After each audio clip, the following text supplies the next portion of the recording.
The Winter Storm was written by Susan Specht Oram and was narrated by Laura Jennings.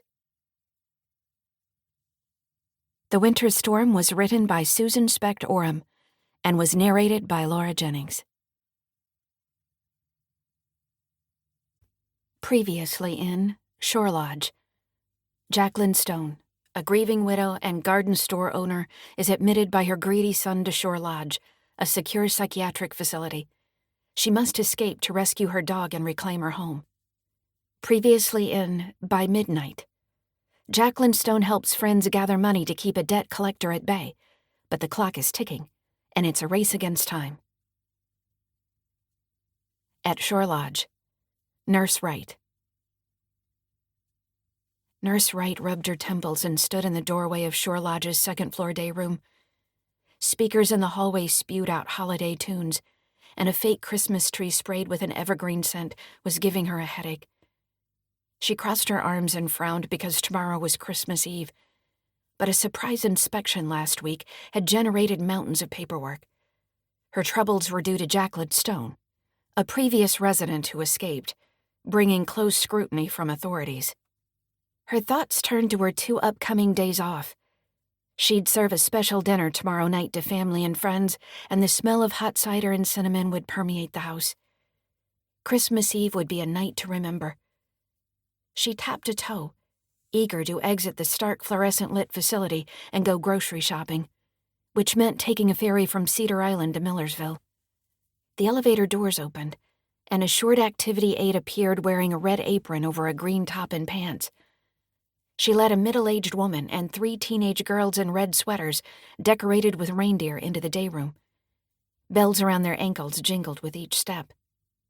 Nurse Wright turned off the television and smiled at 2 gray-haired women sitting on a couch holding hands.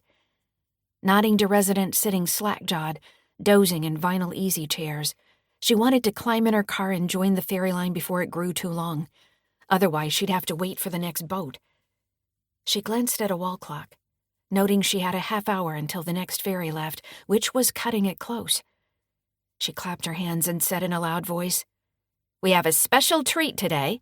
Our visitors will sing holiday songs for us." Bells jingled as the singing group walked to the front of the room. They lined up and began to sing. Nurse Wright nodded to the activity aide and returned to her desk, where she slayed the mighty dragons of paperwork and picked up her purse.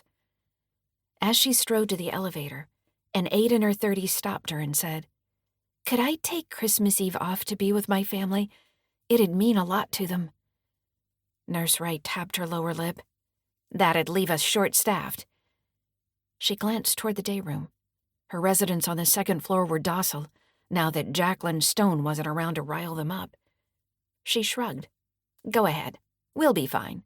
Nothing ever happens on Christmas Eve, and it'll be quiet. Enjoy your time with your family." 1. Jacqueline Stone. I lean across the table at Gigi's cafe and pat my friend Mary's arm, where streaks of yellow and blue paint are smeared on her denim work shirt. She was painting a canvas when I called, and said we had to go out for breakfast right away. I say, "Something's been bothering me and I've got an idea. Will you help me?" A smile spreads across her face. "Your last idea was to rescue Buddy. What have you cooked up now?" I say in a low voice, "I want to help the people I left behind at Shore Lodge." She cocks her head. "How? I can't imagine you stepping foot in that place again." "Here's what I'm thinking. 4 people in the psych ward were admitted against their will by family, but I'm sure they're of sound mind. I want to help them be released so they can start over. What do you think?" She shakes her head. "You can't interfere with families' wishes." I grip the table edge. "They can revoke their durable power of attorney like I did and get their lives back.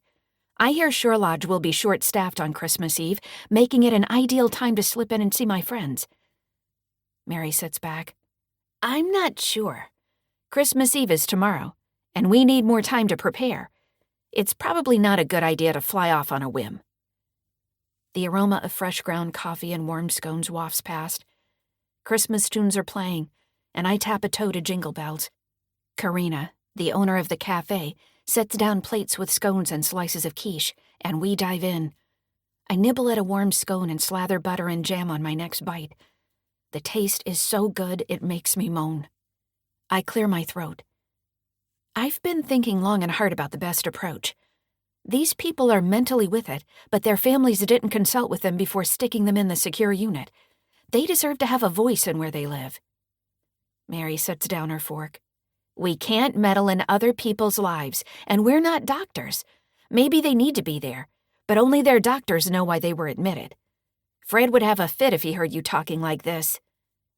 I bite my lip. Mary's husband, Fred, is an attorney, and he helped me change my durable power of attorney after I escaped from Shore Lodge. Wiping my mouth on a napkin, I say, they deserve a choice and a chance to leave. Mary sips coffee and eyes me over the rim of her cup before setting it down. I suggest we leave well enough alone. You're busy enough with your building project. You don't have time for shenanigans like this.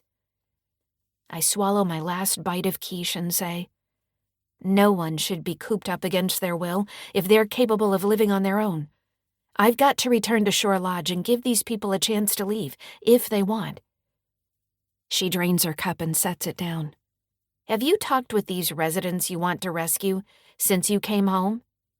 I snort. Nurse Wright won't allow phone calls on the staff line, and their families took away their phones when they were admitted, so there's no way for me to call. I sent a card to Florence, but it came back with big black letters saying, return to sender. Karina, the cafe owner, comes by with a pot of coffee. Her short pink hair accentuates her chiseled cheekbones.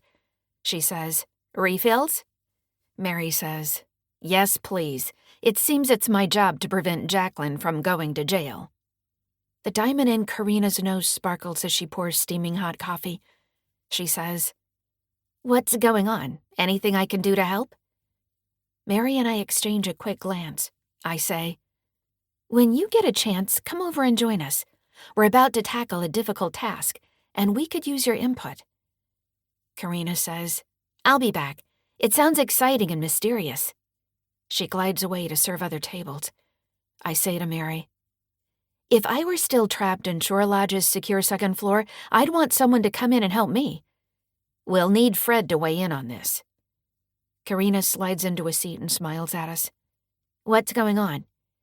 I swallow and say, I have a plan to free a few residents from Shore Lodge who I don't think should be there.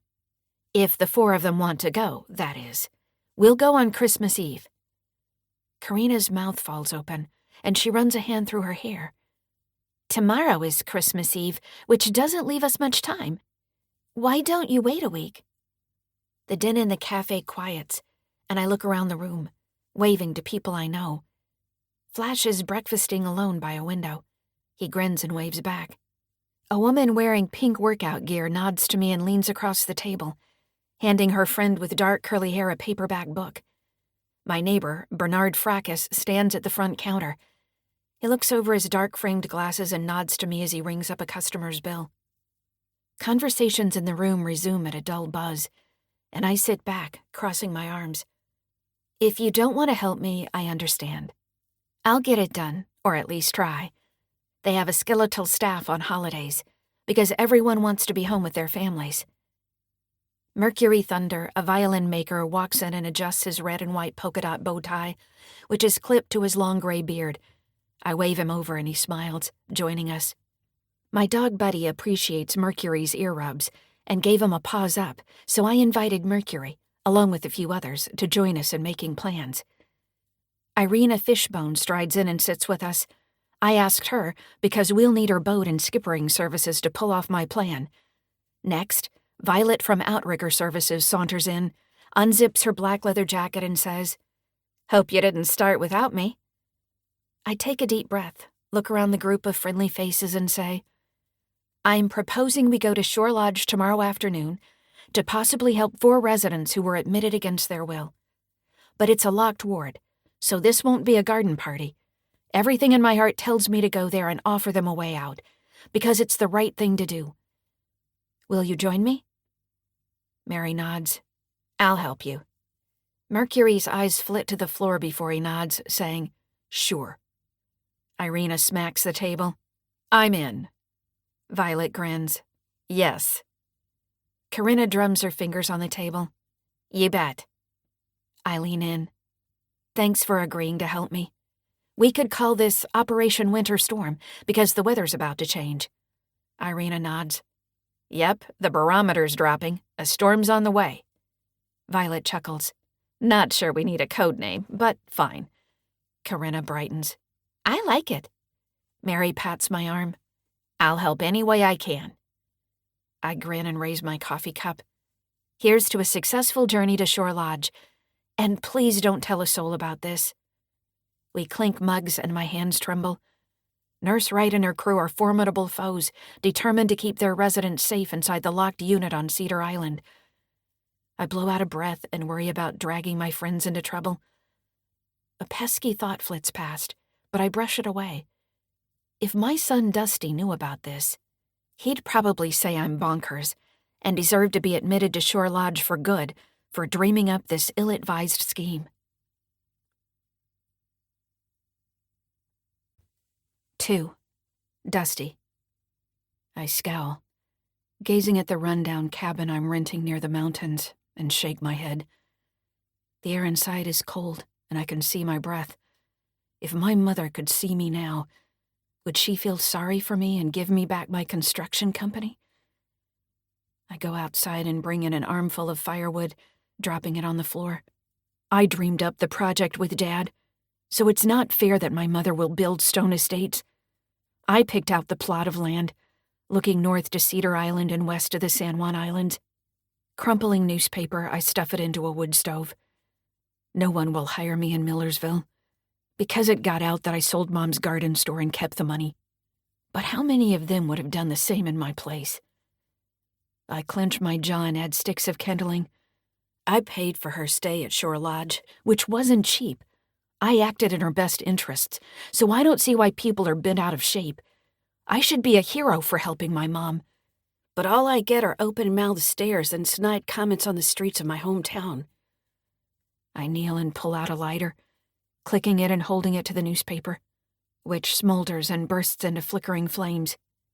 I wish my life was as bright and full of promise as this little fire, but I seem to be on a downhill slide, heading for disaster. I close the door to the wood stove and turn, tripping on a piece of wood and falling flat on my face.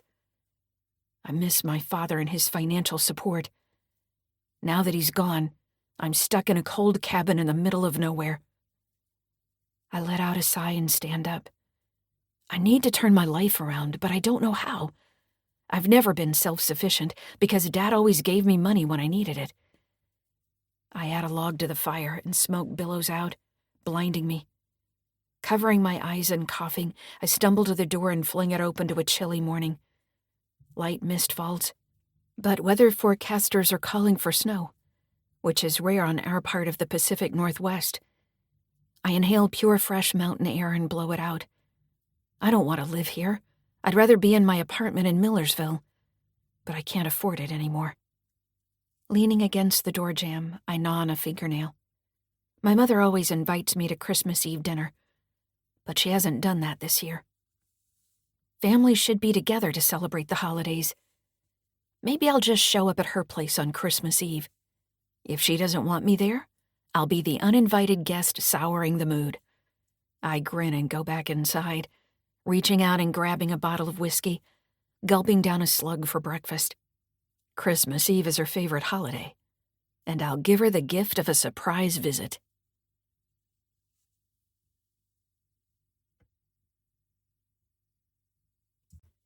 3. Jacqueline. I drum my fingers on the table, ready to get down to specifics, and Karina comes by filling coffee cups. Violet, Mercury, and Irina order quiche and scones. Resting a hand on my stomach, I say, I'm stuffed. It was delicious as always. My voice is tight, because I'm asking my friends to support an idea with risks. They offered to help in any way they could after I made it home from Shore Lodge, but I fear I'm overstepping boundaries. On the dark night I ran from Shore Lodge, I promised myself I'd go back one day for the 4 others who were admitted unjustly by family. I must follow through if I want to live with myself. I cradle a cup of coffee and clear my throat, looking around the table. I'll understand if you want to walk away from the table and don't want to help. Things could go sideways. No one moves, I say. We're going to enter a secure facility and leave if all goes well with 4 people. None of us are qualified for such a venture except Violet, with your military background. I nod to her. Violet grins at me and shrugs, in her self-deprecating, humble way. With her covert operations background, she'll help make this mission a success. Mercury says, I'm just the dog whisperer, and I'll watch Buddy while you're gone. But what you said about the guy whose son admitted him gave me goosebumps. He shudders. Someone's got to do something for those people who are trapped inside and don't deserve it. Karina slides into a seat. I want to help, however I can. Violet takes her hand.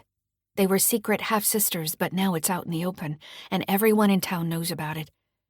Mary blows out a breath. I support your cause, but I'd rather not go over to the island. But if you think of anything I can do from town, I'm your gal. I turn to Irina, who owns a boat rescue business. Are you willing to take us on your boat? It might cause a fuss on the ferry if we went that route. Irina says, Sure, I'll take you on my boat to Cedar Island, and I'll be at the dock until you come back. I nod. Thanks, I appreciate that. So, here's the plan. Mary and Mercury will stay on land doing what they can to help, while the rest of us will head over to the island. Irina will drop us off and wait. Karina, Violet, and I will enter Shore Lodge, and we'll gain entry posing as a singing group. If we're in luck, we'll go to the secure second floor, sing carols, and I'll talk with my friends, offering them a chance to leave and giving them the forms to revoke their power of attorney. We'll race back to the boat and take off for town. It sounds easy, but I have a feeling there'll be wrinkles along the way. Karina bites her lower lip. You mentioned an older gentleman who is using a wheelchair. If he wants to leave, it'll take a while to get him to the boat. I cock my head. I could push him in the wheelchair or carry him. I hold up my right arm and make a muscle, grinning at my friends. Violet drums her fingers on the table. I might be able to arrange for a helicopter. Irina says, The weather forecast is calling for gale force winds and gusts of 50 to 65 miles per hour. Violet shakes her head. Forget the helicopter, that's out. Karina says, Your orders are ready. She serves the food and sits down. Are you sure we'll be able to sweet-talk our way in? It sounds unlikely to work. I pick at a cuticle. I'm in touch with someone who works there, and I think this is the best approach. But you're right, it is unlikely. The second floor is secure, and the staff is trained to turn away strangers. I'll have to convince them to let us in. Our advantage is one of surprise on the eve of a holiday, when people are distracted by personal plans and wish they were home. They'll be more likely to let us in on Christmas Eve afternoon. But it is possible that we'll go all the way over there, and no one will want to leave with us. Our mission might be a fool's errand, and by tomorrow night, you'll say the idea should have been dead and buried. Mary raises her eyebrows. Are you done being a dark cloud? We know you can handle any emergency that comes up after what you went through at Shore Lodge. I smile. Thanks, I really want to do this. Are you sure you're with me? They set down their forks, look into my eyes, and nod, saying, Yes. Good, I say. There's one last thing to consider. If my 4 friends come back to town with us, where will they live? They could stay at my place, but it's not a long-term solution. Mercury says, Leave that to me. They could bunk with me for a few months. I clear my throat. They'll need their medications. I'd hate for them to have medical problems without their medicine. Mary says, We don't want to hurt them by helping them. Violet says, We'll take them to the walk-in clinic when they get to town to get medications. Mary waves a hand. Before they go anywhere in town, it'll be essential for me to notarize their new durable power of attorney, so their families can't admit them to Shore Lodge again. I say, Why don't you give me 4 copies and I have them sign them there? Karina bites her lip.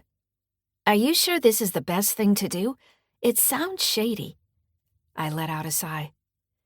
I've been wrestling with that. But each of the 4 people told me they were admitted against their will to the psych ward, despite being coherent and even-keeled. Irina nods. I get what you're saying. I nod. I want to give them the respect they deserve, and a choice to walk out with us or stay. We all want to be free, don't we? I slap my palm on the table, and silverware rattles. Diners glance over and I wave to them, saying, Sorry, just spouting off my opinions. Go back to your conversations and I apologize. Mary nudges me and says, Let's focus on planning and issues at our own table. I massage my aching temples and nod to my friends, who are eating. To wrap things up, I know this is a huge undertaking, and a winter storm is on the way, but I promised myself I'd go back for them. When I was locked in there, I was the lowest I've ever been, and I don't want them to feel they've been left to wither on the vine.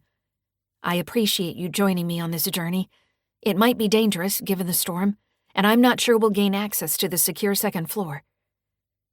My gaze flicks over my friends, measuring their commitment to the project.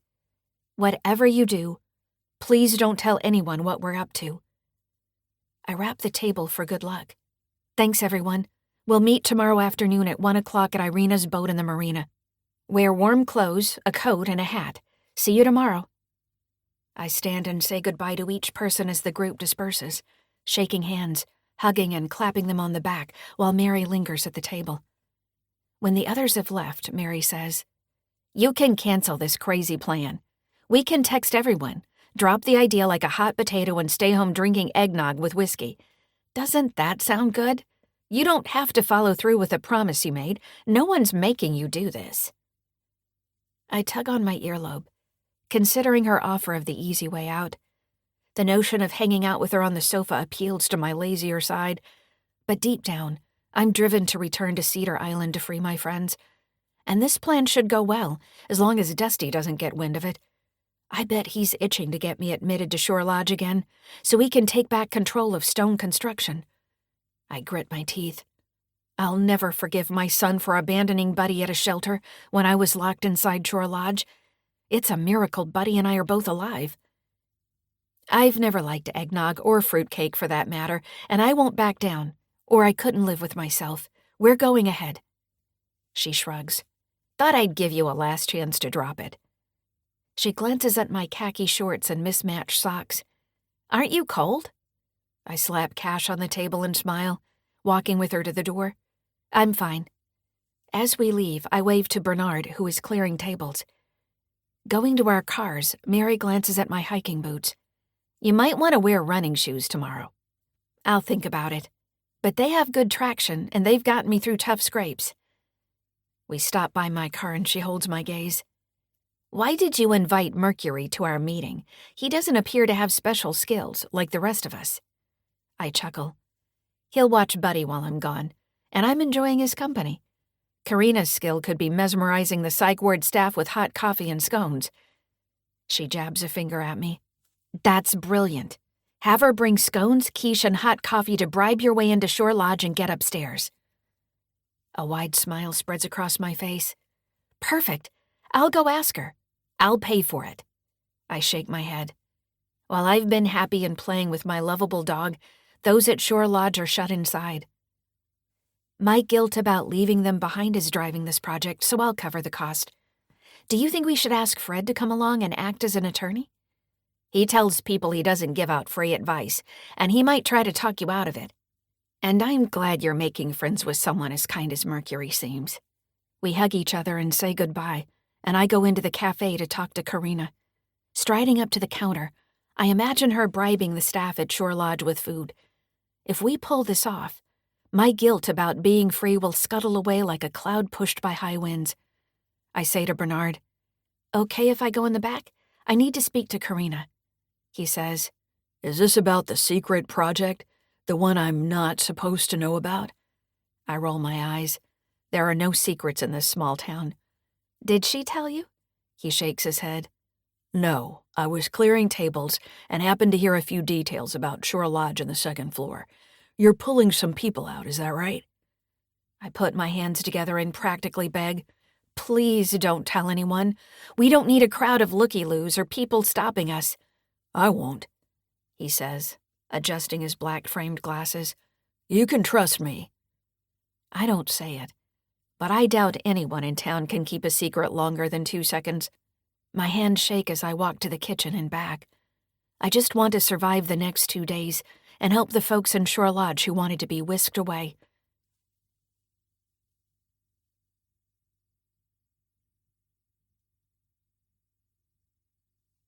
Four. Dusty. I lock up the cabin and jump in my truck, driving down a rutted dirt road to the tiny town of Foothills, Washington.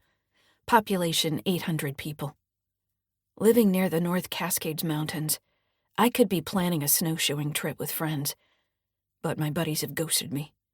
If they knew how I grew up, they'd understand my side of the story. I shake my head at how it was always rosy this and rosy that. At the dinner table, my parents gushed about my sister's accomplishments and blathered on about their garden store. I'd gulp down food and run to my room. I was the unseen child, and so that's why I figure I deserved to take an early inheritance when I sold Mom's store. I roll down the window, feeling cold air whip against my cheeks. Moving wasn't really my choice, but after being socially frozen out of Millersville, I had to go. Plus, I couldn't afford my apartment anymore. When I'm on my way up and back in my hometown, those who shunned me will turn on the roasting spit of shame, burning with regret for how they treated me. My mouth waters, picturing eating barbecue chicken, and I rub my rumbling stomach. A mountain looms over the small town where I don't belong. Foothills isn't next to a big body of water near the San Juan Islands, like Millersville. Instead, I'm marooned where an avalanche could tumble down, covering my cabin. I pull off the road and climb out for a better look. Crossing my arms and staring at snow-covered Mount Shuksan to the north, I vow to be more like this mountain, withstanding forces trying to wear it down. A shiver runs up my spine. I'll be mountain tough, shrugging off glares, and ignore my mother's cold shoulder. I'll survive, and be there when the snow melts and spring arrives. Cold seeps into my bones, wafting over from a river cutting through town. My parents used to take my sister and me camping near here when we were little, before they spent all their time at their garden store. The smell of grilled steaks drifts through the air, and my stomach growls. A ray of hope flares at the spark of an idea. If I stop by today, Mom might invite me in for lunch, and we'll patch things up. Maybe she'll give me a check for Christmas, like she used to. I hop in my truck, jot down a quick poem in a notebook and drive, patting my pockets and pulling out a cigarette and lighter. Lighting up as I head down the road, I consider my situation. My bank account is bone dry, and although I should find a job, I don't want to work for someone else. I want to run my own construction company. If I wear Mom down enough, maybe she'll cave and give my company back. If she won't, I'll have to mull over the idea of ushering her to the final end to her life, to benefit mine. I drive past an old cement factory, which some say is haunted. Ghost hunters have gotten hurt there, and the building is off limits to the public. But rules don't apply to me, so I'll stop and explore it another time. Today I'll swing by Mom's place. If she refuses to let me in, I'll back up in the driveway, rev the engine, and let smoke billow toward the house. That'll teach her to treat me right. Wiping a tear from my eye, I wish my father was alive. He understood how money flowed like water through my bank account, and he supported me. When I was in 4th grade and got caught stealing candy at the corner store, he hurried over, talked to the owner, paid for the chocolate bar, and apologized for me. He told me not to tell Mom, which I never did, and after that, I knew Dad had my back no matter what I did. I take a deep drag from my cigarette and grip the steering wheel, making a turn. Tomorrow night, I'll sit at Mom's table for her special Christmas Eve dinner. She'll come to her senses and beg me to come work for her as foreman. Tapping my brakes at a stoplight, I recall seeing her after she returned from Shore Lodge.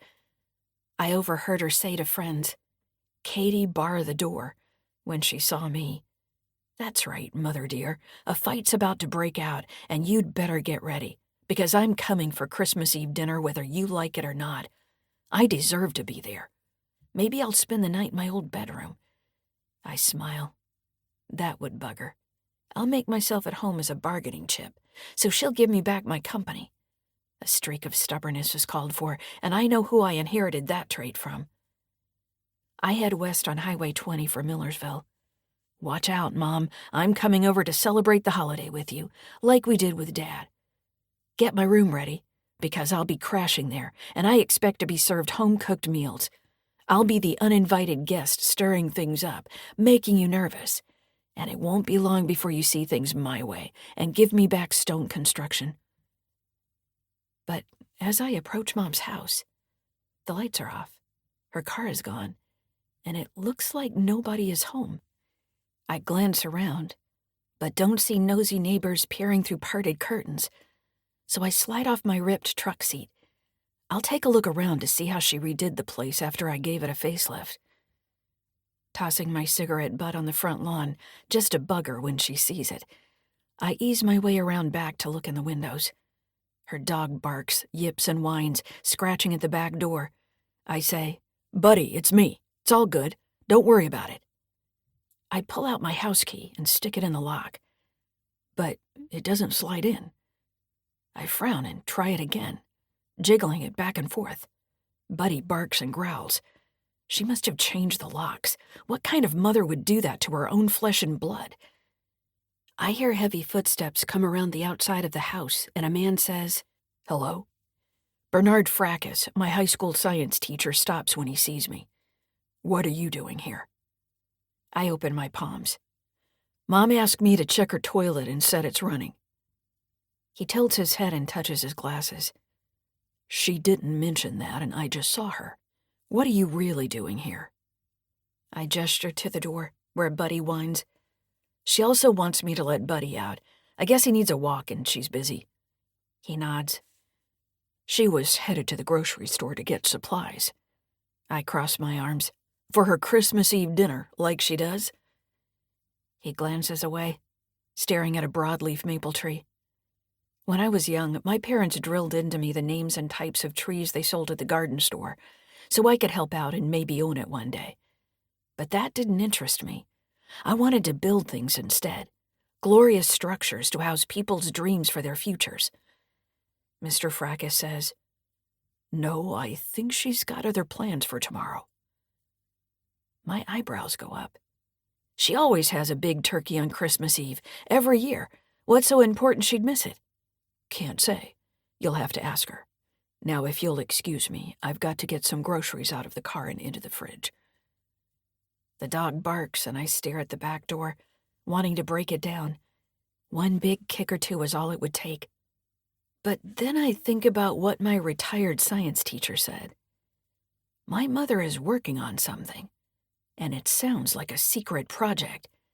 I'd better get going before she sees me and suspects I'm watching her. I trot to my truck, start it up, and go down the street, parking under a tree and paging through a notebook with my poems. I clear my throat and read aloud a poem I wrote on the way here when I stopped by the side of the road. Snowy mountain, sure of yourself, make me strong and steady. Despite everyone hating me, I want to be majestic like you. A winter storm is coming, but you won't be moved. Make me tall and mighty as a mountain. Let me be loved again. I wiped tears from my eyes, set the poem aside, and pulled binoculars for bird watching from the glove compartment. Training them on the house where I grew up, I say, "What are you up to, Mom? I'll find out."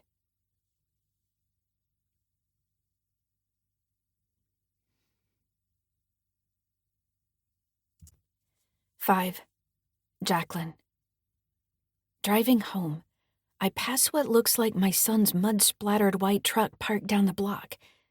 The driver hunkers down in the seat and turns away.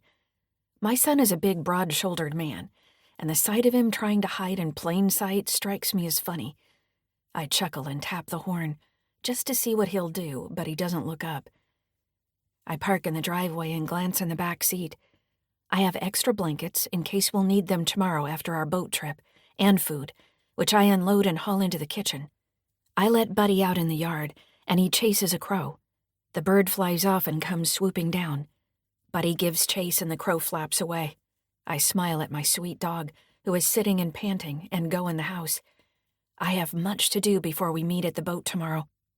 In what had been my son's bedroom when he was growing up, I set up a camp bed I slept on a few months ago after I swam in frigid water and nearly met my death in Cedar Channel.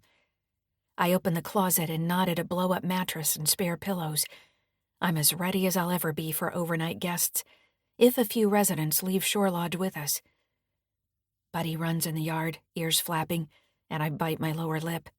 My grand idea may be misguided, and the timing means I won't be home preparing Christmas Eve dinner, which is one of my favorite times of the year, gathered around a candlelit table sharing good food, stories, and laughter. But I promised myself that when I got out, I'd go back and give the others a chance at freedom. Standing by the front window, I pick up the phone and call my daughter. My son drives by and his truck backfires. I flinch and grit my teeth, because if he thinks he can intimidate me and wrest back control of stone construction, he's wasting his time. Rose picks up and says, "I was just about to call you. Are you having people over for Christmas Eve, like you always do?" I hesitate, not wanting to say too much, and I don't want her telling her brother about my plans. It would be like him out of spite to find a way to interfere. This year I'm doing something a little different. "What's that? Going to Uncle Fred's and Aunt Mary's for dinner?" "I'm going on a boat ride." "Have a great time. We just walked in the door. I've got to go." "Love you," I say, but she's already hung up.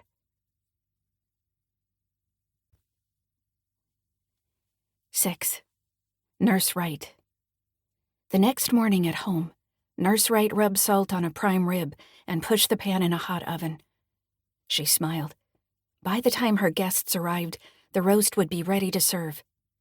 She put whole cranberries in a blender with orange rind and hummed Jingle Bells.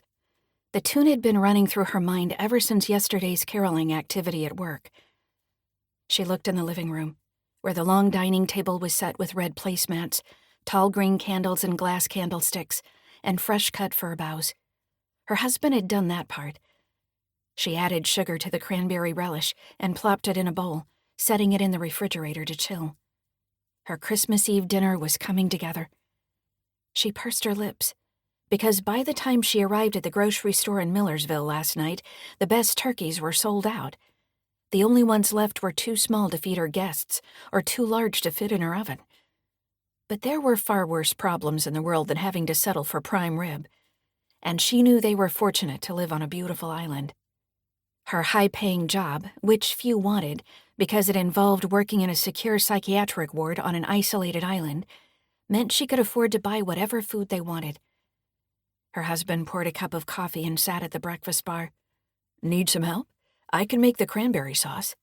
"Thanks, but it's done. I have a certain way of making it, and I'd rather do it myself." He nodded. "That's why you're good at your job. Everything has to be just right." She tilted her head. "Some might say I'm a control freak, but I just like things done my way." He arched an eyebrow and reached for his mug. Her phone rang and she groaned, grabbing a paper towel and wiping her hands. She was taking today and tomorrow off, but it might be about an emergency at work. Her pulse picked up and she answered, "Hello?" "I'm sorry to bother you, Nurse Wright," a young woman said in a shaking voice. "But Florence isn't feeling well, and she threw up. Should I send her to the infirmary?" Nurse Wright tightened her grip on the phone. This was not a reason to call the boss on a day off. "Does she have a fever?" "I didn't check. Hold on." Nurse Wright rolled her eyes and waited. Her husband said, "Do you have to go in? Last year it ruined our special dinner." She said, "I'll tell them not to call again unless there's an emergency." The nurse at Shore Lodge came on the line. "No, her temperature isn't elevated." "Then it must be something she ate. There is a stomach bug going around. Keep her in her room and force fluids. Don't let her get dehydrated. And yes, if she throws up again, take her down to the infirmary. But please don't call me again today or tomorrow unless it is an absolute emergency. Do you understand?" After a beat of silence, the nurse said, "I understand."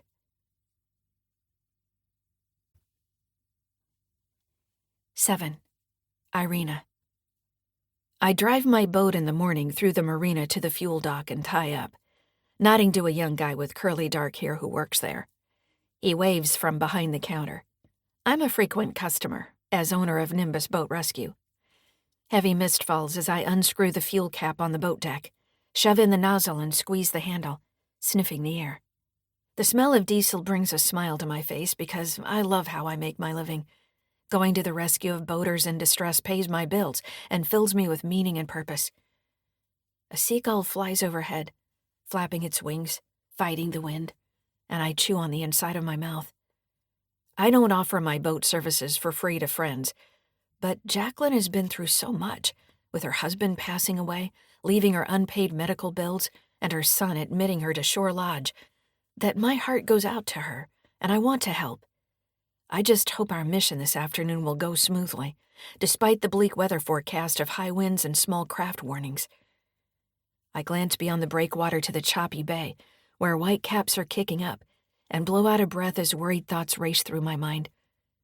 Could I get in trouble and be slapped with a fine because I helped with Jacqueline's plan? If I can't pay the penalty, would the authorities take my boat? I grip the nozzle, listening to the whoosh of fuel filling the tanks, and vow to make Jacqueline's venture work out, because I can't risk losing my boat business if we're arrested. My daughter needs her mother out of jail, a roof over her head, healthy food and dance lessons to be happy, and I want to be the best mother Kelly could have. Wind whips past, pulling strands of hair from my ponytail and into my eyes. I've waited 10 years for my ex to pay child support, but I'm last in line to be paid by Jack and his new wife, Abby. At least they promised to pay me back when he's recovered from his head injury and trained in a new line of work.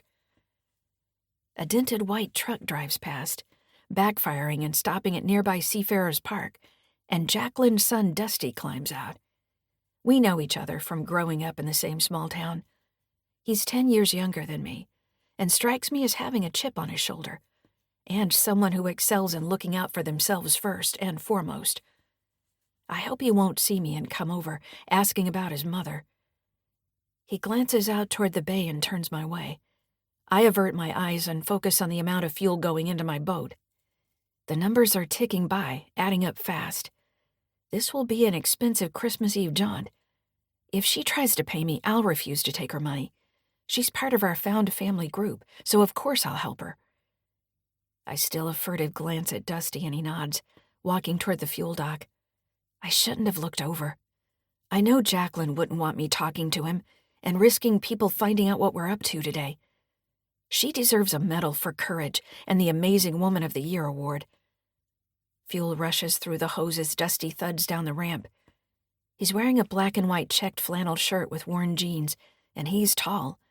His boots are big and his stride is heavy, leaving a trail of caked dirt behind him with each step. He approaches and shoves his hands in his pockets. "Hey, Irina." I nod, acting like I have nothing to hide. "Hey." He glances at the boat and says, "Nice boat." "Thanks. What you doing out here today?" A stiff breeze brushes past my cheeks. He's standing close, and the hairs on my neck stand on end. I check the numbers on the fuel pump. In only a few more minutes, I'll be finished and hop in my boat. If he watches me in the marina, I won't return to my slip, because I don't want him to see his mother board my boat. If that happens, I'll take a quick spin around the bay to distract him. "Refueling," I say.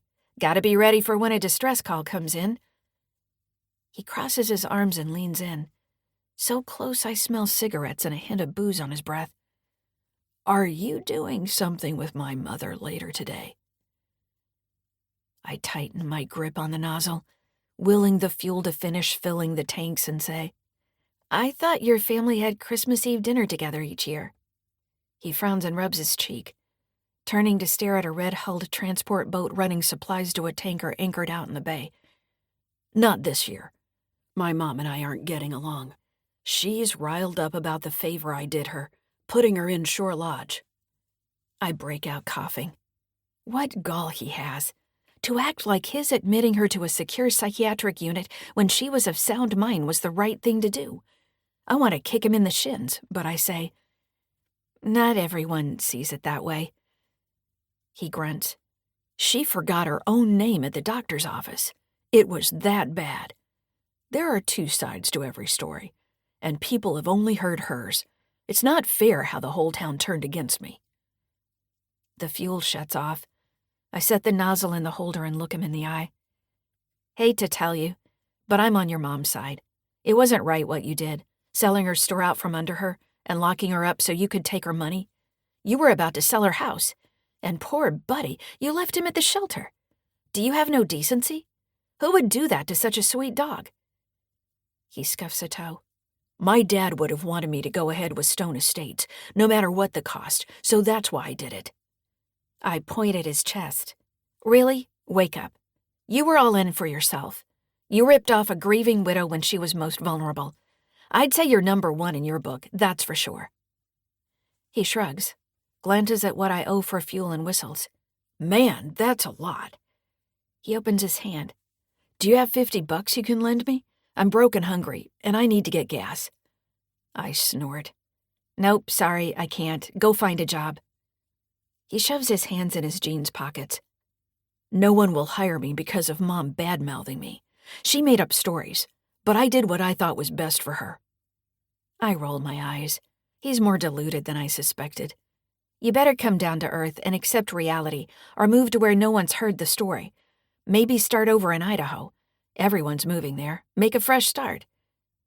He rubs his cheek. I don't want to start over. I want what I had back. I shrug. When we don't want change, sometimes it's forced on us. See you around. I step inside to pay for fuel and hope that's the last I'll see of Dusty for a long time.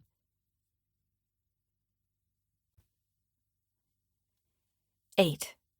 Jacqueline. I pace in the living room while Buddy watches with concern. My new friend Mercury jumps up from the couch and says, I'll make a fresh pot of coffee. That might help while you're waiting to go. I stop and rub Buddy's ears, saying, Thanks, I'm so nervous about this afternoon. I'm about to jump out of my skin. I glance outside at a misty morning, recalling something my husband Albert said years ago when Mary and I went kayaking. Be safe and stay alive. I waved on my way out, leaving him with our young kids. My fingers tingled. I was beyond ready to slip away from family and spend a quiet day on the water with a friend. I said, Call Fred or Bernice if you need help. We'll be back when we can. We're putting in at the Washington Park boat launch by the big old tree. Albert furrowed his brow and rushed over, wrapping his arms around me. Dusty and Rose, left on a blanket spread on the carpet, started to cry and held out their little arms to me. He said, Be safe and stay alive. Come back to us. The current's strong today. Laughing, I said, But we're strong and mighty. Nothing will stop us. Mary and I laughed as she drove to the park, and we launched our kayaks, paddling away from the boat launch and hugging Fidalgo Island shoreline. All was easy on a beautiful sunny day, until the currents grew stronger and the wind picked up, pushing us north toward Cypress Island.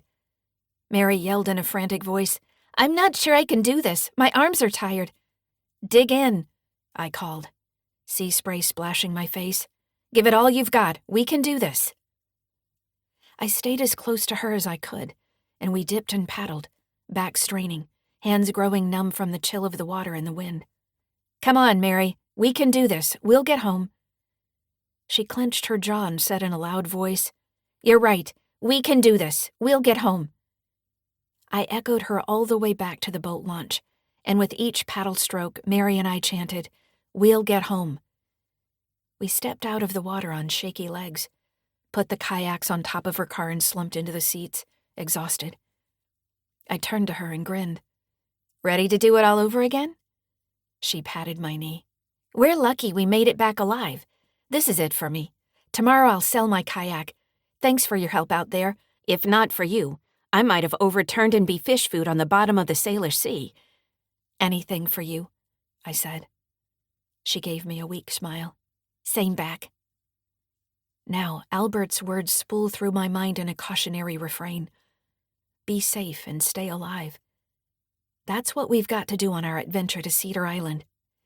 I follow Mercury and sit down at the kitchen table while he works. Buddy comes over, nuzzling me. I run a hand over his silky ears, saying, "I hope I'm not making a mistake today. I never wanted to go back before this because I was afraid they'd trap me again." A shudder runs through me, and I pat Buddy's chest, murmuring, "Good dog." Mercury fills the coffee pot with tap water. I say, "I can't tell you how awful it was to be locked inside that place. I hate tight, confined spaces, and I felt like I couldn't breathe when I was there. Not to mention what happened in the basement. But that's a story for another time." Mercury nods and grinds the coffee beans, and pushes a button to start the coffee brewing, and wipes his hands on a towel before coming over and sitting down. He takes my hand and says, "This is something you feel you must do, and I respect that. We'll help you any way we can. Run away as fast as you can if it turns bad when you get inside." I nod. The closer we get to going, the more the idea feels absurd. Why in the name of all sanity would I return to a place where I suffered so much? But Florence and the others were envious of my plans to escape, and I want to give them the same chance. He sits back and says, "You've got a case of pre-recital jitters. I hope this coffee will be as good as Karina makes it at the cafe. She showed me a trick to try." "What's that?" "Add a few drops of water when grinding the beans for best results." I smile. I'd like to add a splash of whiskey and sit back and relax, but we're due to leave soon. I've got to carry through and do what I think is best for them. Mercury cocks his head and tugs on his long gray beard. "Funny how that works, isn't it? You see it as the right thing to do, but their families apparently don't agree." I blow out a breath. We'll know by tonight whether it was worth it. Maybe the answer lies in the gray space, where everyone holds a different view and no one's right. "Except they're doctors. We have to respect that." I thump the table with a fist. But 4 people were admitted to a warehouse of souls without their permission, and they're smart. They can talk and feed themselves, and they know what's going on. I can't let it rest until I see them. "They're lucky you're in their court. Do you have the forms Mary brought by?" I touch my pocket. "Yes, they're right here, along with the Franz Park bar you gave me." Buddy sits by the treat jar, staring at me, and I say, "If we're late getting back, remember to give Buddy his first and second dinners." He nods. "I'll do that, and don't worry. Everything on land will be fine. It's the sea part that bothers me. But I bet you'll all be fine." I open my hands. "I hope we'll bring some of them home. By the way, my son has been creeping around the house, so be ready if he stops by. He's angry at me, and you'll have to stand up to him." He smooths his mustache. "No problem. I've been wanting to meet your son anyway. Don't worry, I'll protect your place and your pup. You just get home to Buddy and me in one piece." I step into his open arms and lean into a hug, absorbing his warmth. A branch scratches against the house, and a gust of wind rattles the window panes. As I pat Mercury's back, Buddy rubs against my leg. He's my emotional barometer and knows I'm jittery about my upcoming journey. Every cell in my body is screaming for me to hop on Irina's boat, get the job done and come home, where we'll be safe from the oncoming winter storm. I bend and look into Buddy's brown eyes, patting his chest. "Don't worry, sweet pup. I'll be home soon."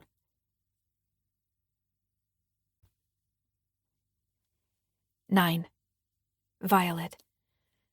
I gather my team at Outrigger Services, and we sit in the bullpen.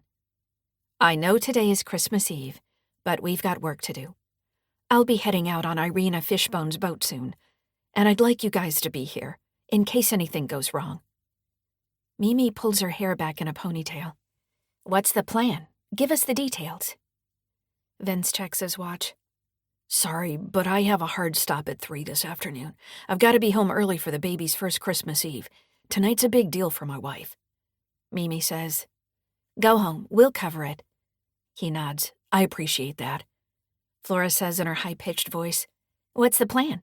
Tell us where we're needed." I clear my throat. "Don't tell anyone outside this room, but a small group of us are going over to Shore Lodge on Cedar Island early this afternoon. Jacqueline Stone wants to see if we can break out a few residents from the locked psych ward. She says they're of sound mind, but their families admitted them. Sounds pretty cold and hard-hearted, doesn't it? They nod, and Vince grips the arms of a chair, veins in his hands standing out. It must really bother the big guy. I review the plan and say, Flora, why don't you monitor the police scanner? See what they're saying, and let me know if anyone reports a break-in at Shore Lodge. Keep an eye on socials and chat rooms for postings. We don't want throngs of people jumping in boats and coming over, or making things difficult by getting in the way. The plan is pretty impossible as it stands, and we'll need luck on our side to enter the building, extract 4 people, if they're willing to go, and get back to town without serious injuries. Flora cringes. Sounds risky. It might be, or it could go as easy as eating apple pie. Vince grins. I'll have my piece with a slice of cheddar cheese. Mimi scoffs. No way. I'll take mine with a scoop of vanilla ice cream. I cut off the banter by saying, Mimi, I'd like you to be ready to run down to the marina, in case we come in hot to the dock and need help. If the police try to arrest us, work your magic with the police chief. They liked us pretty well after we helped quell riots when trouble came to town, or the fiasco on Fidalgo, as the press called it. I wipe my palms on my pants. Any questions? They shake their heads. Good luck, boss.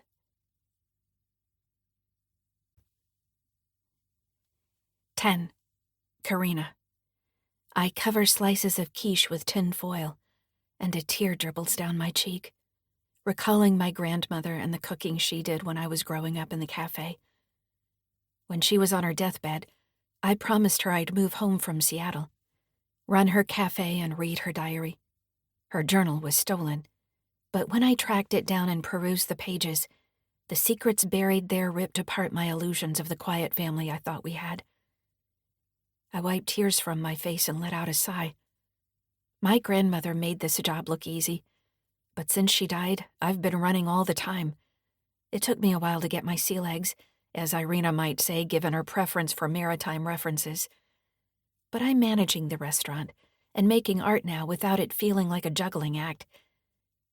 I cross my arms, eyeing the thermos I set out for coffee. Bernard Fracas comes in the kitchen and says, Something on your mind? I had no idea he was dating my grandmother until I read her diary, and my jaw dropped when I read what she wrote. I thought I knew my grandmother well, but reading her journal let me into her life on a whole new level. I tapped my lips. If you worked in a psych unit, would you rather have individual cups of coffee to tempt you or a thermos full? Both, he says, fiddling with his black-framed glasses. Bring empty cups. Pour coffee from the thermos so the aroma wafts out. That'll entice them to open the door. Do you have the scones ready? Yep. And I'm not bringing jam. It'd be too sticky. I don't want to leave jam fingerprints behind when we run out. Very funny, he says. Be careful out there. I want you to come back safe and sound. Gigi would take me to an early grave if she knew I was letting you take these risks. I smiled because he's my new favorite fake grandfather. I'm glad you care enough to worry about me. We'll focus on offering the sane people a way out, and we'll be fine. See you later. Dinner tomorrow at my place. Let's have Christmas dinner here, in the cafe instead. If Gigi were with us, she'd want that. Tomorrow it is, and check in when you get home. Let me know how it goes. I will. It helps that my sister, the expert in all things impossible, will be there. He gives me a quick hug. Say hi to Violet for me. Take care. I grab a basket lined with a red and white checked cloth and load it with the thermos, quiche, scones, coffee cups, red paper napkins, and plastic forks and knives. Picking up the basket, I say, See you tomorrow, and thanks for closing up. I walk outside and my stomach knots. I acted tough, but in truth I'd rather sit home by the fire with my sister than go out on a boat in windy weather. But I agreed to go with the group, so I'll keep my word. Rain drizzles down as I unlock the car and set the basket inside. Sliding behind the wheel, I take a deep breath, start the car, and know my dear departed grandmother would frown and scold me 10 ways to Sunday if she knew what I was about to do. I drive away and say aloud, Sorry, Gigi. I know it's risky, but I've got to follow my heart and do what I feel is right. 11. Irina. Dusty stomps away from the fuel dock, and I hop on my boat and start the engine. While it warms up, I study him from my wheelhouse. He climbs in his truck, staring out at the choppy bay, before turning to watch my boat. My hands form fists, and I look away, shaking my head. His watching me makes it too risky to return to my marina slip, where he might find his mother waiting and pester us with questions about where we're headed. Glancing at the temperature gauge, I see the engine's warmed up and ready to go. I go out on deck, pull the dock lines on board, and drive away past the breakwater into the bay. This decoy run should distract him and put him off our true purpose. I check the brass wall clock for the time and nod. I've got 55 minutes before Jacqueline is due to meet me at my slip, so I'll be fine. I frown at a sailboat washed ashore in a recent windstorm. Gale force winds roared through a week ago, howling and wailing, and the boat dragged anchor. The sailboat leans against the rocks, bumping and thumping with the rhythm of the waves. The hull tipped on its side, vulnerable to the next incoming storm. Puttering past a viewpoint on the bluff, I wave to someone standing by a green park bench and round the point, turning into the wind and heading north into Fidalgo Bay to see how weather looks. As skipper, I'm responsible for my crew, so I want a first-hand view of the conditions before letting my friends hop on board and venturing out. I push the throttle down to fly over the waves, thumping over white caps and heading toward Cedar Island to scout out a hidden little dock. To the east, Jackson Bridge pulls my attention, and I glance over that way and sigh.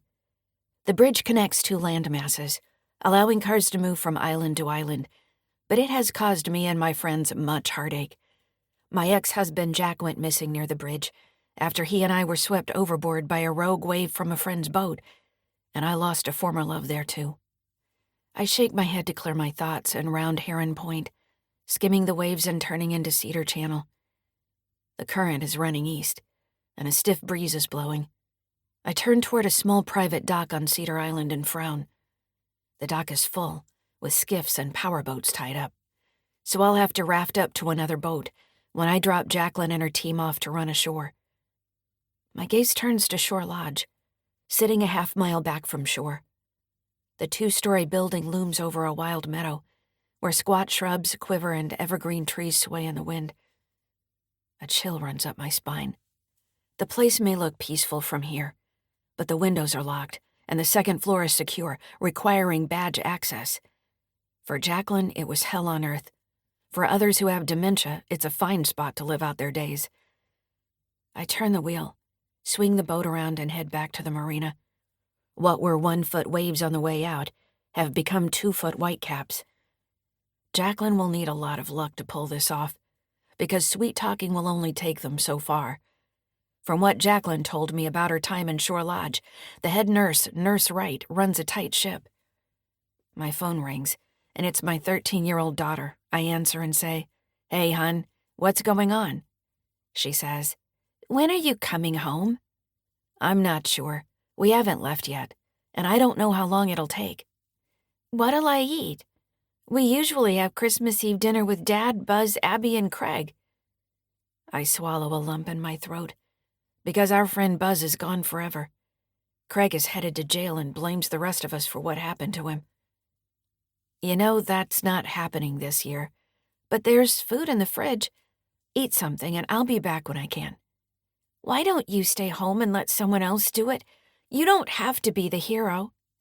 I smile, because my daughter knows me so well, and shrug. I guess that's just the way I'm built. I'm wired to rescue people, and Jacqueline needs a boat to pull this off. I pass 2 oil refineries and turn toward the marina. Kelly says, "Stay home, don't go." I shake my head.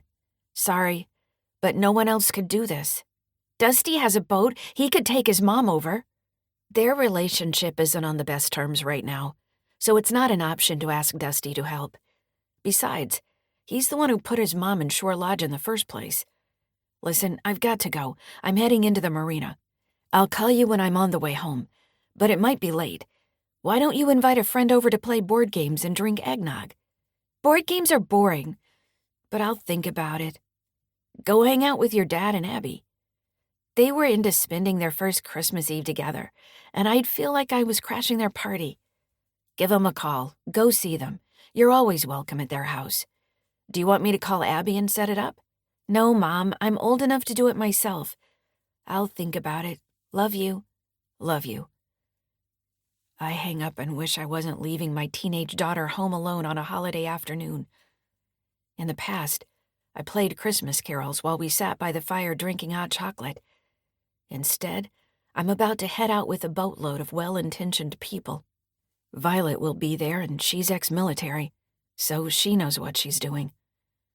But I suspect it'll take more than a gift basket of scones to get in and out safely from a locked psychiatric ward.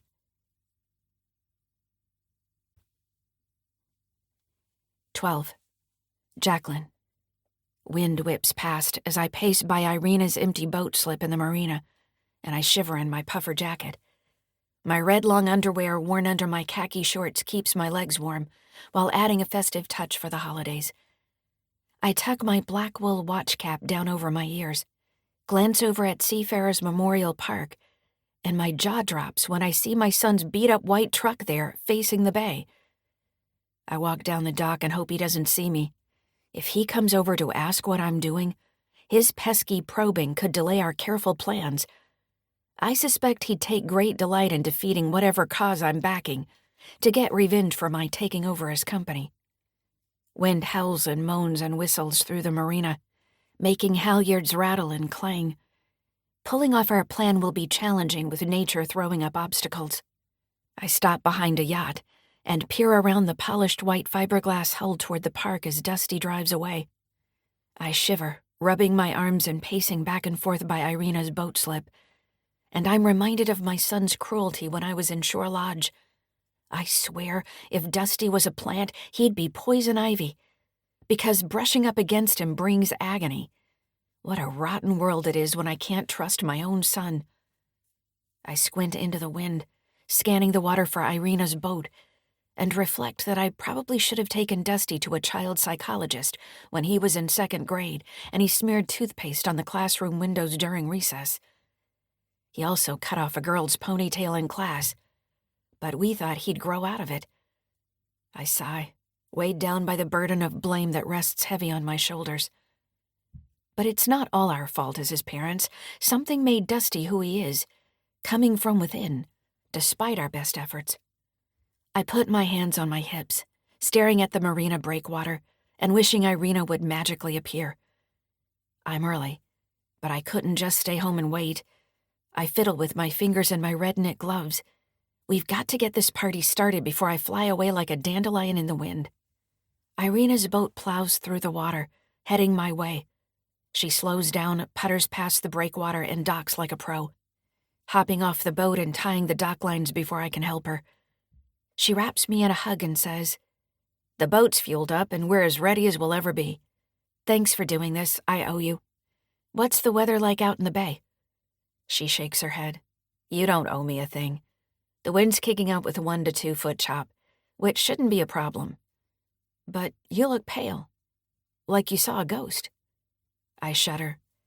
"I saw Dusty just now, but I don't think he saw me. That was a close call." She shrugs. "Forget about him. I saw him at the fuel dock and didn't say a word." I say in a tight voice, "Am I seriously out of my mind to ask you to do this? Listen, even if no one at Shore Lodge leaves with you, it'll be worth it." She smiles. "But, yeah, it is a little crazy. On the eve of a holiday, no less." I let out a nervous laugh. "I hope it'll go well. Hey," Irina says with a kind smile, patting my back, "we've got this. We want to help you." I blow out a breath. It's nice to know I'm not muzzy in the head, like Dusty said. We'll sneak in and weed them out. Irina grins, raising a fist in the air. To our motley crew of would-be rescuers. I mimic her gesture and flash a smile, feeling grateful for her energy and positive attitude. I picked the right people to accompany me across the water into what for me was a barren tomb of doom. "We'll free the 4 who are locked inside," I say, pumping my fist. "Here's to our success."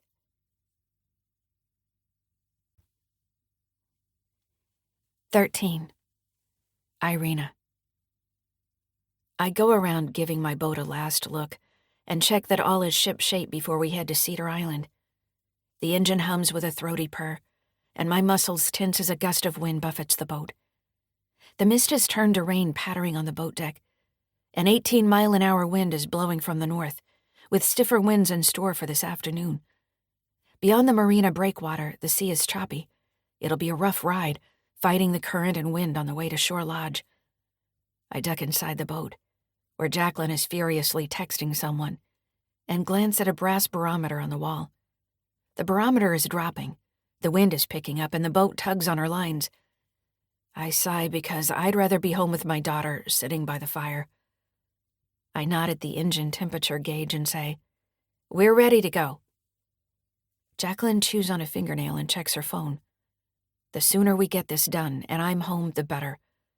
I scan the dock, but don't see Violet or Karina. I say, "What are Mercury and Mary up to?" Jacqueline pockets her phone. "Mercury's staying with Buddy. He needs his dinners."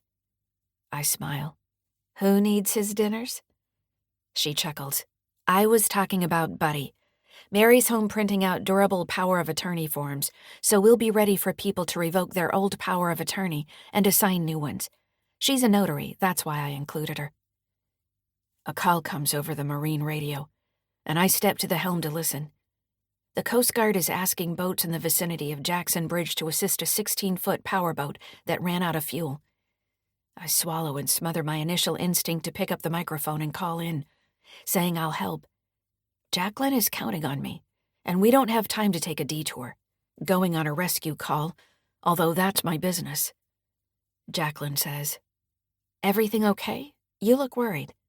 I shrug. A boat ran out of fuel. It feels uncomfortable not going to help.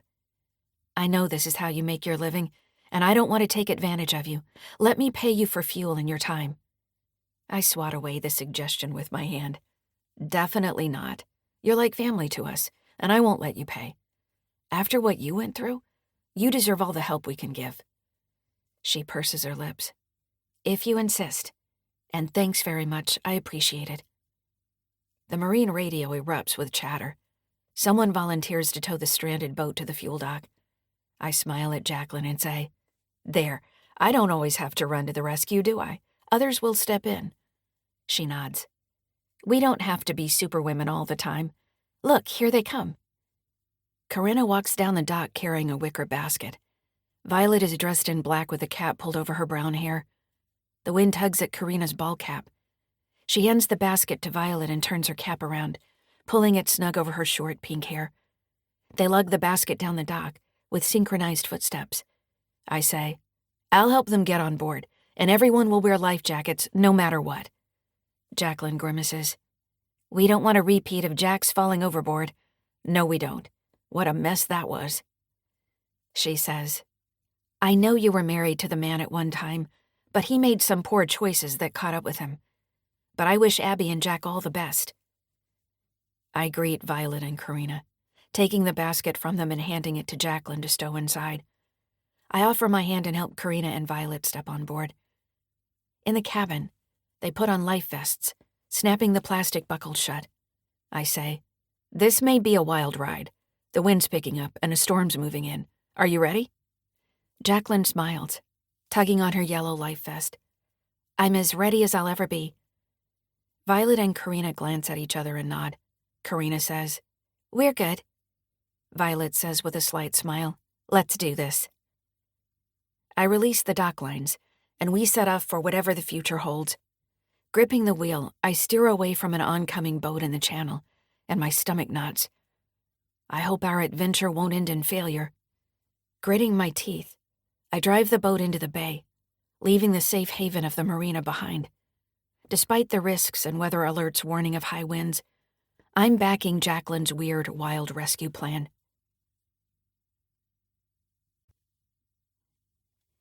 14. Dusty. I swing by City Hall and spot my buddy Brad's car in the parking lot. He's in charge of the city planning department and oversees the building permit process. I pull over and park on the street and stride inside. I'll take him out for a beer and convince him to delay approving permits for my mother's project, Stone Estates. I used to hang out at the Stag Tavern, where guys in construction gather after work. But lately, when I walk in the door there, people grow silent and turn their backs on me. So I'll offer to take Brad to the Brown Lantern instead. I climb the stairs to the second floor, march into the planning department and bang on a bell on the counter. Brad looks up from his desk in an office and comes out. We grew up together, and when I owned Stone Construction, before my mom took it away from me, I was in here fairly often to check on permits for my projects. He wears a half smile and tugs at his collar. Dusty. Hey, Brad, can I take you out for a beer to celebrate the holidays? He glances around the empty office. Can't leave. I gave everyone else the day off. It's just me today, holding down the fort. That's too bad. I lean against the counter. I was hoping to talk to you in private about a personal matter. His dark eyes dart around the room, and he shrugs. Go ahead. You can talk here. What's going on? You know the building site for Stone Estates? He shifts from side to side and crosses his arms. Sure. What about it? I lean in and say in a low voice, I heard there's an eagle's nest in a tree on the property. His eyebrows jump up. I hadn't heard that. It's against the Bald and Golden Eagle Protection Act to destroy their nests or eggs. So you might want to require an environmental survey before you issue final building permits. I'm just trying to keep you out of hot water. If the Save the Earth types heard about this, they'd raise a ruckus. He nods and swallows. Thanks, I appreciate it. Anything else you noticed since you used to own the parcel? Take a close look at the geotechnical report.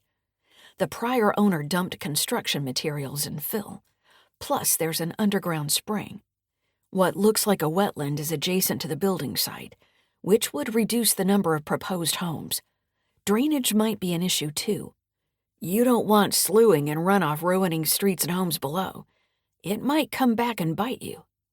Anything else? I scratch my chin. Yeah, the site is barely within the boundaries to hook up to the city sewer line. Do you have enough capacity at the secondary wastewater treatment plant to handle additional sewage from these new homes? Or will you need to expand the facility? That'd cost a lot. The city might encounter hidden costs down the road. Got it. He jots down notes. This is good stuff. Any other comments? I clear my throat and smile, skewering my mother's plans. I want her to crumble under pressure and give me back my company. What about the water supply? Does the city have the capacity to serve a large new subdivision? Those will be big homes with 3 to 4 bathrooms each. Landscaping for pricey homes like that will probably suck up water in quantities we haven't seen before. Brad writes something and looks up, smiling. Thanks, buddy. Appreciate your help. You've got my back, and as the former owner, you know the property better than anyone else. No one has mentioned these concerns. I shake his hand and grin. Glad to be of help. I'm looking out for you, my friend.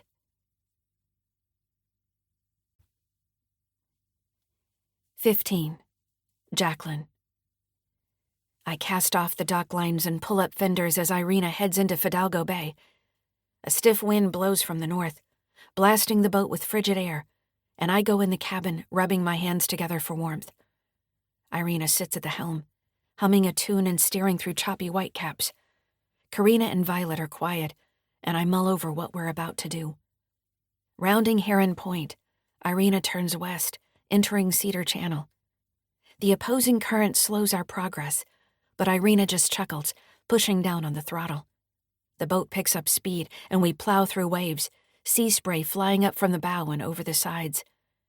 I tap a toe and count the minutes until we arrive at the little dock on Cedar Island.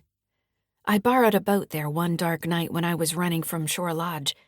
If we get inside Shore Lodge today, it'll be my first time back since I escaped a few months ago. Karina says, It's a bit late to be asking this, but why aren't we signing in to visit your friends like normal people instead of sneaking in with a cover story? I clench my fists.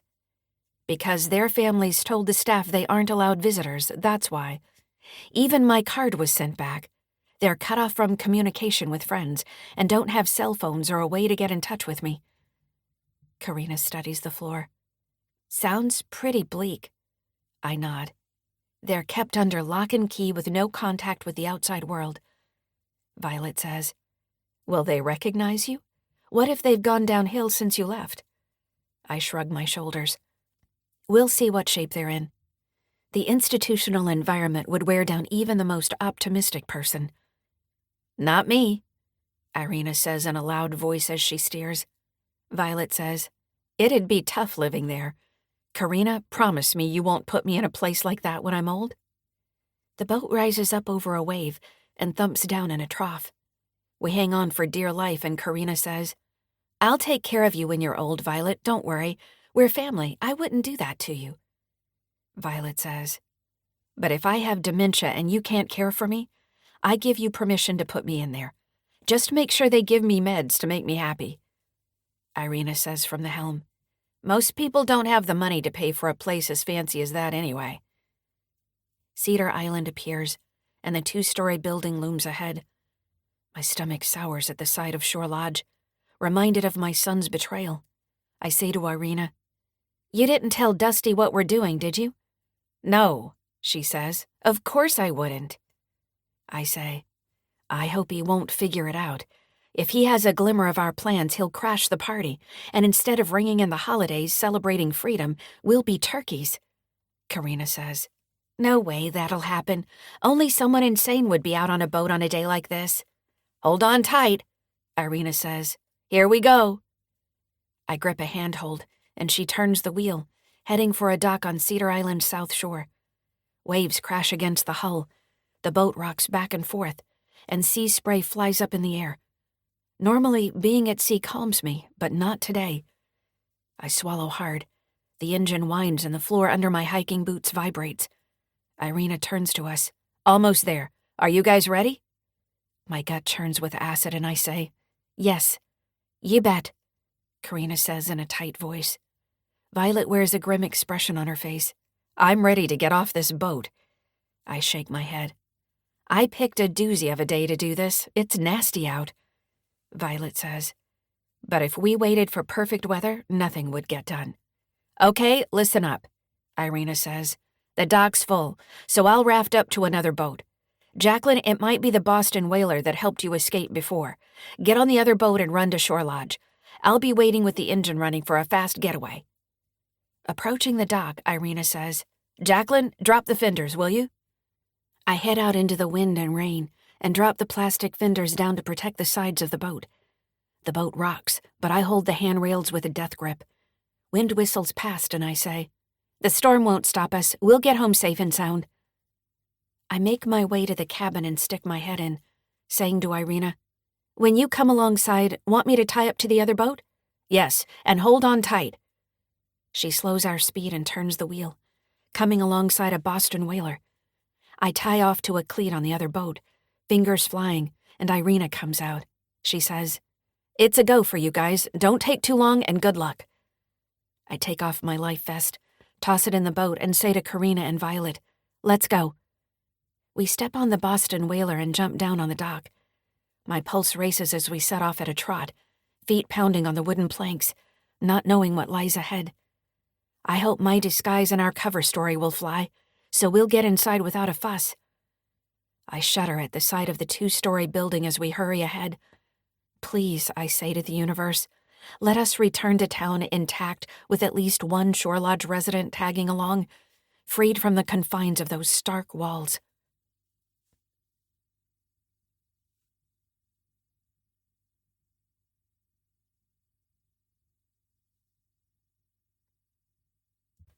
"16. Dusty. I leave City Hall and drive, rounding a corner and calling an engineer who drew up plans for Stone Estates. Another driver honks and points at my phone, but I shrug. I know it's illegal to talk on my phone while I'm driving, but I don't care. Rules apply to regular people, and I'm above all that. When the engineer answers, I say, "Hey, Gibson, Merry Christmas. I have a favor to ask you."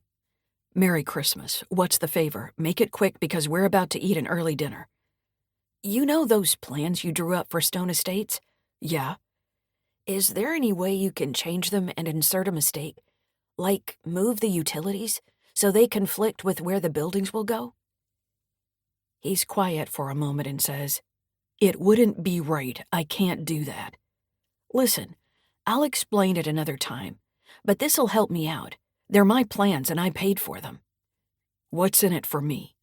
"A lot of cash, especially if you do it right away." "I don't know. It sounds sketchy. I have to stand behind my work." I say, "My mom's in over her head. She's never worked in construction. If she steps down, she'll hand the project over to me, and I'll be the owner and foreman again." "Doesn't she already have the plans and blueprints?" "I'll sneak in her house and swap them out." "I don't know. Let me think on it. I've got to go. The family's waiting." I clear my throat. "Do it for me, and you'll be glad you did. Thanks, buddy. Have a Merry Christmas." He hangs up, and I park in front of the house where I grew up. A man with a long gray beard walks over to the window and looks out. Who the heck is that strange guy? I scowl and climb out, ready to confront the stranger. Raindrops hit my ball cap and bounce off the pavement. Going up a paved front path to the yellow bungalow, I notice the flower beds and lawn have been raked. Mom's back with all her energy and not down in the dumps like after Dad died. I knock on the door and frown as a memory flies by. When I was a kid, my parents worked at their garden store and blabbed about plants at home. But building houses is much more interesting. While they slaved away selling delicate things that could shrivel and die in a storm, I'm creating long-lasting value. I pound on the door. "It's Dusty. Let me in."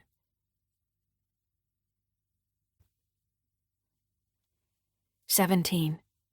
Mercury." Buddy barks and runs around, so I take off my headphones, cringing at the sound of someone thumping on the front door. I get up from a recliner and look out the front window. Jacqueline's son is pounding on it. No wonder she's keeping him at a distance, because only a jerk would act this way. I swing open the front door and look up at a tall, broad-shouldered man with a lantern jaw. His huge hands are calloused. I say, "There's no need to pound on the door. It takes me a while to get moving, and I had headphones on." Buddy races outside, chasing a squirrel across the yard. Dusty pushes past and stomps into the living room, looking around. His big boots with a waffle sole leave a trail of caked dirt on Jacqueline's new carpet, which she likes to keep spotless. I put my hands on my hips and say, "You must be Dusty, and your mom doesn't want people wearing shoes in her house, so please take off your boots and leave them on the porch." He strides into the kitchen and hurries down the hall to the bedrooms, opening each door. I wait by the open front door and catch a glimpse of Buddy barking at the base of a tree. Jacqueline's son sets my teeth on edge. The air around him almost vibrates with tension. If he was a violin string strung this tight, he'd snap. He charges into the living room and crosses his arms. "What's the camp bed doing in my room? Who's staying here? And are you living with my mother? I don't even know who you are." I swat away his suspicions with a hand, and he glowers. I'm no expert, but he strikes me as paranoid and narcissistic, a toxic stew. If I were mixing a cocktail version of him, I'd measure out an ounce of bitter ego, a dram of hot cayenne for seething anger, and a glass of lemon juice for his outlook on life. He must be insecure to act this way. His cheeks are red, his hands are clenched, and he's breathing hard, with a bottled-up explosive temper that's barely suppressed, bubbling beneath the surface. I hope he won't lash out at me. I say, "Your mom is testing out the camp bed for when we go camping this summer." He comes close, towering over me. "Oh, yeah? What's all that food doing in the kitchen, then?" I wipe away spittle that flew out of his mouth, spraying my cheeks, and shrug. I'd like to get to know Jacqueline better, but if I offend her son or get into a fistfight with him, the future I envision is unlikely to unfold. Instead of hitting him in the gut, which is what I'd really like to do, I say, "She's getting a donation together for the food bank." That's what she said. A vein throbs in his forehead. If he doesn't watch out, He's a candidate for a fatal heart attack, which killed his father. I don't mention it, because he's clearly already over the edge and ready to unleash whatever evil lurks inside. "Who are you?" he says in a loud voice. "I'm Mercury Thunder, and I've been seeing your mother the last few months." He scowls. "Why didn't I know about this?" I cock my head. "My guess is, if you admit your mother against her will to a secure psychiatric ward when she's of sound mind, and you sell her garden store and are about to sell her home, that might push you apart. That might be why your mom isn't into talking to you. Don't you think?" His eyes blaze at me, but Buddy breaks the tension, trotting in with a dead bird in his mouth and dropping it at my feet like a prize. I'll have more to clean up before Jacqueline returns, with Dusty's dirt ground into the carpet and a dead sparrow before me. Dusty leans down and looks me in the eyes. "Why aren't you afraid of me? You should be, old man. What's wrong with you?" I fold my arms. I've been through a lot. Not much surprises me anymore. He stomps out the door. "Tell her I'll be back. We always eat Christmas Eve dinner together. I'm invited whether she likes it or not. It's a family tradition." I say, "Did it ever occur to you that your family might be splintered and forever fractured after what you did to her?" He shakes his head and climbs in his truck, driving off in a cloud of exhaust. I cough and close the door. Shaking my head, I pat the dog and say, "You've got one messed up family, buddy. Sorry about that."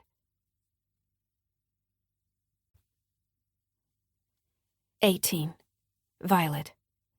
I leave the warm cabin and follow Karina out to the boat deck, joining Irina and Jacqueline. It's raining and the wind is picking up. Waves splash up in the gap between Irina's boat and the Boston whaler. I say, "I'll go first." I climb on the Boston whaler, and Karina hands me a wicker basket. I take it in both hands, setting it down. I hold out a hand to Karina, and then Jacqueline, helping them across. We grin at each other. "Let's go," I say, moving over and stepping down on the dock. Jacqueline and Karina follow, and worn wooden boards tremble under our feet. A rush of adrenaline floods my body, and I give Irina a quick wave before we set off down the dock. As rain peppers my face, I carry the basket, running toward land. Ahead of us, a 2-story hulking building is hunched behind a meadow. I swallow and review in my mind Jacqueline's drawings of the building's entry points and emergency exits. We dash across a 2-lane road and turn, trotting up a lane toward our destination. Gravel crunches under my feet, and my armpits are damp with sweat. I snort at how Jacqueline believes the staff will show us to the secure second floor, but she's been here and I haven't, so we'll try her way before improvising and gaining access through a service entrance. "Stay alert, Vi," I tell myself as we hurry ahead. "Your job is to protect the others. Even though no one said it out loud, I know that's why they invited me along." Jacqueline, who is strong and spry at 61, reaches over and takes the basket from me.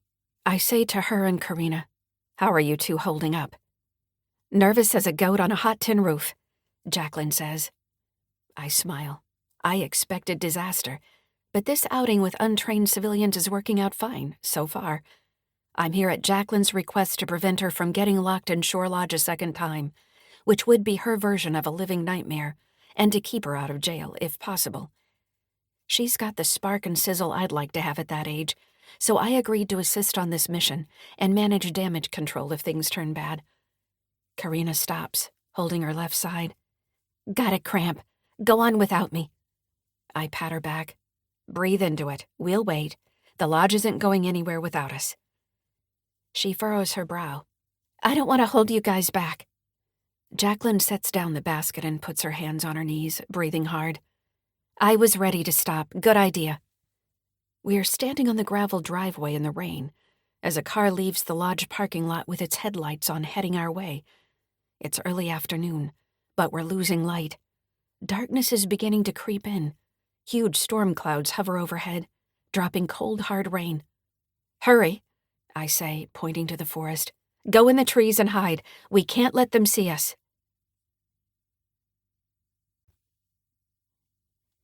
19. Karina. I stumble off the road and hide behind a tall fir tree. Yesterday, I thought I was cut out for this outing with friends for a just cause. But in my heart, I'm just a scone maker, baker of quiche pies, and a potter and painter of canvases. I'm not a hero. I'm just an ordinary person. I frown as a car drives slowly by and duck my head. I shouldn't have come along. I'm probably jeopardizing their chances of success. Jacqueline comes over, stepping lightly through the forest to stand by me behind the tree. She says, "How are you doing? Are you ready to go inside and work your magic?" I blow out a breath and shake my head. "I'm sorry, I shouldn't have come. I'm not as fast at running as you and Violet, and I'm not as strong. I just stay indoors most days. This is too much for me, and I'll mess it up, so you'd better go on without me." Violet comes up and whispers in my ear, "You're brave, and you've made it through worse. Come on, sis, you can do this. We each bring a special skill, which is why Jacqueline picked us. Our team sticks together, and I have your back." Feeling stronger, I nod and softly say, "Okay, I'll do it." Jacqueline pats my arm. "When we go inside, I'll talk, and then you'll take over. Tell them how you bake this as a thank you for working with an underserved population. They're unsung heroes who deserve a huge thanks." I wipe my nose with the back of my hand. "I can do that. Gigi always said to say something to make people feel better about themselves." Violet says to Jacqueline, "Did you recognize the person driving that car?" "Yes, it was Dr. Henderson, the head shrink and administrator. He didn't see me, so that's one obstacle out of the way. Hopefully he isn't coming back." Rain patters down through the tree branches, getting us wet. Water drips off my nose and I wipe it away. I say, "I feel better now. Let's go." Violet says in a stern voice, "Keep to the side of the road with your heads down, walking in single file." We move down the driveway, gravel crunching underfoot, and approach the entrance to Shore Lodge. I will myself to slow my racing heart and blow out a long breath. The parking area is lit by floodlights, even though it must be 2:30 or 3 in the afternoon. I picture my grandmother Gigi smiling down at me, encouraging me to help others, and I hope I inherited one iota of her inner strength. I don't want to disappoint my sister and Jacqueline by making a massive blunder, ruining their plan.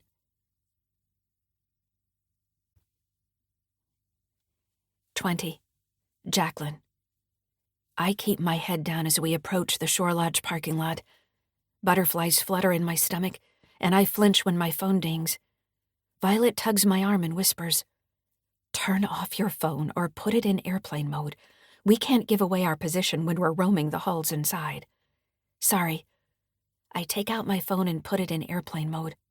Karina pulls out her device, touches it, and tucks it in her pocket. I whisper, "I hope this is a new beginning for a few healthy, unhappy residents." Karina tugs at my puffer jacket. "What about the guy using the wheelchair? If he wants to leave, how will we get him to the boat?" Violet says, "Don't worry about that. I'll handle it." I take a deep breath and stride toward Shore Lodge, expecting the earth to open up and swallow me as I touch the cold doorknob. I am opening a door that will take me back into the building that housed my terrors.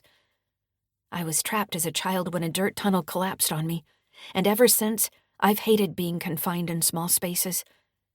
Shore Lodge served up the terrifying feeling of claustrophobia on a number of unfortunate occasions.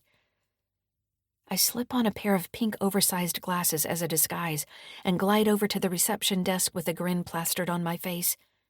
I might look insincere, but it won't matter. At least I'm giving off the essence of the holiday spirit.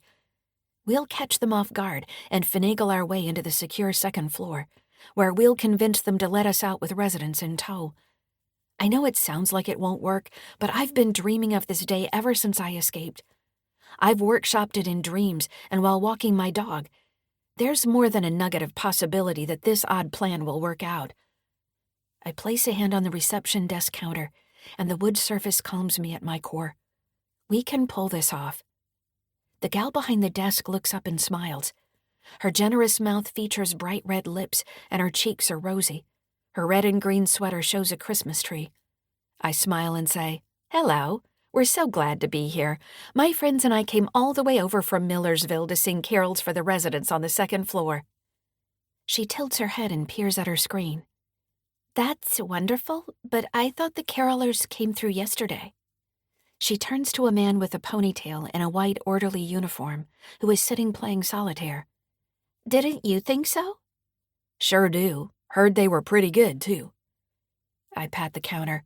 Well, I'm sure there must have been some sort of mix-up, because we had it booked months ago. Our group is in so much demand, you know. It must have been a mistake. She nods. I suppose you could go up and entertain the residents anyway. Most of them won't remember what happened yesterday, and some might sing along. Music seems to calm them and brings back memories of happier times. I'll call upstairs to see if it's okay with the charge nurse. I say, Who's the charge nurse up there this afternoon? It wouldn't be Nurse Wright, that wonderful woman, by any chance? She has such a gift of gab, and she cares so much for her residents. Each and every one of them up there must feel loved and treasured by her. Karina nudges me with an elbow. Violet crosses her arms, and I get the distinct impression they think I'm pouring too much syrup on the subject. Maybe I'd better back off a bit. The receptionist checks her screen. Nope. Nurse Wright isn't in today. We've got a new hire, and I'll give her a call right now. She talks on the phone for a minute and hangs up. Okay, it's fine, and you're welcome to go up and sing. They'll send someone down to escort you to our secure second floor. Putting my hands together, I smile and say, Thank you. We're looking forward to entertaining shut-ins who may appreciate a ray of sunshine on a dreary day. The waves out there when we crossed from Millersville just now were almost brutal. We're fortunate we got here in one piece. The orderly stands and frowns. I hope the ferry won't stop running due to high winds. I don't want to be trapped on the island overnight. The receptionist waves away his fears. People forecasting the weather get it wrong so often, let's not panic just yet. Violet takes my hand and pulls me to the other side of the lobby before I talk my way into trouble by blathering too much. She gives me a fierce look and I say in a loud, clear voice, We'll share the joys of the season with others less fortunate. Violet says in a low voice, First step is complete. Step 2 coming up. I blow out a slow breath and fidget with my fingers.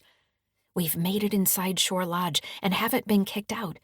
Next, we'll enter the off-limits second floor. Holding the basket, Karina leans toward me and says, I'm taking the food upstairs, is that right? I exchange a quick look with Violet, and we nod to each other. I whisper, Wait until we're upstairs. Your scones are so good, they can open locked doors.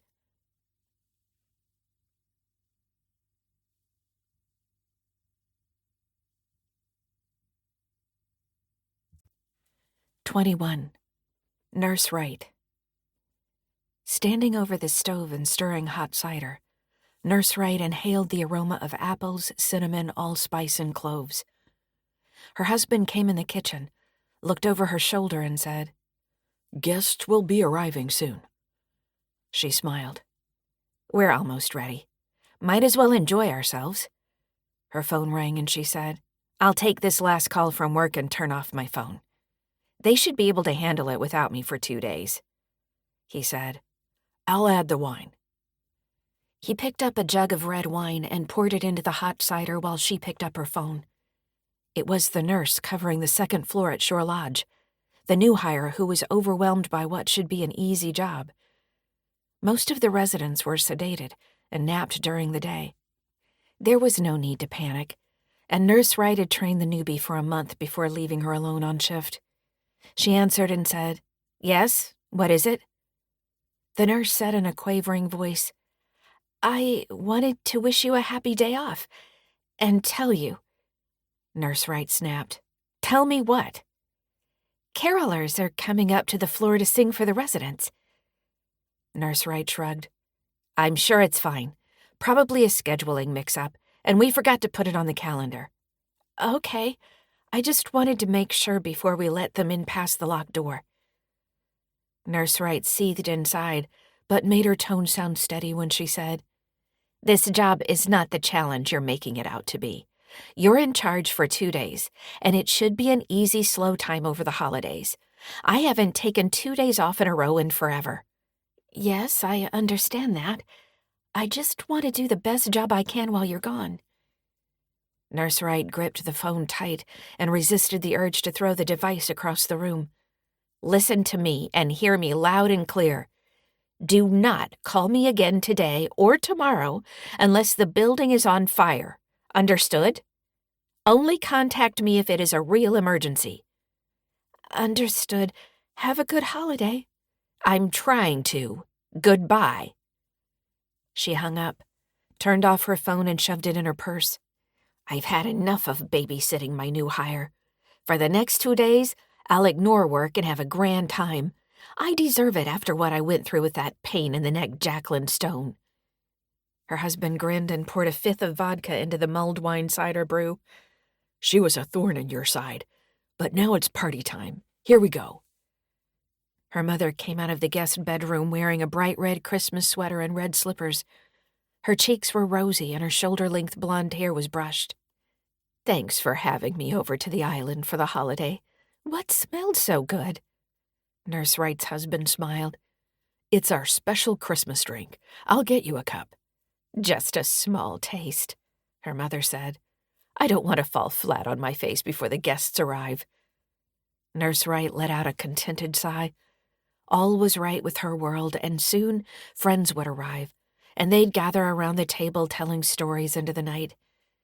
This was the way to usher in Christmas, instead of working yet another shift at Shore Lodge. The alluring thought of retirement raised its appealing head, but she reminded herself she had 10 long years left before she could sip beers on a beach in Mexico during the winter months. She said, "I'll make the mashed potatoes." Her mother cocked her head. "Don't drop the bowl like you did last year." Hearing the word floor, Nurse Wright's mind swiveled back to work, and she wondered how the new nurse would handle things while she was home with friends and family. She should have asked the barely capable young nurse if Florence had been taken to the infirmary. She scowled. And who were those unscheduled carolers anyway? Was there a risk involved, with strangers entering the secure ward when she wasn't there, overseeing and making sure all was going smoothly? Her husband gave her a peck on her cheek, bringing her back to the present. He stood back and said, "I bet you're thinking about work, am I right?" She took a mug of mulled wine from him. "You're right." He sighed. "You promised to forget about work and enjoy the holiday." She took a sip of the steaming hot beverage, inhaling the spicy aroma of the holiday spirit. "From this moment on, I'll be 100% present for our party and won't give a fig about work. I'll kick back and enjoy myself." Her mother giggled. "It's about time you cut loose. That's all I can say." Her husband smiled and held up his mug. "It'll be our own holiday miracle right here at home." 22. Mary. When my husband isn't looking, I slip into our study at home to print out more blank durable power of attorney forms, in case we need them. The printer hums, spitting out copies, and Fred walks by in the hall. He stops in his tracks, looking in, and I turn away, busying myself by loading paper in the printer tray. No need to get my husband, who is an attorney, involved. He comes in and smiles. "What are you up to, dear?" I shrug my shoulders and lean back, covering up a set of papers. "Nothing much." He cocks his head, scrutinizing me, and comes closer. "You're usually in your art studio at this time of day." Glancing at the document behind me, he furrows his brow. "What are you doing?" The printer stops and I clear my throat. "It's for Jacqueline. No need to talk about it. Just something she's cooked up." He folds his arms over his chest. "I see." Seconds tick by. He eyes me and I swallow, gazing back at him. This is why it's tough to be married to an attorney. He knows how to win arguments, like right now when he's waiting me out. He knows I can't stand silence for too long. I grit my teeth and close my mouth. He walks to the window and parts the curtains, looking out on a rainy early afternoon. "Are you by any chance helping Jacqueline with a secret project? Because I hope not. Months ago, she mentioned she wanted to return to Shore Lodge to help others leave. I distinctly declared I'd have no part of it. I clear my throat. Just pretend you never saw this. Go in the living room and read a book. Walk on past and forget about it. He leans back against the windowsill. Trees sway in the wind, and a branch hits the roof with a thud before dropping down in the front yard. I hope Jacqueline and the others are safe in this windy weather on Irina's boat.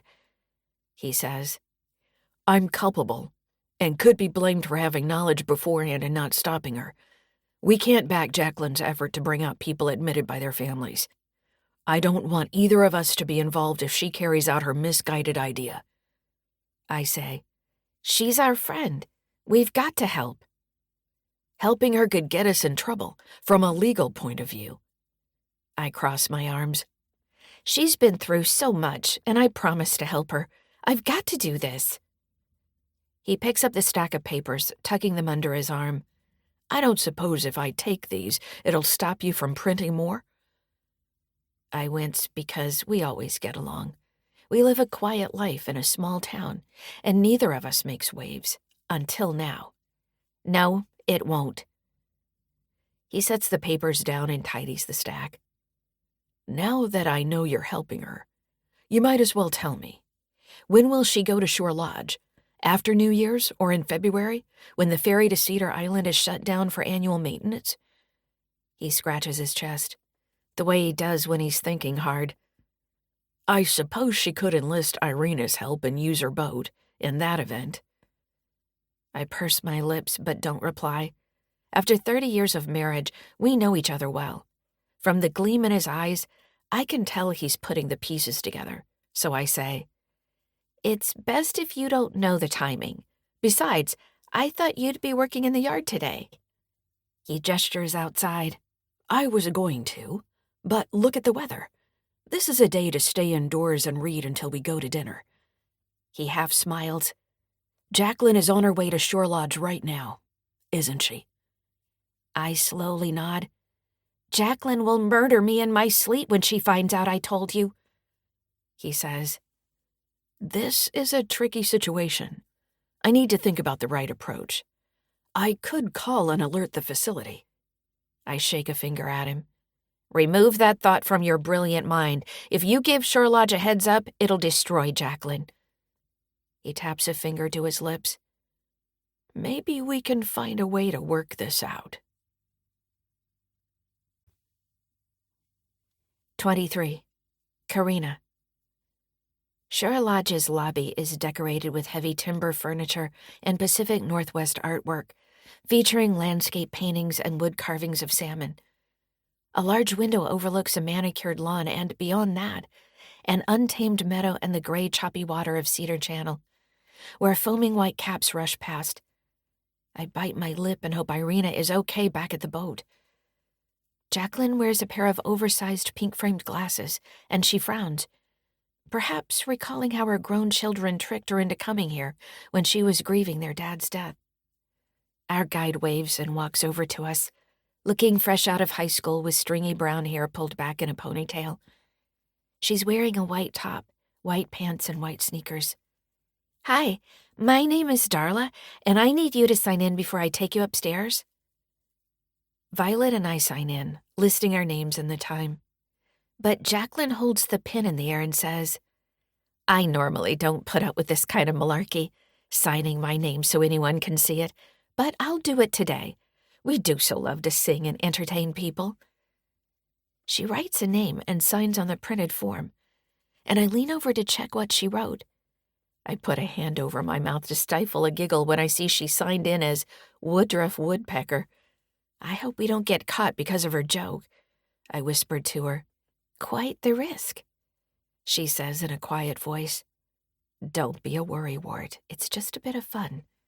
I nod, but suspect she's rebelling against the controls that kept her in place months ago when she was admitted to the psychiatric unit on the second floor. That would fan the flames of a deep-seated rebellion in any sensible, sane person. My grandmother wouldn't have put up with it, and I wouldn't want to be locked inside.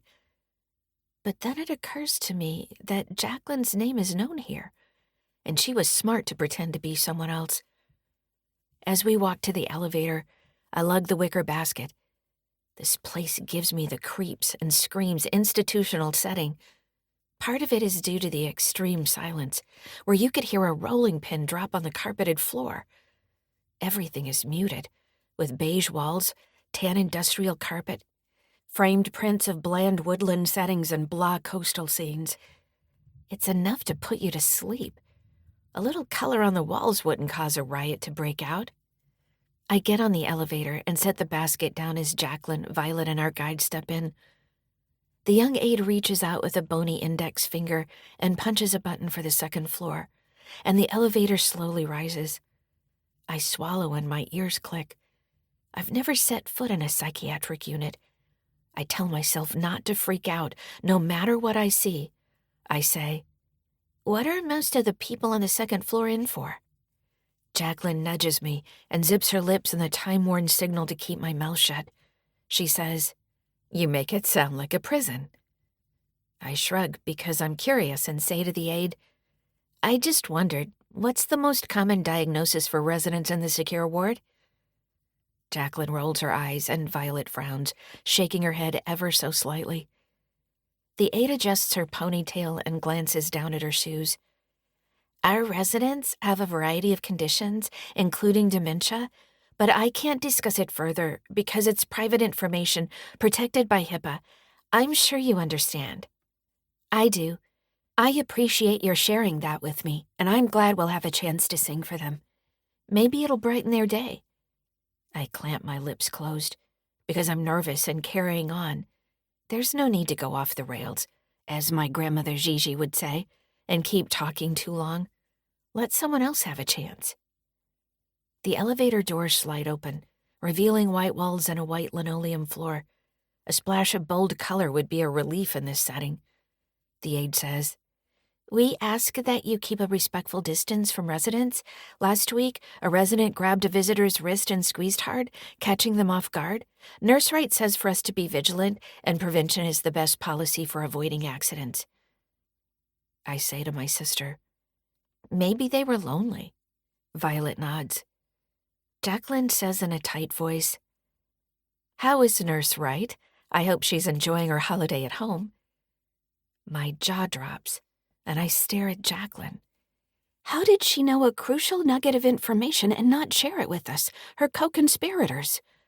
From what Jacqueline told me in stories about her time at Shore Lodge, Nurse Wright is to be avoided at all costs, and I've been quaking in my boots anticipating meeting her. The aide eyes us, perhaps sensing tension between us and a crack in our trio's unity. "I'm not sure. You'll have to ask the charge nurse. How do you know Nurse Wright?" Jacqueline brushes off with a wave of her hand, saying, "Oh, I've just heard in town how wonderful she is. That's all. Let's go over the concert lineup again, gals." She turns to the aide. "We each have a favorite song we'd like to start with." Brushing a stray hair from her face, the aide says, "I get it. I'm in a dance troupe in Millersville. It's normal to have creative differences and stage jitters." The elevator comes to a stop and I pick up the basket, holding the bottom. I can't wait to climb on Irina's boat and return to town. I say, "Absolutely." 24. Dusty. I pull away from my mother's house and head for the marina.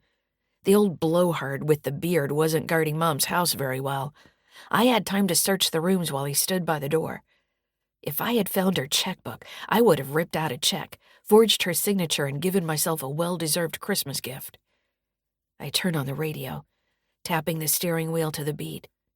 Mom always serves Christmas Eve dinner at 3 o'clock, so she should be home cooking for her favorite holiday, with candles lit and strings of twinkling little white fairy lights hung inside the house.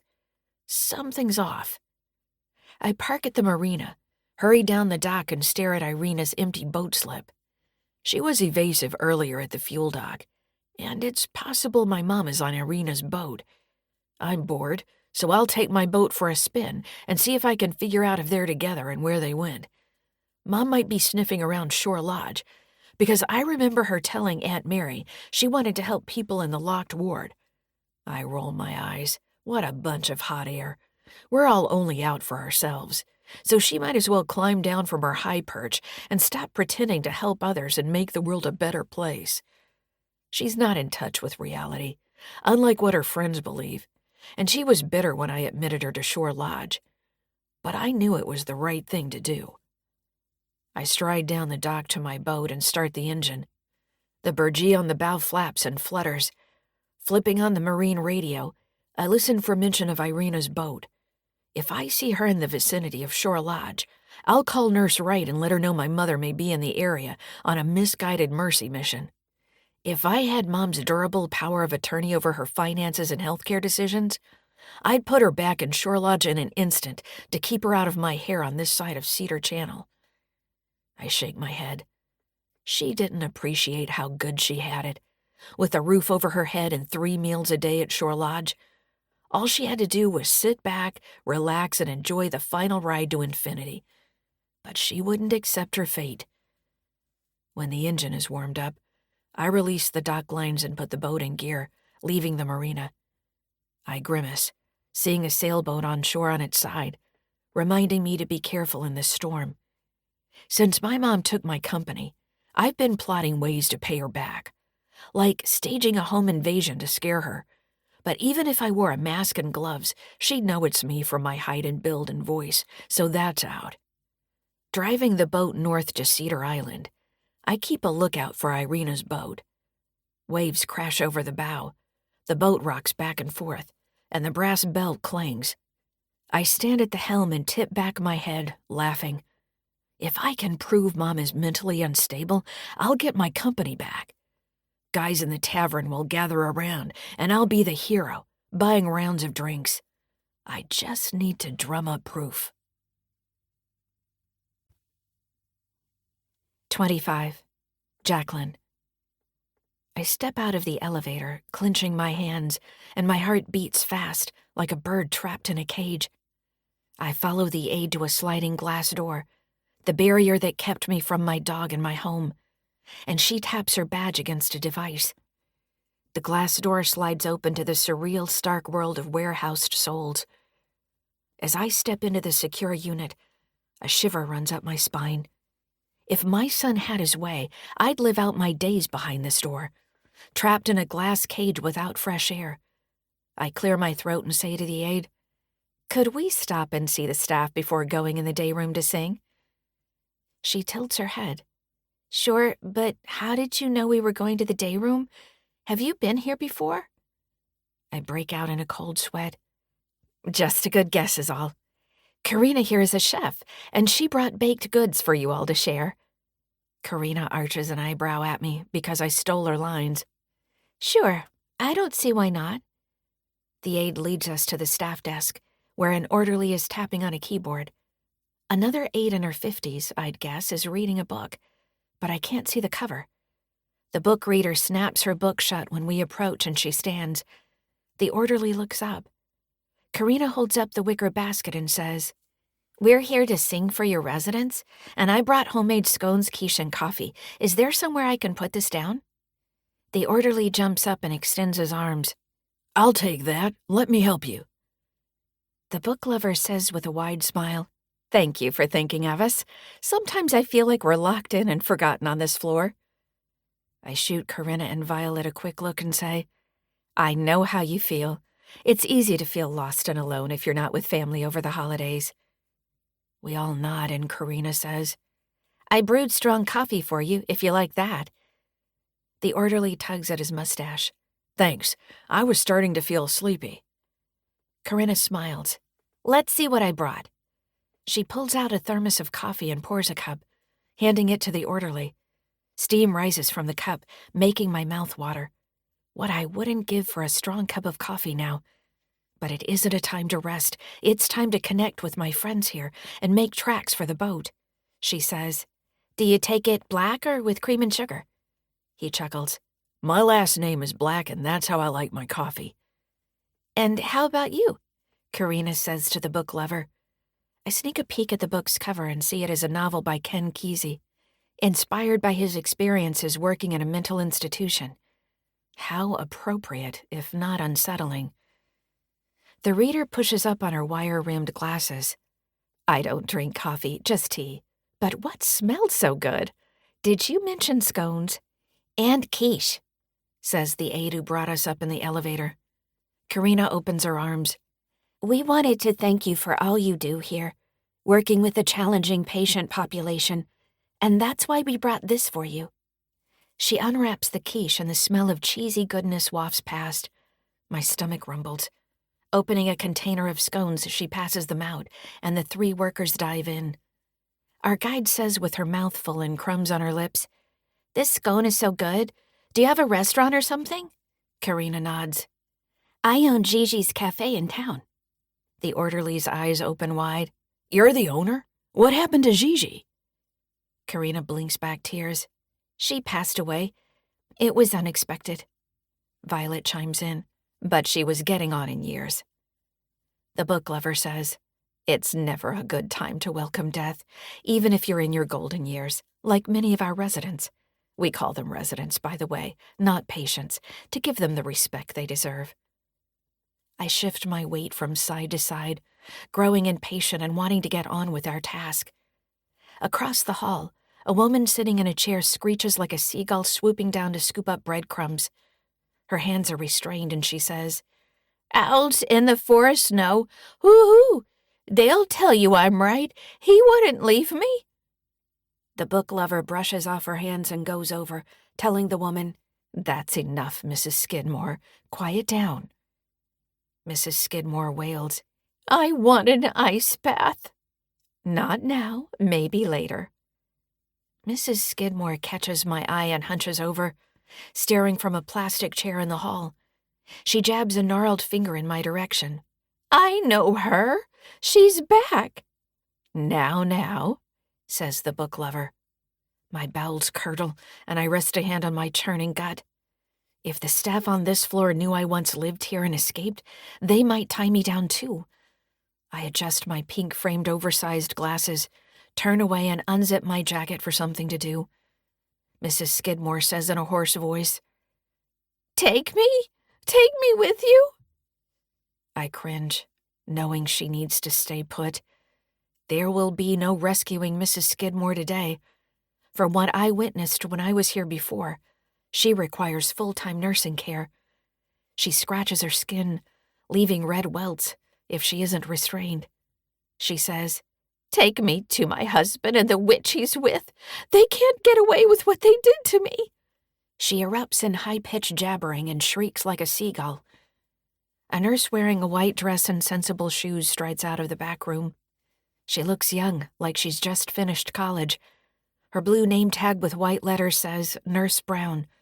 She says in a shaky voice, What's going on? Keep it down, or you'll upset other residents. Nurse Wright says we can't have a rebellion on our hands. Mrs. Skidmore hums before breaking into song. I knew him when, the one who walked in the woods, the tallest of men among trees. And where did he go? The one who wandered but down the street to Lorna. Oh, Lorna, Lorna, in your pink fluffy slippers, what have you done to my husband? I wipe a tear from my eye. The orderly says to the nurse, She's more lucid today. Must be the change in her meds, don't you think? The nurse nods and pulls out her phone. I'll let Nurse Wright know about this change in behavior.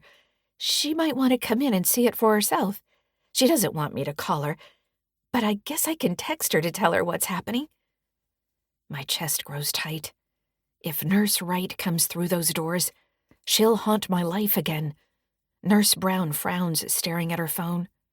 Oh, no. She silenced her notifications. She never does that. But I guess she's entitled to a day off. Or 2, the book lover comments. Nurse Brown nods. That's right. She has today and tomorrow off. I hope nothing bad happens while I'm in charge. She turns to me and says, Hello, who are you? Are you the carolers they called about from the front desk? I plaster a fake smile across my face and gesture to Violet and Karina, who are beaming with generosity and rosy cheeks, looking like innocent cherubs with their hands behind their backs. We're the Triplet Starlet Singers, and we're here to thank you for helping those who can't live on their own and sing songs for residents in a short concert. Nurse Brown glances at a large round wall clock and turns her attention to me. That's kind of you, and your red leggings are festive and fitting with the holiday spirit. But you'd better get on with it, because we have shift change coming up soon. The young aide points down the hall. The day room is this way. Come with me. We follow her, and I sniff the air, smelling lemon-scented cleaning agents masking an odor of urine. To quell my nervousness, I blurt out, You have 2 workers named Black and Brown. Isn't that a drink? No, that's a black and tan. That's right. Violet and Corinna elbow me, and the aide stops in her tracks outside the day room. She says in a low voice, You might hear and see some disturbing sights while you're here, but know that our residents are well cared for. I resist the urge to roll my eyes, recalling Nurse Wright's iron-fisted attitude toward me when I was living here due to my son's devious decision. But I admit, some people require a place like this for nursing care and watchful oversight. It's just that I wasn't in that category. Instead, I was a grieving widow who had trouble remembering my name one time at the doctor's office. But Dusty dove on that like it was a loose football. He was delighted to pounce on my vulnerabilities and run off with my money. We pause at the entrance to the day room, and I see 2 of my friends sitting side by side on the sofa. The angry man who was admitted against his will by his son isn't here, and neither is Florence. I say, I heard a woman named Florence lived here. Is she around? And an older man who used a wheelchair? I think his name was Jack? The aide meets my gaze. You certainly are informed, aren't you? Are you sure you haven't been here before? I shake my head and cross my fingers behind my back. Absolutely not. But we had hoped to sing for Florence and Jack. We have mutual friends in common. Isn't that right, gals? Corinna and Violet nod their heads, bobbing like bobbleheads. Definitely, Violet says.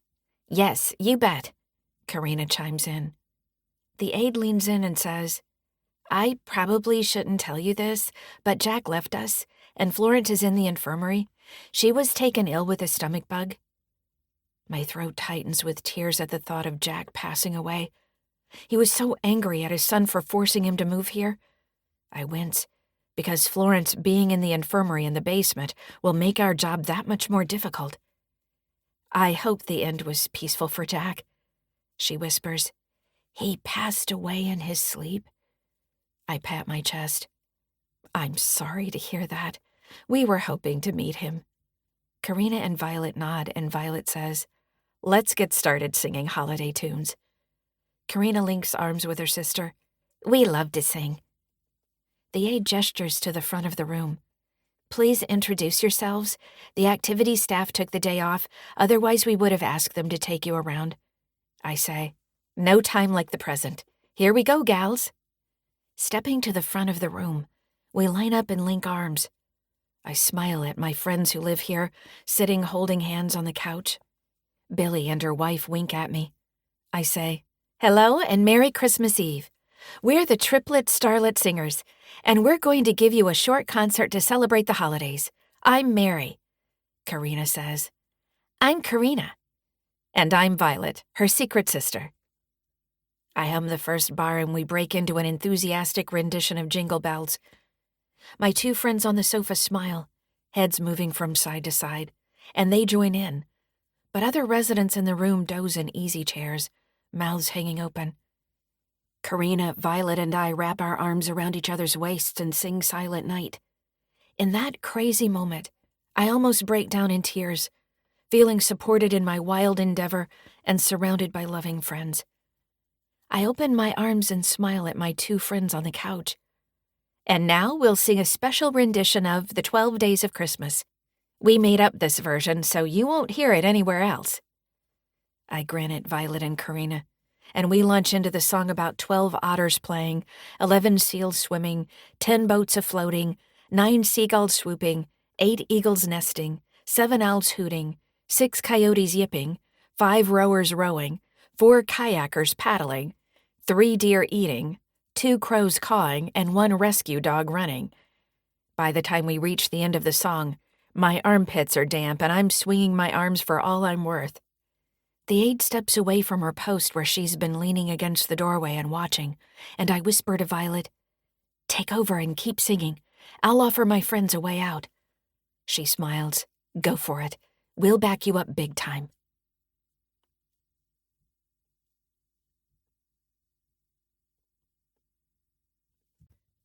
"26.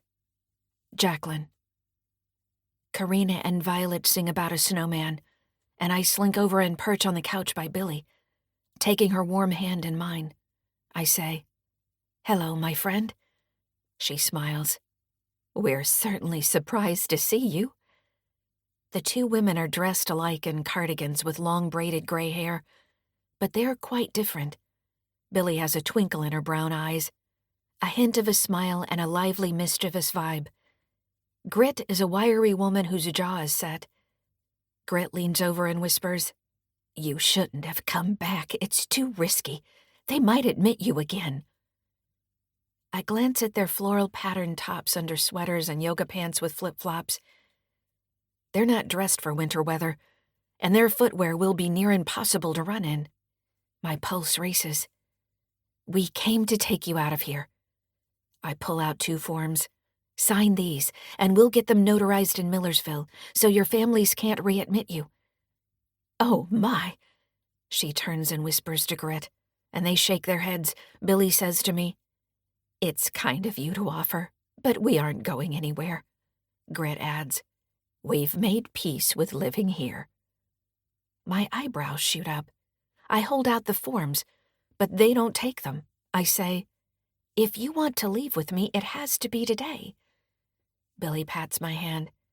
"You're a dear to come here." "But we'd have nowhere to live." My jaw drops. "We'll help you find a place to live. You'll stay with me at first. You can revoke your durable power of attorney and make a new one, like I did, to free yourselves from what your families did by locking you in here." Billy shrugs. "Like we said, we're staying. It's not so bad. Meals are cooked and served, bed linen's changed. We're on easy street, unless Nurse Wright's in a bad mood, and then we keep to ourselves. Duck and cover on those days, as you know."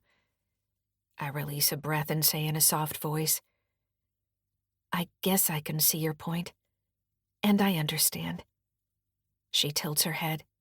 "We're not like you.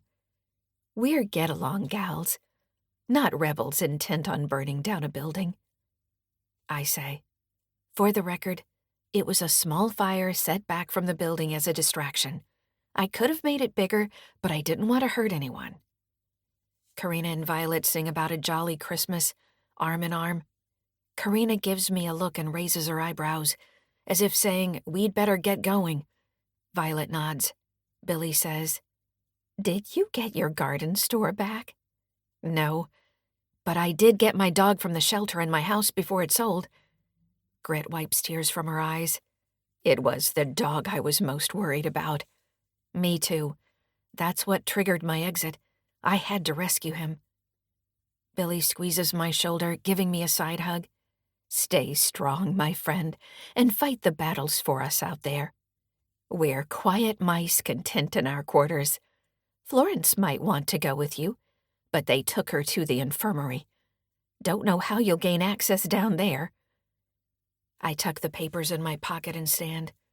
"I've got a plan, and I hope it'll work. See you later, my loves." I join Karina and Violet in the front, and we launch into an enthusiastic rendition of Rudolph the Red-Nosed Reindeer.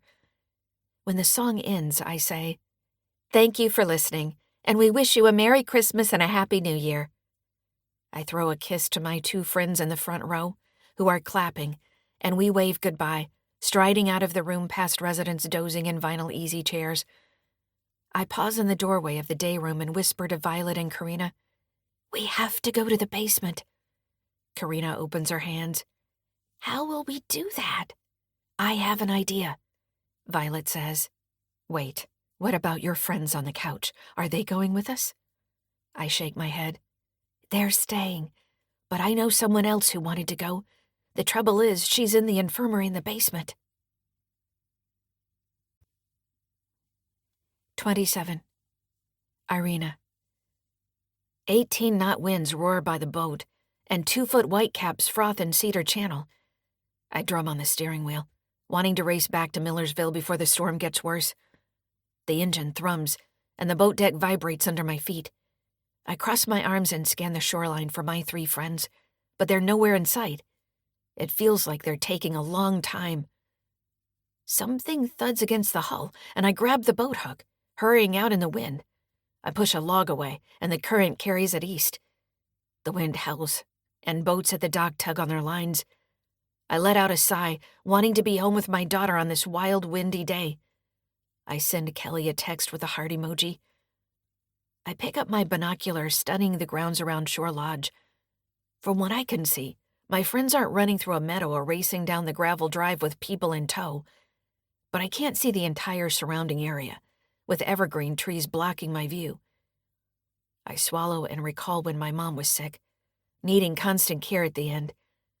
There's a reason institutions like Shore Lodge exist. Some people need a place like that to call home. A loud rumbling echoes from the sky, and with a whoosh, 2 military surveillance jets swoop overhead. My pulse picks up and I duck out of instinct. Kelly and I took our friend's dog Happy to an off-leash dog park on Whidbey Island, and the pilots were practicing touch-and-go exercises. We could see the pilot's face in one jet as he touched down.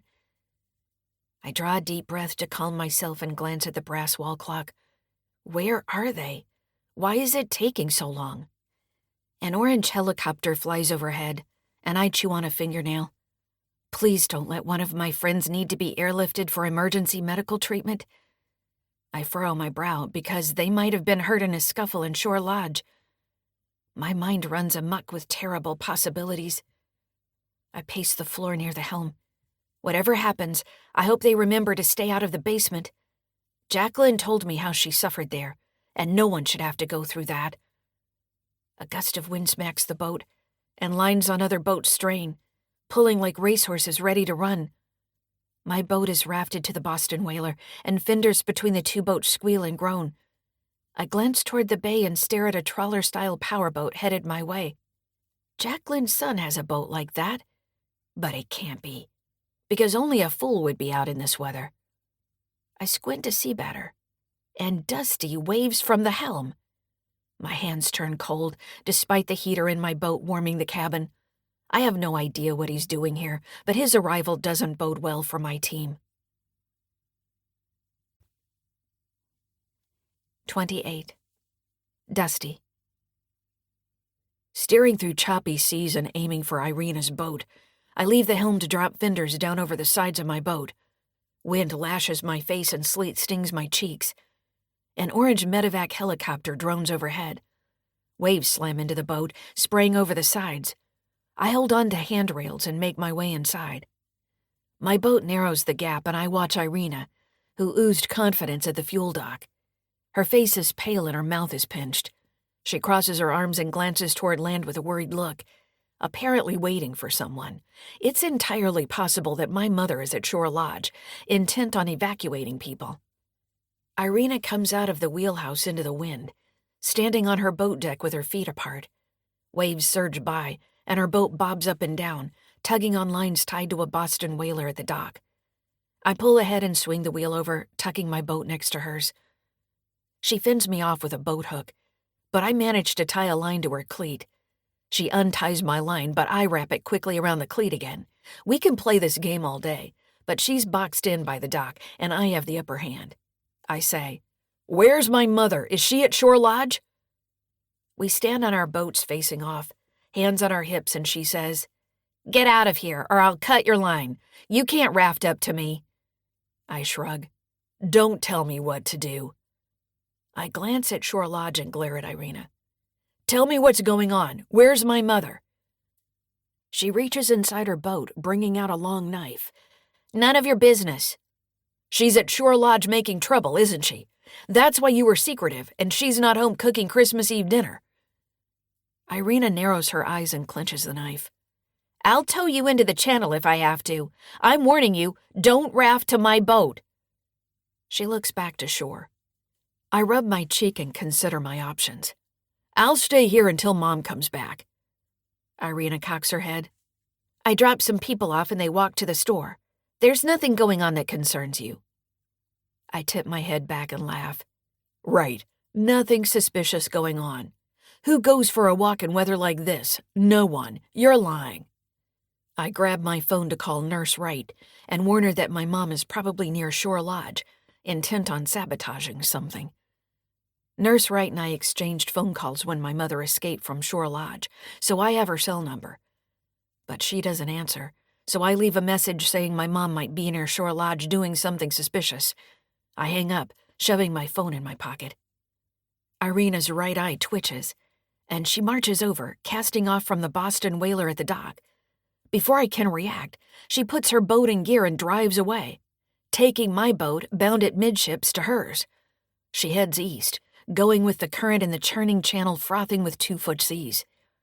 I grip the handrails, wind whipping past my face. Gritting my teeth, I consider untying my line from her cleat while we're underway, but I could end up losing a finger. My line is snug around her cleat, and the motion of being underway has tightened the knot. I run to my helm and look around, thinking about what to do. When I turn my wheel, her boat is more powerful than mine, and my movement didn't alter our course. We round a point and head south in Fidalgo Bay. I put my engine in reverse, figuring if I slow my speed, I'll be able to loosen the line and pull it off her cleat. My engine whirs, grinding out a complaint, but her boat carries us ahead. We head south at 12 knots, riding the waves, pushed by the wind. Sweat drips down into my eyes, and I wipe it away. There's only one way to end this, so I grab a knife and run out, slashing the line binding us. The boats drift apart, and I hurry toward my helm as a big wave rears up, crashes down on the deck and covers me with frigid salt water. I shriek into the moaning wind and hold on for my life in the choppy sea. Irina turns north toward Cedar Island. I race to the helm, wipe my brow and turn the wheel to follow her. But the boat bucks and thrashes in the waves, fighting the current and running against the wind. A blast of wind bears down, making the boat shudder. Waves rear up over the bow and smack down, throwing salt water up on the windshield. I steer through the choppy mess, and a brass bell clings with a warning that I should be in my marina slip, taking shelter, as any wise boater would do in these conditions. Gritting my teeth, I plot my revenge for being bested and place another call to Nurse Wright to warn her about my mother's possible plans. When she doesn't pick up, I shove my phone in my pocket. The boat suddenly stops, as if held back by a hidden hand. I scowl and watch my speed drop to 1 knot. The line I just cut must be wrapped around my propeller. My pulse races, and I scream into the briny wind. Stuck without power in the middle of a winter storm, my boat is drifting closer and closer to shore. 29. Jacqueline. Standing in the hall, I whisper to Karina and Violet, I know we agreed to come to this floor, take my friends if they wanted to go and get out as fast as possible, but we can't leave Florence behind. She said she wanted to leave. Violet crosses her arms and frowns. I rub my temples where a headache throbs.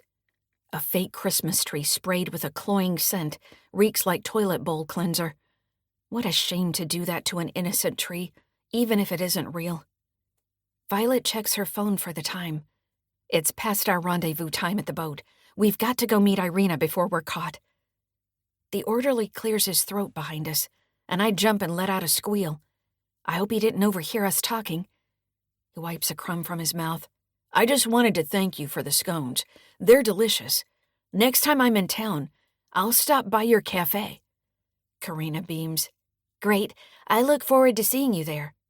And the quiche, he says, opening his arms wide. It was so good. Violet and Karina look at each other and smile. He says, I overheard you talking about catching a boat, but ferry runs for the rest of the day have been canceled due to high winds and hazardous conditions. I gulp. A friend brought us over on her boat, so we should be fine. He nods. You might want to leave now, because they issued a small craft warning due to gale force winds. Karina bites her lip, gazing at me. Violet eyes me. I draw a deep breath and say, Thanks for telling us, and you're right, we need to get going. Before we do, there's one last stop on our jolly caroling tour to brighten people's lives. He tilts his head. What's that? On the first floor? I promised we'd stop in the infirmary to see one of your residents, Florence. Would you please show us the infirmary? We'll sing for Florence, and when we get back to town, we'll tell people in Millersville about your amazing facility.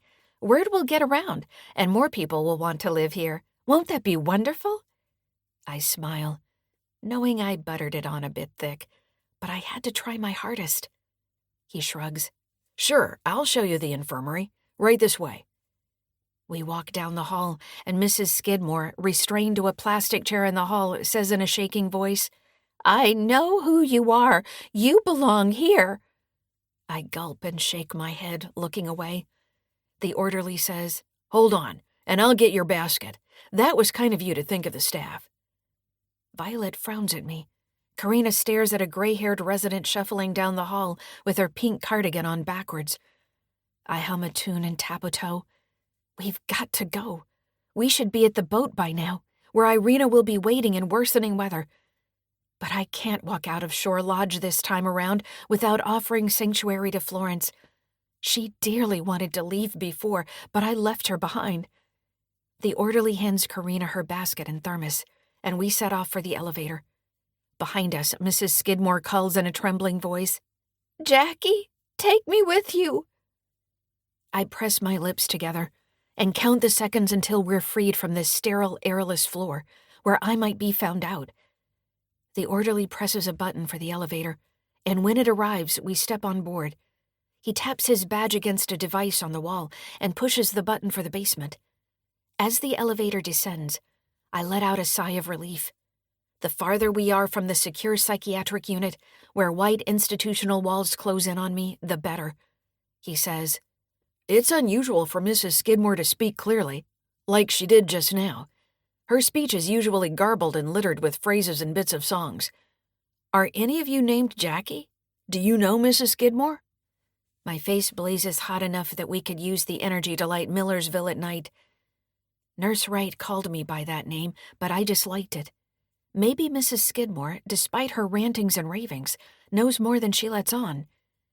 I shrug and recall my departed husband Albert saying, honest is the best policy. Except he didn't follow that in his own family life about money or disclose his heart condition to me before he died. I say, when I was a kid, people called me Jackie, but it's just a coincidence. He scratches his chin. Strange. Violet makes a motion for me to zip my lips and I nod. Karina raises her eyebrows. I swallow and my ears click. I can't wait until we're running away and racing for freedom on Irina's boat. The elevator door slides open to the basement. Cool air carries the aroma of a submarine sandwich. The orderly guides us around a corner, and a young woman sets down her food and opens her arms, giving me a huge hug. I whisper in her ear, Don't use my name. Stepping back, I say, How wonderful to see you. We've come to sing carols for Florence, if she's up for it. The orderly glances at us. Do you two know each other? I say, Sally is my friend, and we met on a trail going up Cedar Mountain, the one with the cell towers on top. He rubs his upper lip. Sure, I've been on it. Sally, okay if I leave them with you? I've got to finish my shift and clock out. The ferry stopped running, if you haven't heard, so I need to find a place on the island to crash tonight. She nods. You go ahead. They'll sing a few songs and I'll sign them out. The orderly leaves, closing the door behind him, and she turns to me and frowns. I offered to help, but I can't jeopardize my job. What are you doing down here? We need to see Florence. I'd tell you more, but it'd get you in trouble. She lets out a sigh. Fine, but make it quick. Come on, I'll take you in there. 30. Nurse Wright. Nurse Wright glanced at the dining table set with candles, red placemats and greenery cut from their property. A fire blazed in the fireplace, but outside, harsh wind battered the house, making window panes rattle. Her mother sat by the fire in an easy chair reading a mystery. More mulled wine? Nurse Wright asked. Her mother shook her head and looked up over her reading glasses. Not yet, or I'll fall asleep during dinner. How's the prime rib looking? Nurse Wright's husband said. We cranked up the oven heat, put the prime rib in and turned off the oven. But we can't open the door to look, or we'd let the heat out. A gust of wind shook the house and the lights flickered and went out. I bet the power's out on the whole island, Nurse Wright said, but at least they have a generator at work. She picked up her phone, taking it off airplane mode, to call their guests and let them know about the power failure. As she was about to dial, she noticed a call had come in from Dusty Stone. But she didn't have time to listen to his voicemail, so she ignored it. Her mother said, "What's going on? You look confused." "The son of the woman who escaped from Shore Lodge called, which is odd. He probably wanted to wish you happy holidays." She nodded. "Could be. I'll call the Pearsons and tell them the power went out and to bring flashlights." Her husband chuckled and said, "And blankets and snacks. Tell them to bring chocolate and plenty of it to go around." Nurse Wright smiled. "Comforted by chocolate and the fine company of friends, we'll weather the storm." As she dialed, an unpleasant thought crossed her mind, and she frowned. Dusty might have called about his mother making trouble at Shore Lodge. Nurse Wright was still digging out from the paperwork nightmare Jacqueline Stone caused. Jackie was trouble through and through, and Nurse Wright never wanted to see her again. 31. Jacqueline. Sally stops outside her room and says, "Wait here while I ask Florence if she'd like to see you." My fingers curl into fists, knowing the clock is ticking and we're on borrowed time. We've got to get back to the boat before we're caught. A moment later, Sally opens the door wide and waves us into a small room, where Florence is resting in bed. Her face is pale under her red bird's nest of a messy wig. Florence breaks into a smile. "I know this troublemaker." I step forward and open my arms to hug her, but she says, "I've got a bug, don't get too close." I shoot Karina and Violet a worried glance and ask Sally, "Is she contagious?" Sally shakes her head and says to Florence, "You're fine now. I'll send you up to the second floor in an hour or so." I grimace and say, "Where the air around Nurse Wright will make you sick." Sally pats my shoulder. "We met when I lived here a short time, and she was kind to me when my world was falling apart. After I made it home to Millersville, we stayed in touch." Sally says, "Let's not forget, for some people, it's the best place for them to live." Florence screws up her face. "My family stuck me in here." I turn to Sally. "Would you please give us a moment? It'll just take a few minutes, but I have something to say to Florence. Thanks." Sally puts her hands on her hips. "You should sing, in case someone comes down here and asks what you're doing." I nod. "Ready, gals?" We launch into Silent Night and switch to Jingle Bells in an upbeat medley. I close the door while belting out lyrics, and we stop singing. I say, "Florence, we can take you to Millersville right now, if you want to leave for good." Her eyebrows shoot up. "My family won't agree to that. If I try and they catch me, Nurse Wright will make my life miserable. When you left, she took it out on the rest of us, marching around in a bad mood. I can't risk it, and I don't want my family to be angry with me." Karina says, "I'm Karina. Were you admitted against your will?" Florence nods. "That's right." Violet says, "We could take you to Jacqueline's place, and after that, we'll help you figure out where to live." Tears well up in Florence's eyes. "I've always wanted someone to show up and take me away from this place, and I admire you, Jacqueline, for having the courage I lack. But I'm too chicken to leave and face my family's wrath. I don't want to find a new place to live or make a change at my age, so I'll pass. But thank you. And just recalling this moment will help me get through the months ahead." My jaw drops. "You said you wanted to leave, but now you don't want to?" She cocks her head. "I was grumbling for the sake of complaining, so don't mind my nattering negativity." I pull out a form and say, "If you want to leave, sign this to revoke your durable power of attorney. You can live a new life." Violet says, "But we've got to leave right now and run for the boat." Florence says, "I'm too weak to run. I'm not strong, like you are, Jacqueline. Besides, I get seasick on boats, and I'm deathly afraid of them.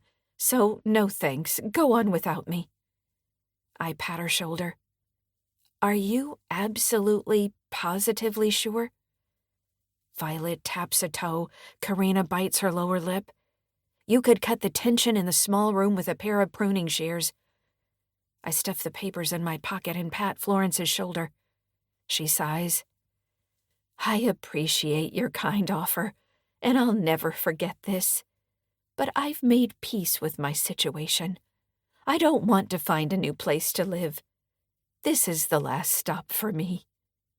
I say, "I understand, and know that I'll be thinking about you." Florence dabs her eyes with a tissue.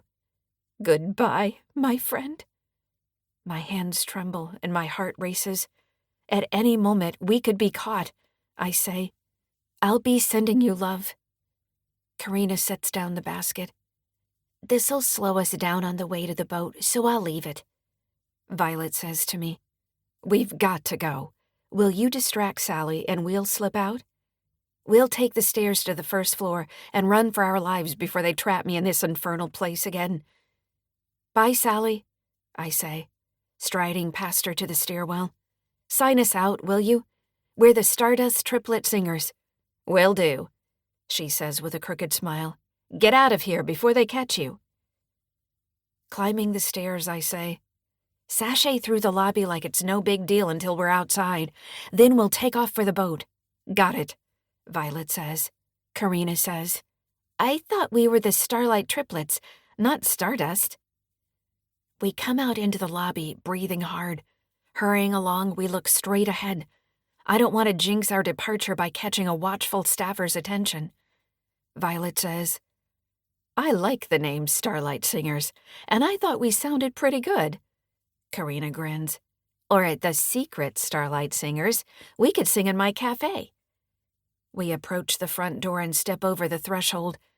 The door closes behind us with a click, and we run down the gravel drive to the boat, our feet flying at top speed for freedom. Crossing a 2-lane shoreline road, we stumble down a dirt path to the dock, panting and out of breath. But when we come to the Boston whaler, we stop and stare. Irina's boat is nowhere in sight. 32. Irina. Leaving Cedar Island behind, I tow Dusty and his boat away from the dock where Jacqueline is due to appear at any minute. A strong current carries us east, and the wind howls as a winter storm bears down from the north. I glance over at Dusty, scowling at his helm, and I say, "Bet you didn't expect me to haul you away from Cedar Island. Don't mess with me or your mother." Past Heron Point, I head south in Fidalgo Bay. Waves crash over the bow, and the wiper blades squeak. We're going with the wind and current, riding what are now 3-foot waves. I'll drop him off and race back at top speed to pick up the crew, and because his boat is slower, he won't be able to catch up or stop us. I could drop him near the tide flats. My boat's draft is 3 feet and his is 6, so I'll skim over shallow areas while his hull will run aground. But I let out a sigh and shake my head. That's something Dusty would do, but I won't mimic him. I'll rise above dirty fighting and take him away from the action. If anyone deserves bad things to happen to them, it's Dusty, for how he treated his grieving mother. A seagull flies past, flapping hard and fighting the wind. Dusty is a whack-a-mole man, popping up despite people in town shunning him. He keeps coming back to bother Jacqueline, even though she's been clear about not seeing him. She told him not to come back unless he's invited, but he hasn't paid attention to her requests. He's tone-deaf in the orchestra of life. Dusty comes out from his wheelhouse holding a long knife. My shoulders tense and I slow our speed, grabbing the boat hook as a weapon. He reaches out and slices the line binding our boats together. His boat slips behind in the distance, and I turn the wheel, heading north for Cedar Island. See you later, nasty pants. Good luck keeping up with my boat. You'll never catch up. I push down on the throttle and bring my speed up to 15 knots, plowing through whitecaps and inhaling briny sea air. My thoughts return to my teenage daughter, who is alone at home. When I was Kelly's age, I spent Christmas Eve and Christmas by myself in our apartment while my mother worked. A lump forms in my throat, and I drive the boat toward Cedar Island. I've got to get home, because nothing matters more than my daughter. 33. Dusty. I slam a fist on the dashboard, bellowing with rage. I've lost power and am moving dangerously close to shore. I need a tow to the marina and a diver to go down in frigid water to cut a line off my propeller. I snarl. What more could happen? I deserve better. I rub my cheek and frown, because the only person I know to give me a tow in the storm is Irina, and she foiled my plans to thwart my mother. Waves slam into the boat, and I grab a handhold. I've got to call for help over the marine radio, or risk running aground on the tide flats. I grind my molars. Everything was easy before my dad passed away. He gave me money for my construction company when I asked, and I didn't have money worries. Not until my mother took a close look at her finances. Sniffing the air, I smell salt air and scowl. I shouldn't be out in a storm. I should be at my mother's house eating turkey dinner with cranberry sauce and all the fixings. It's her fault that I'm out here, and I'll think of ways to get back at her. But first, I must save my boat and my life. I pick up the microphone for the marine radio, hold down the button and say, Mayday, Mayday, Mayday. This is a 34-foot powerboat in Fidalgo Bay. I lost power and am about to run aground. The Coast Guard comes on. How many people are on board? 1. It's just me. The wind and current are pushing the boat toward shore. How close are you to shore? My throat is dry. I swallow and say, 40 yards and getting closer with each minute. 34. Jacqueline. I bend over with my hands on my knees, panting and staring at the gray, choppy water where Irina's boat should be. The Boston whaler, blissfully unaware of our plight, bobs at the dock. I was wrong to drag my friends out in a storm. This whole venture was a waste of time and trouble. Wind whooshes past, and trees on shore sway back and forth. I pull down my hat over my ears and swallow tears of shame. Shoving my hands in my pockets, I say in a tight voice, Irina promised to wait for us. Where is she? Violet and Karina won't meet my gaze. They stare at white caps rushing past. I crane my neck, searching for Irina's boat, but see no sign of her. Goosebumps prick my flesh under my festive holiday red leggings, and a dark feeling of doom washes over me. I clear my throat and say, I'm sorry I dragged you into this. It's my fault we're stranded and have no way off the island. Violet tugs on her black watch cap and scans the channel. Let's not panic. I'm sure she's on her way. We'll figure out a way to get home. Karina says, It's not like we can call an Uber. The temperature drops, and I stomp my cold feet. Sleet stings my cheeks. Wind whistles through boat masts and halyards clang.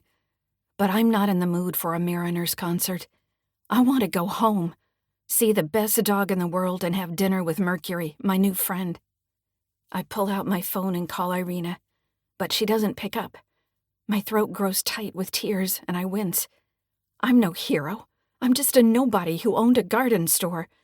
Why did I think I could correct a bad situation for a few Shore Lodge residents? It's clear I was a fool, because no one wanted to go with us, except Mrs. Skidmore, who is smarter than she appears at first glance. But sadly, there will be no starting over for her. I blow out a breath and stare at a rotten plank in the dock, where a raised nail head sticks up. My so-called rescue mission turned into a flopping fiasco. Fierce wind blows past, howling and moaning. I blink back tears and say, I had no business dragging you out in this storm. We didn't get justice for 4 people admitted against their will, and you could have stayed home. But no, I dragged you out on a fool's errand. But I appreciate what you did today. Thank you so much." Karina exchanges a look with her sister and says, "It was worth it, because you gave them a chance to start over. They're probably smiling and feeling better, just because they had a choice. I know if I were stuck in that situation, I'd want someone to offer me a way out." Violet nods. "That's right. We gave them the choice, and I'm glad we did. Plus, it was interesting to see a psych unit up close for the first time." She shudders. "That woman in restraints, Mrs. Skidmore? She almost got us caught. That was a close call." An older man jogs down a dirt path to the dock. "Wait," he calls. "Wait for me." Wood planks tremble under my feet as he runs, and his ears stick out from under a brown knit cap. I recognize him from my time on the first floor at Shore Lodge, when we were in a support group together. He talked about playing the trumpet and told stories about being in a circus band. He stops in front of us, panting and looking over his shoulder. "I've got to get off the island before they catch me. If you're waiting for a boat, can I go with you?" I say. "Our friend should be pulling up in her boat any minute, we hope." He stomps his feet and rubs his hands together. "Any minute isn't soon enough. They'll come for me and bring me back." My pulse picks up, recalling when I ran away from Shore Lodge, and I say, "Don't worry, we'll help you." He flicks his gaze to the road. "Thanks." Snowflakes fly past, and he shoves his hands in his pockets. "I heard you got away, so I'm not sure why you'd come back. Do you still own a garden store?" I glance toward the road and hope Nurse Wright and Dr. Henderson with his trimmed goatee won't appear and drag this poor man back to their facility. I shake my head and say, "My son sold it when I was admitted to the second floor. I learned I can't trust my relatives, but I can count on my friends like these two. This is Violet and Karina. They're sisters and live in Millersville." He tugs on an earlobe and glances at the road. "Nice to meet you. I'm Dell, and I know what you mean about trusting relatives. I'm worried Shore Lodge will send someone to haul me back inside. But I couldn't take it anymore. I want my old life back. With some modifications." I cringe, picturing Nurse Wright swooping down on her day off to capture him. "I get that. The ferry's down, so I hope our boat will get here soon." He scratches his whiskered cheek. "Me too." Karina points at a boat coming our way. "That might be her." But a white-hulled powerboat goes past, heading west toward Rosario Strait, with sea spray flying up as the boat smacks into waves, bucking the current. Dell shifts from side to side, clenching his fists. My mouth drops open when 2 cars screech to a stop on the shoreline road, and Nurse Wright hops out of an SUV. She's joined by Dr. Henderson, the head of Shore Lodge, who exits a black sedan with tinted windows. My pulse pounds in my ears, and I exchange a quick look with Violet and Karina. We glance around in a panic, but we're stuck on the end of a pier with no way out. They run down a dirt path toward us, and Nurse Wright shouts, "Stop her! Jacqueline Stone, I'll have your head for helping him." I say to Violet and Karina, "I'll look for a key to this boat and see if I can drive it." I climb on the Boston whaler and search under cushions, near the helm and by the marine radio for a key, but come up dry as an August day. We can't let Dell be hauled back to Shore Lodge, and I can't survive being admitted a second time if they make up nonsense about my mental acuity. Nurse Wright would retaliate for my escaping if I were behind those walls again, and I'd lose the sanity I have left. Nurse Wright yells, "Grab him!" My palms grow moist, and I yell, "I can't find the key, but climb on board so we're ready for Irina." Sleet stings my cheeks, and my pulse races as I help Karina, Violet, and Dell step on board the Boston whaler. We move to the other side, away from the dock, and the boat rocks. Wind whistles past, and boats at the dock tug on their lines. We all want to be set free today. I glance toward the channel, where Irina's boat is racing our way, and say, "Here she comes." "Stop," Dr. Henderson says, a wild-eyed look on his face. His salt and pepper goatee is as trimmed and tidy as ever. For a moment, it's as if I never left Shore Lodge, with them closing in, waving their hands and frowning. Nurse Wright calls, coming closer. "Don't let him get away! Grab Stone! She needs to be taught a lesson!" But Dr. Henderson trips and falls flat on his face, where the nail was sticking up. He groans. "I'm hurt. I can't get up. You've got to do it." Irina brings her boat alongside the Boston whaler, and I say, "Be careful." I help the others step across the choppy gray water onto her boat. Nurse Wright says, "Stop right now! Come back here!" I'm about to jump over the frothing water between the boats, but I'm stopped by a hand grabbing me from behind, and I'm pulled toward the dock. I lunge away with all my strength and my puffer jacket rips. Nurse Wright screams, "Grab her! They're getting away!" I leap across the water onto Irina's boat and stick my head in the cabin, saying to Irina, "All on board, take off." I hold onto a railing and crane my neck, looking back at the dock as Irina drives away. Dr. Henderson is getting up, shaking a fist, anger written all over his flushed face as we depart. Nurse Wright holds a ripped piece of fabric in her raised hand. Her face is red, and flecks of spit fly from her lips. Our eyes meet, and she shakes a fist, yelling something I can't make out. Stepping inside the cabin, where a heater winds blowing out hot air, I whoosh out a relieved breath and let my shoulders relax in the warmth. Irina says, "Fasten your life vests and hold on tight." I pull on my life vest and stare at the 2-story building looming above a meadow on Cedar Island. Good riddance, Shore Lodge. We got out and lived to tell about it. Irina pushes on the throttle and the boat surges ahead, plowing through 3-foot waves. Salt water sprays up over the bow, covering the windshield. We're in for a bumpy ride. Irina turns at Heron Point, leaving Cedar Island behind and heading south toward the marina. Dell, the trumpet player from Shore Lodge, tenses his jaw and his left eye twitches. He says in a shaky voice, "That was close." Karina says, "But we made it." Violet grins. "The outcome wasn't what we expected, but the mission was a success." I smile. "I think so too. Welcome, Dell." He wipes his brow. "You bet." I clear my throat. "If Dr. Henderson calls the police and they meet us at the dock in Millersville, is there any reason they could cart you away to Shore Lodge?" He scratches his chin. "They might concoct an excuse, but on paper, I voluntarily admitted myself, so I should technically be allowed to leave at any time. We'll see what happens when we get to the other side." The marine radio erupts. "Mayday, mayday, mayday," a man says. "I've lost power and I'm drifting to shore. I'm in Fidalgo Bay." I cock my head, because that sounded a lot like my son's voice. The Coast Guard talks with the skipper before asking boaters in the vicinity to assist the vessel in distress. When no one answers, Irina reaches for the marine radio microphone and says to us, "I'd better take this." She holds down the microphone button and says, "Nimbus Boat Rescue is in the area and can assist. What's the skipper's phone number and his position?" I gulp when I hear my son's phone number and imagine his boat washed up on shore. When Irina hangs up, I say to her in a low voice, "Dusty issued the distress call."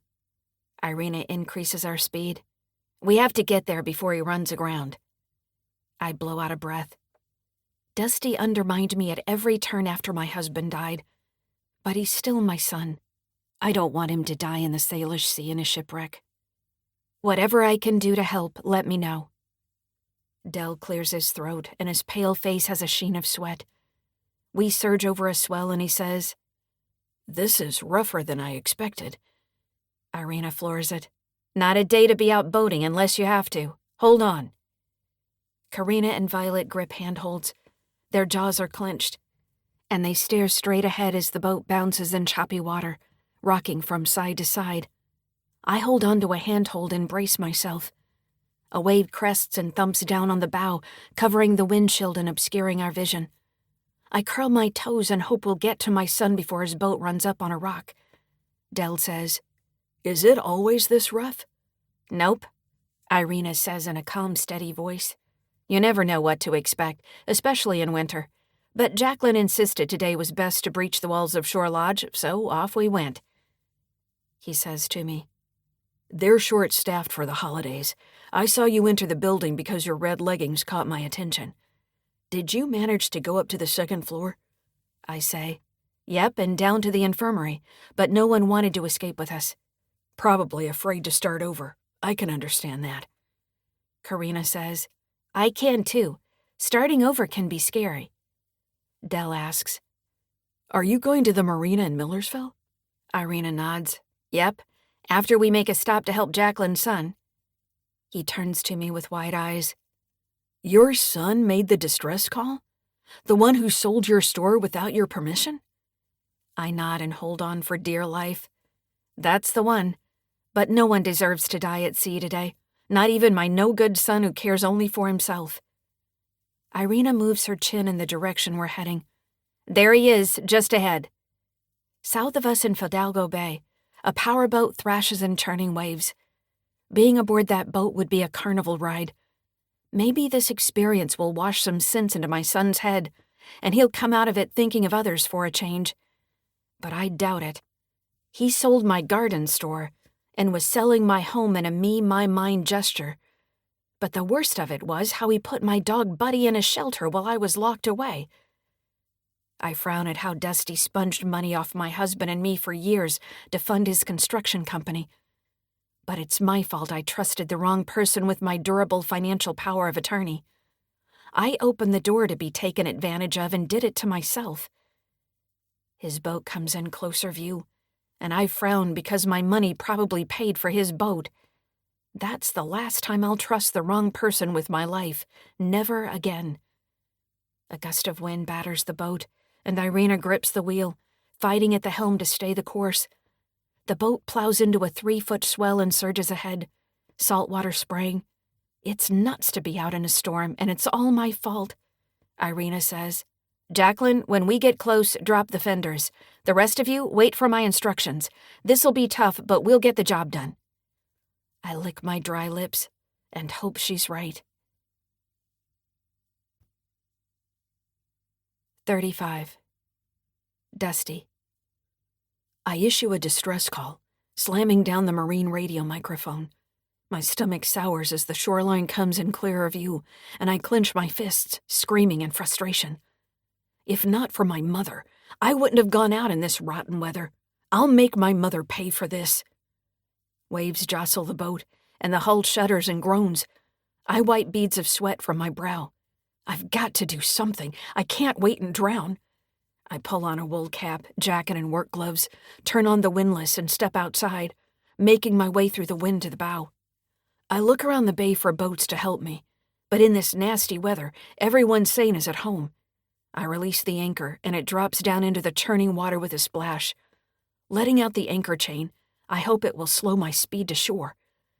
My heart thuds in my chest, and I make my way to the helm, keeping a tight grip on handholds.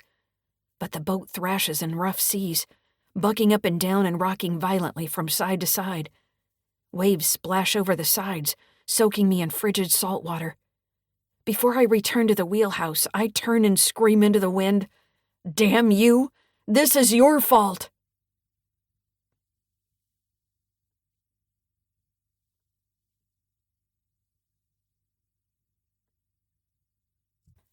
"36. Irina. I grit my teeth and stare through the storm. The wind opposes the current, making hash of the sea, and we fly over a swell and thump down in a trough.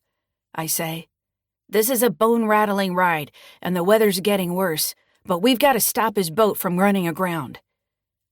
Silence falls over the cabin as the boat surges over a swell. I bet they're thinking of survival and making it to the marina. A few minutes later, I point to a powerboat ahead. "Hold on, this'll get rough." The man from Shore Lodge groans, and Violet says, "We'll get through this." I knock on wood and hope she's right. Dell. My pulse quickens and my armpits are damp. I grip a handhold tight, smelling fear in my sweat. I bite my lip and hope the staff from Shore Lodge won't commandeer a boat and chase me across the water. Jacqueline says, "How are you doing? Are you afraid they'll find you? I swallow as the boat flies up and thumps down in the waves. I say, I'm terrified they'll take me back. Her blue eyes bore into me. I thought you could check out at any time if you weren't admitted, like I was. I nod. I checked myself in, but I was supposed to get medical authorization to leave, which I didn't do. Karina looks pale and ready to puke. She's staring at the floor. Jacqueline says, Karina, stare at the horizon so you won't get sick. Karina winces. It's hard to do when we're moving up and down so much. Jacqueline says to me, Why do you want to leave Shore Lodge so much? I sigh. It's a long story. I'll tell you another time.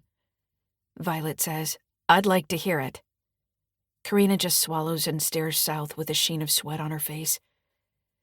I hope I'll make it through this ordeal and not throw up or be chased down by staff from Shore Lodge. The water is so rough. I'm not sure how Irina will be able to pull this off. 37. Jacqueline. My stomach knots at the idea of seeing Dusty, who issued a distress call. I wonder if he's really in trouble and if it's another cry for attention. But then I see his boat drifting, heading right for a dock by the 2 refineries outside of town, where nature butts up against commerce, and I know this is a real emergency. Normally, the refinery smokestacks belch out swirls of vapor, forming clouds, but today dark storm clouds cover the sky. I gulp, picturing Dusty's boat ramming the oil refinery dock and causing an oil slick or an explosion. I say to Irina, He's headed right for the refinery dock. Yep, but we'll get there first, if I can help it. She pushes on the throttle and the boat surges ahead, bouncing over 3-foot waves. She says, Here we go. Hold on. 38. Violet. I press my lips together and hold on tight as the boat fights its way through choppy seas. Irina is steady at the helm as we head south in the storm to rescue a stranded boater. The fact that the boater is Jacqueline's son is typical of life in a small town, where we're connected in a web of support and idle gossip, depending on the day. A boat ahead in the bay tosses back and forth, pushed by churning waves and battered by high winds. A tall, broad-shouldered man comes out of the wheelhouse and lumbers to the bow, letting out the anchor. He looks toward shore and shakes his head as his boat is shoved toward the refinery dock. I clear my throat. He's drifting closer to shore, Irina says. He threw out his anchor, but it's not slowing him down much. I turn to my sister. Karina, how are you doing? She bites her lip. Okay, I guess. I didn't expect it to be this rough. I'm sorry for dragging you into this, Jacqueline says. The man who joined us from Shore Lodge says, I'm glad you came to Cedar Island today, or I wouldn't have gotten away. I can never thank you enough. I nod to him and tighten my grip on the handhold as the bow rears up and comes crashing down. He seems like a nice guy who deserves his freedom, like everyone on board does.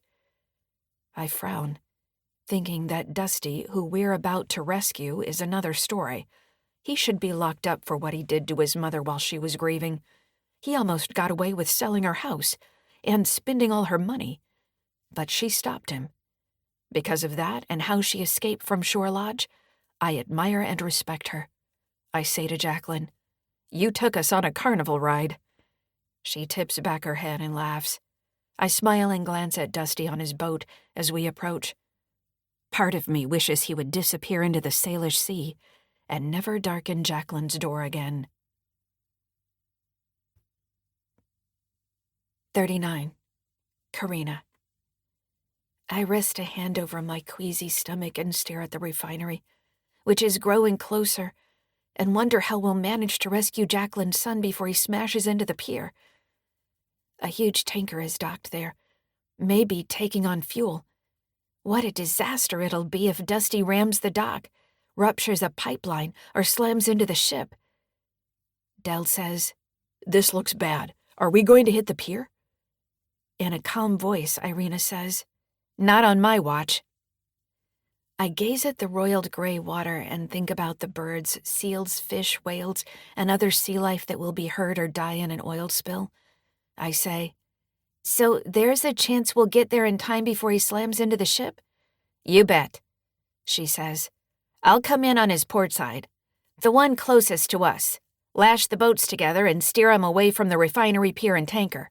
I'll tow him into the marina, where he can get a diver to inspect the prop and cut off the line he likely picked up. Okay, it's go time. Jacqueline and Violet, drop the fenders on both sides of the boat and hold on tight. It's going to get rough." I'm best suited to baking scones and brewing coffee than helping on a boat, but I say in a shaky voice, "Can I do something?" "Keep a lookout for other boats and call out the distance to the dock." "Okay, Violet and Jacqueline, go." Jacqueline and Violet step outside, holding onto handrails and dropping fenders over the sides. A large wave rears up and crests over the bow, washing over the windshield and blocking our vision for a moment. I hold my breath and hope nothing will happen to my two friends out on deck. While the wiper blades clear the windshield, Violet and Jacqueline make their way back to the cabin. I shiver, thinking how cold they must be. Irina says, "Karina, how close are we to the dock? Count off for me." I snap out of my musings and stare to the south.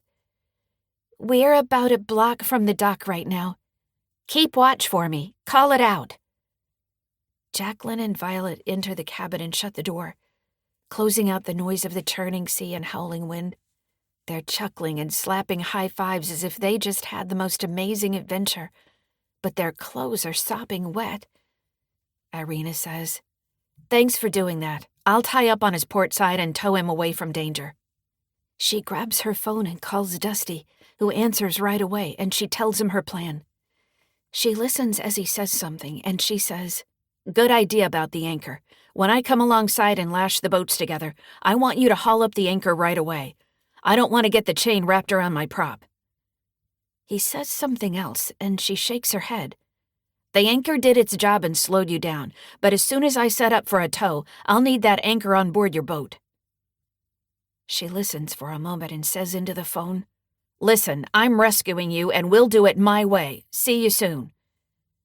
She hangs up and says, "He's a stubborn one, isn't he?" Jacqueline nods and grimaces. "He's been that way since he was little." I stare out at a salt spray-covered windshield and say, "Half a block from the refinery dock, and closing fast." 40. Jacqueline. Irina slows our speed and swings the wheel, coming alongside the powerboat's port side. She says, "Jacqueline, take the helm and hold her steady while I prepare to tow her." I hurry over, taking the wheel. "Got it, skipper." Irina strides out to the boat deck and quickly lashes the boats together at midships. Dusty says something to her before stomping to his bow, screaming into the wind and hauling up his anchor. I shake my head and grip the steering wheel, keeping an eye on the depth finder. Typical of Dusty to have a tantrum when we're going out of our way in a storm to save his sorry butt. He stomps back to midships and yells something to Irina. His face is flushed, featuring his famous glaring frown. I snap my attention to the dock, which is coming in clearer view, and turn the wheel, taking the boats away from the tanker. To the north, two tugboats appear out of the gloom, coming toward us. Black smoke billows out of their white smokestacks. They're pouring it on, probably poised to haul us away to protect the refinery's pipeline and pier where the tanker is docked. The marine radio crackles, coming to life. "This is the Coast Guard. Nimbus Boat Rescue, do you require additional assistance at the south end of Fidalgo Bay? Come in, please." Karina says, "The dock is a quarter block away. Coming closer." The two boats bob up and down, shoved by the wind and waves, as we move away from the dock in certain disaster. I grab the marine radio microphone and say in a calm, measured voice, "This is Nimbus Boat Rescue. We have the situation under control. Thank you. Nimbus Boat Rescue over and out." A blast of cold air from the north pushes our boats back toward the dock. Karina says in a tight voice, "Getting closer. Collision coming any minute." Irina hurries inside, water dripping from her rain jacket, and takes the wheel. "Thanks. I'll take it from here." I scoot over and Irina says, "No collisions on my watch, not now or ever." The 2 tugboats steam ahead, coming closer. Silence reigns in the wheelhouse. She pushes on the throttle and we slowly move ahead, taking my son's boat with us and leaving the refinery dock behind. I glance behind at our white churning wake and release a sigh. Irina says, "All clear. You can relax. We're heading to the marina." "At last," the man from Shore Lodge says, tugging on his earlobe. I wipe my moist palms on my khaki shorts. "Thank goodness." Irina gazes straight ahead and says over her shoulder, "Jacqueline, Dusty said he wants to talk to you. Something about Christmas Eve dinner at your place." I let out a groan and roll my eyes. What part of betrayal doesn't he understand? There'll be no family dinners for him anymore at my house. Not after what he did, sticking me in Shore Lodge. "Hear, hear," Del says. The others cheer and I smile, letting my rigid shoulders relax. I'm not alone. I have the perfect dog and friends who will back me up, defending me to my last breath. Life doesn't get better than that. 41. Jacqueline. We turn toward the marina, towing the other boat alongside, and I glance into my son's boat. He's standing at the helm, hands on the wheel, despite his boat having lost power, and staring straight ahead. Boating brings us humble pie when we least expect it, and he was served a lesson in humility today. Everything's going along fine, and then wham, you're in dire straits due to weather, or taking evasive action when a boat headed your way doesn't yield, or follow the time-worn rules of the sea. Albert and I were boating once when a yacht glided toward us on a collision course, going 20 knots. Even though we had the right of way, the boat kept coming. So we turned away, and it chugged by on autopilot with no skipper at the helm. We hailed the skipper on the marine radio and got no reply. Albert and I wiped our brows and shook our heads at our close call. Now I let out a sigh and know I'll always miss Albert. But life moves on. I have a new life, and it's up to me how I spend my time left. I glance at Irina, Violet, and Karina and nod to them. I'm fortunate to have these women in my life. The boats, bound at midships, plow through choppy seas. A gust of wind pushes us toward the refinery dock, and Irina clenches her jaw as she steers. I say to her, "Everything okay?" She shrugs. "We'll make it, but the storm is building, and the barometer's dropping." Wind whines, sending a chill up my spine. I shiver and say, "Not the best day to be boating." Karina half smiles. "You can say that again. What I wouldn't give for a hot cup of coffee right now." Irina nods and heads for the marina breakwater. "I'll take a gallon of coffee after this." "Amen to that," Violet chimes in, "and a boatload of warm clothes and scones." Del grins. "I'm hungry, now that you mention it. Can we stop and eat at the cafe after this?" Karina shivers. "I don't see why not." Violet asks, "Do you have to check Dusty's propeller first?" "Nope, not my job. I just tow them to safety and it's up to someone else to fix it." I smile and out of the corner of my eye, catch Dusty staring and glowering at me. He sure knows how to hold a grudge of his own making. Goosebumps prick my flesh at the sight of my son despising me for no reason, except that he feels entitled to every bit of my money and my home. He wants them for his benefit, even though that would put me out on the streets. I shake my head and scowl at him through the salt-crusted windows. He's my flesh and blood, and although I birthed him, he lost his family status when he sold my garden store and stole my meaning and purpose, revealing a greed-centered self. "Prepare to dock," Irina says, pulling me out of my pit of despair and distraction. There's no need to linger on what's wrong. I'll remain upbeat and positive. That's what I've learned from my time behind closed doors at Shore Lodge. Never give up. Stay positive and keep a mindset of driving toward a goal of some sort, even if it is reading one book a month. A broad smile breaks out across my face, because I'm going to grab all the life I can and learn new skills. I'll build a subdivision on the hill above town with beautiful homes. That'll be my contribution to town and my driving force. After my son snatched away my garden store, I'll bloom in a new place, and Dusty can't stop me. 42. Dusty. My boat bucks the waves, tethered to Irina's, and I slam a fist on the helm. If Mom was nicer to me and told me where she was going, I could have taken her there. Then we'd have dinner at her house, with her cooking for me. I like how she makes turkey stuffing, not how it comes from a box.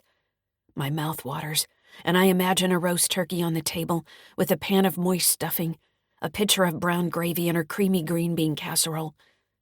It wouldn't take her long to prepare it. But what am I thinking? She won't even talk to me. Our relationship is ruined, and I don't see a way back. My stomach growls, and I hold on as a huge wave rears up and crashes on the foredeck. The boat surges over a swell, and my hull hums, the boat deck vibrating under my feet. I grit my teeth and hold on as we head for the marina. I shake my head, searching for someone other than my mother to blame for my predicament.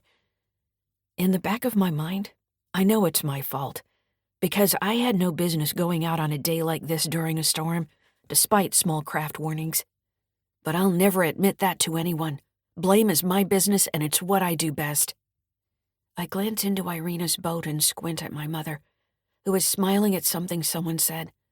Sure, leave it to her to be happy-go-lucky when I'm in a tough situation. She doesn't care. I'll pay her back for that. I'm not sure how, but I'll think of a way. 43. Dell. The boat lurches, and I hang on as waves smack the side of the boat, tossing sea spray into the air. I frown and recall running from Shore Lodge and following Jacqueline and her friends down to the dock. At home, I'd been sad and teary-eyed about retiring, rattling around with little to do, so I admitted myself to Shore Lodge's first floor. The others on this boat wouldn't understand because they're younger and driven, not knowing what lies ahead on the road to aging. I clear my throat. Jacqueline, when you escaped from Shore Lodge, you were an inspiration to me, and when I saw you leaving the building earlier today, I followed you. She beams, blue eyes twinkling. I'm glad I was a source of inspiration. You must miss owning your garden store. I know I miss working. When I got out, I took over my son's construction company, and that's a new challenge. It's pretty bad when you can't trust your own family member, isn't it? Violet says, It's more common than you might expect. Corinna sighs, I can't wait until we're back on land drinking coffee. The breakwater for the marina appears ahead, and a gust of wind bears down. Jacqueline says, It must be blowing 30 knots, don't you think? Irina nods. Definitely not a good day to be boating and lose your power. I'll drop Dusty's boat at his slip before we go to mine. From there, we'll head to the cafe. She expertly nudges the other boat into a slip and says to Dusty, You'll have to get a hold of a diver to check your prop. Give me your credit card number now so I can bill you. His face flushes, and he puts his hands on his hips, frowning. A vein throbs in his forehead. He says, You can't do that. I don't have my credit card with me, so just send me a bill. You've got to take care of my prop now. I'm just responsible for the tow. The rest is your responsibility. You're lucky I was available to tow you in, and you didn't crash on shore or into the dock. He splutters. If you're going to charge me, the least you could do is to dive down and fix it now. Irina shrugs. I'm taking the rest of the day off, and tomorrow. End of story. She comes in the wheelhouse and drives her boat slowly away. Dusty yells, cupping his hands, and shakes a fist. Irina says, Everyone thinks they're special, but I need a day off, especially on a holiday. Darn right, Jacqueline says, patting her on the back. I agree. Don't bend to his will. I coddled him too much when he was young. Irina backs into her slip and Jacqueline hops off the boat, tying the dock lines. We step down on the dock and the wind carries snow flurries flying past. I zip my jacket and stomp my feet for warmth while Irina shuts down the engine and checks the lines. She says, We made it home, which I call it a huge success. I say, Hats off for saving me and rescuing Dusty. Well done. Jacqueline says. Who's ready for a gallon of hot coffee before I go home and see my sweet dog? And scones, Violet says. Corinna, okay if we take over your cafe? She smiles. You bet. Come to my place. It'll be on the house. I'm just glad to be back on dry land. Can I come along too? I say. I don't have anywhere to go. I've been living full-time at Shore Lodge on the first floor for a while. Of course, Karina says. The more the merrier, especially after what we just went through. That was a bonding experience. Walking down the dock, I struggle to keep up with the four women striding along. Jacqueline says to me, I'll give you a ride in my car. We'll talk on the way to the restaurant. I want to hear more of your story. I cringe.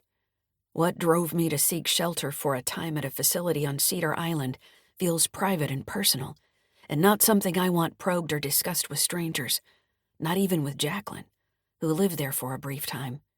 I'll have to gather my courage and tell her I don't want to talk about it. A squad car from the Millersville police pulls up, blocking our path, and 2 officers get out. A middle-aged woman with short hair says, Are you Del Witherspoon? My chest grows tight, and I say, Yes.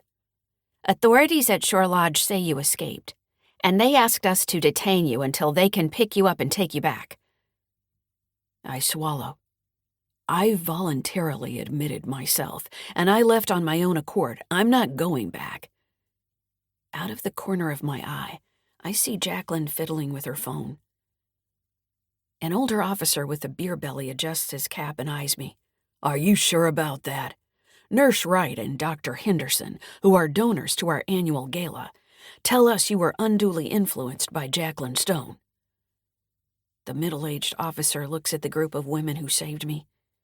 Which one of you is Jacqueline Stone? Jacqueline steps forward. That's me.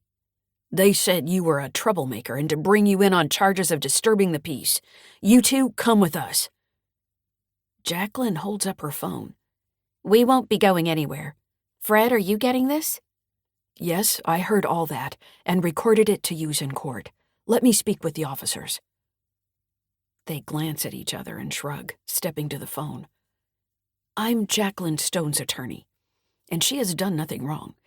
Let them go home now, and we'll come down to the police station in the morning to get this all sorted out. I don't care if the administrators at Shore Lodge contributed to the annual ball. Their influence should have no weight in this matter. The 2 officers step to the side, talk for a few minutes, and come over to us. The older man says, You're free to go about your business. Have a good evening, and if I were you, I'd avoid stepping foot in Shore Lodge in the future. If you do, things might not go as well the next time. Jacqueline nods and says, Thank you, and Merry Christmas. As we walk away, she says into her phone, Thanks, Fred. See you in a bit. We appreciate the help. She turns to me and says, Talk about a fruit basket upset back there, but we caught a break and escaped from the long reach of Shore Lodge. I stop and bend over, hands on my knees.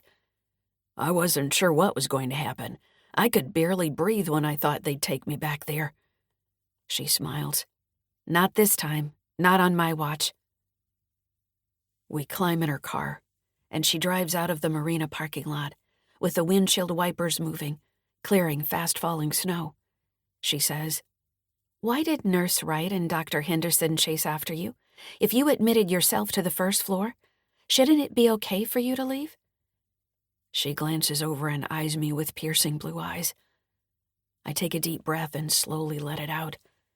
It feels like safe territory, talking about the facility and not my personal problems, which would be too much for me to share at this point.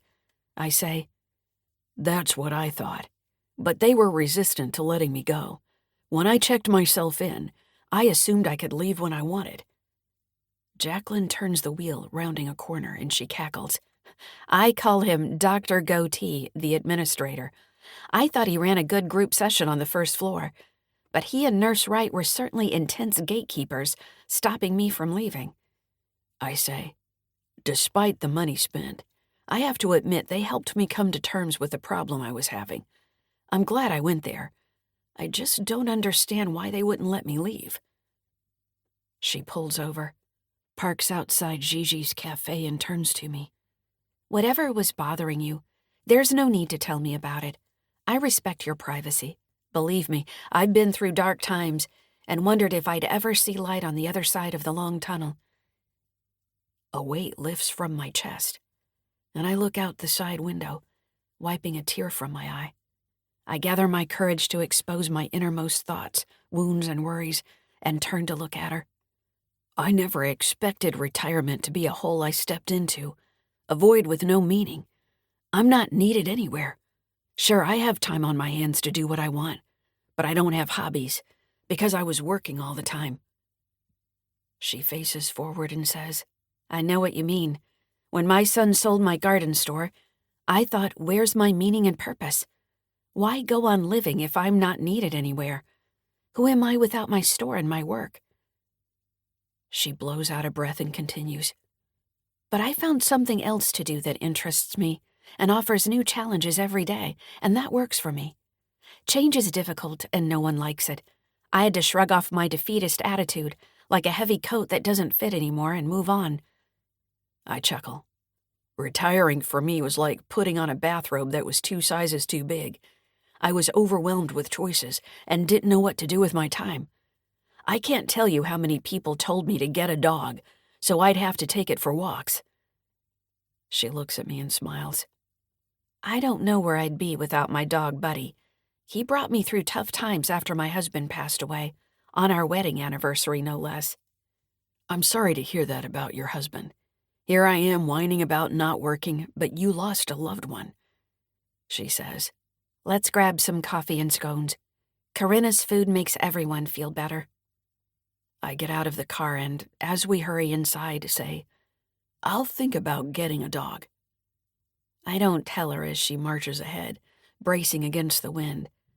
But my brother caused my wife's death, and for that, I can't forgive him. That's what drove me to go to Shore Lodge. 44. Nurse Wright. Standing on the roadside, I stamp a foot and clutch a bit of coat fabric in my clenched hands. Jacqueline Stone got away from me again. She bested me twice and made me look bad in front of my boss. I grimace and squint as wind flings grit in the air. A tree branch cracks, falling with a thud. Tiny snowflakes swirl past. This should be a peaceful scene, but my acidic gut tells me otherwise. Dr. Henderson tugs on his goatee and glares. This is all your fault. I cock my head and rest my hands on my hips. No way I'll carry the blame about a first-floor resident running off, leaving an empty room without a body on the wait list to fill the bed and pay the bills. I clear my throat and say, I'm in charge of the second floor, not the first. If you give me a promotion and a big raise, I'd be happy to run both. His eyes grow wide. We don't have the budget to give you a raise. I point at him. Then the first floor is your responsibility and yours alone. He runs his hands over his face. How did this happen? I cross my arms. I can think of a few things that might have led to his leaving. You raised the rates, almost doubling the fees. We had to. Costs were going up. The minimum wage increased. I snort and say, Not by that much. I'd say you and the board got greedy. He barely nods, looking down at a pothole in the paved cracked road. I'm just getting started, so I continue. You laid off the chef and went with a newbie who barely knows her way around the kitchen. The food quality went down. Even residents on my floor are complaining about how bland the food is, and the oatmeal is watery. Can you do better than that? Families were willing to pay more when they saw the quality of the food, but not anymore. He opens his hands. I have to show a profit to the board. I can't please everyone. My cheeks ache from the cold, and I say, Dollar signs turned your head around, and you're not seeing straight. The most important stakeholders are the families paying for residents' care and guests shelling out for themselves on the first floor. They care about the level of service and food quality. If we lose more residents, word will get around, like it did after Jacqueline Stone escaped. And while you're at it, hire better people. You've been laying off seasoned employees and taking on kids fresh out of high school. He groans. I have to watch the bottom line. Take a longer-term view. Otherwise, Shore Lodge will close and we'll be looking for work, he says. Food for thought. Thanks for your honest input. There's more where that came from. I have no doubt of that. He turns to his car, climbs in and rolls down the window as snowflakes swirl past. A gust of wind pushes me, and I brace myself. He says, Take the rest of the day off. That's what I was doing before you called. I haven't had a day off in months. He waves and drives off in a cloud of diesel exhaust, and I cough. Although it's my day off, I'll stop in at Shore Lodge to see how it's going. The charge nurse I hired is unsure of herself. I'll pop by and conduct a surprise inspection before heading home. That will keep my staff on their toes. 45. Dusty. I climb in my truck and step on the gas, following my mother from the marina to Gigi's cafe. When she parks, I pull over and drum on the steering wheel, considering what to do. I'm hungry and low on funds. Somehow I'll have to come up with the money to pay my credit card balance, which now has a charge from Nimbus Boat Rescue. I'll call the credit card company to dispute Irina's charge and say she didn't carry out the full scope of work. My mom and an older guy get out of her car and go inside the cafe. I slam down a fist on my cracked dashboard. Ever since she came back from Shore Lodge, everything's been going wrong for me. A couple walks by, bracing against the wind, and they look over at me, eyebrows raised, like I'm an oddball with a problem. I slide out of the truck, stride toward the cafe, and mutter to myself, Nothing's wrong with me. Is everyone an idiot in this town? I shove the screen door open and it slams shut behind me. People in the cafe stop talking and turn to me, looming large in the doorway. I grit my teeth and gently close the wooden front door so it clicks shut with a snick.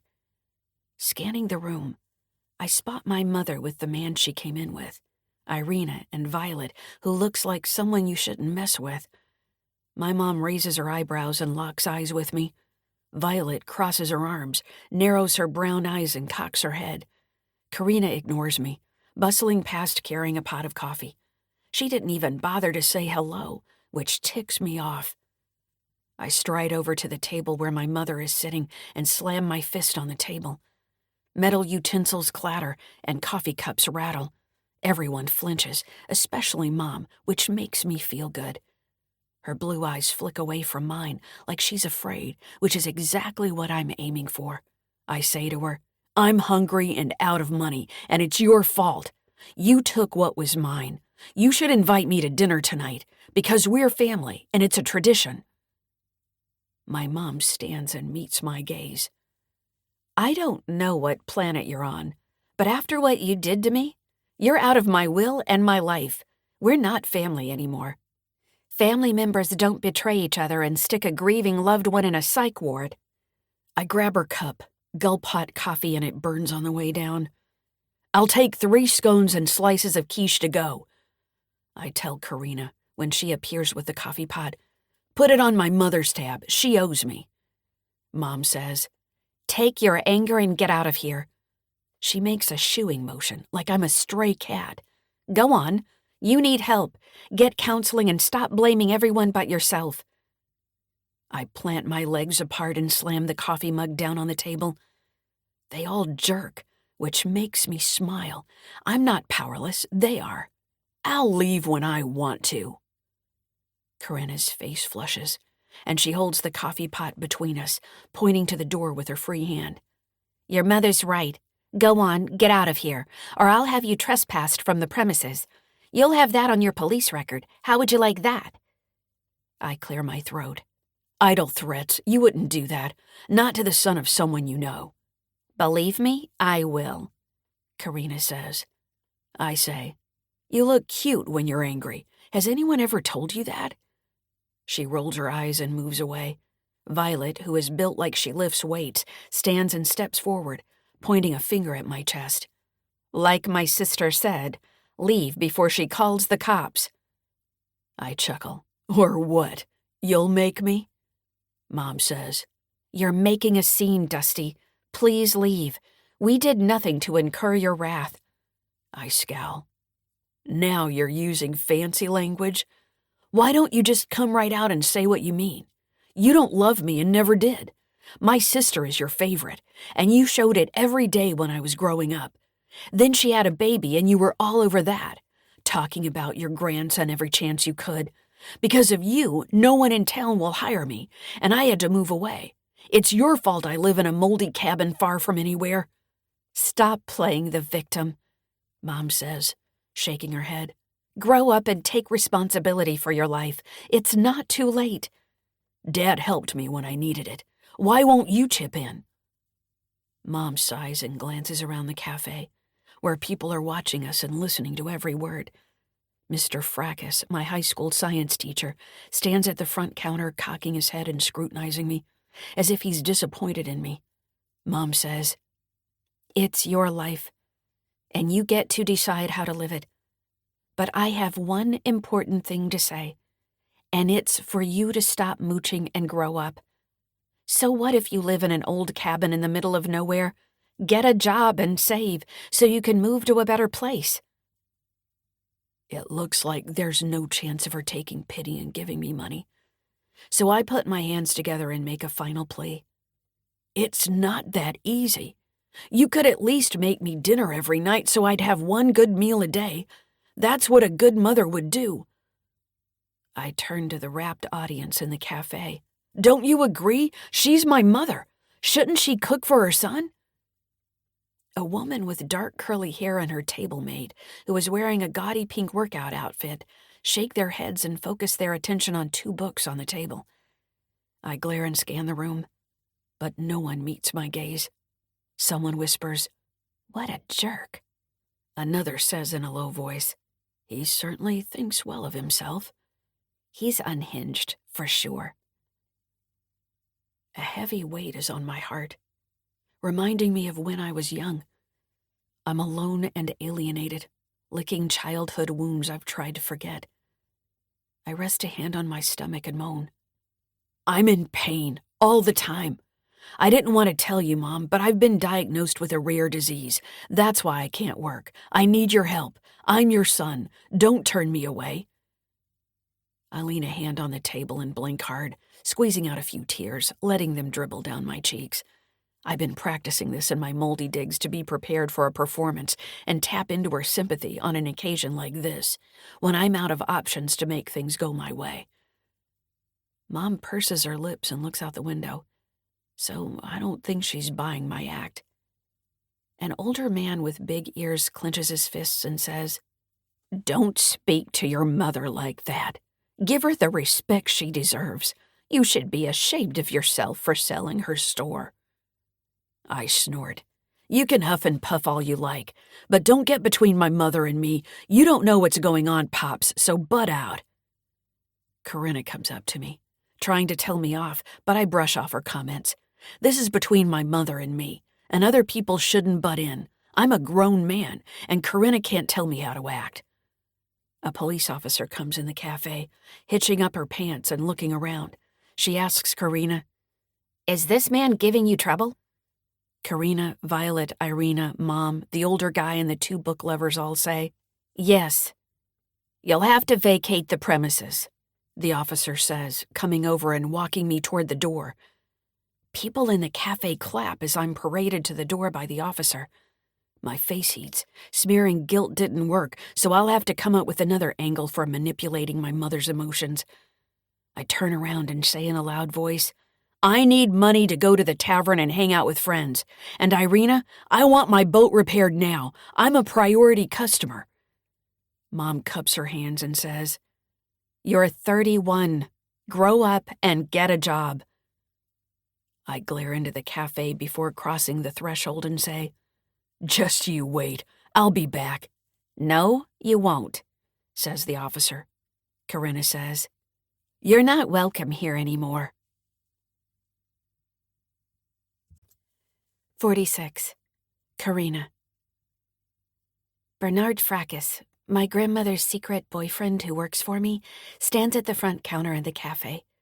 We lock eyes, raise our eyebrows, and listen to Dusty complain in a loud voice about the state of his life. He makes it sound like it is everyone else's fault. But I happen to know from his mom that he's made questionable money choices.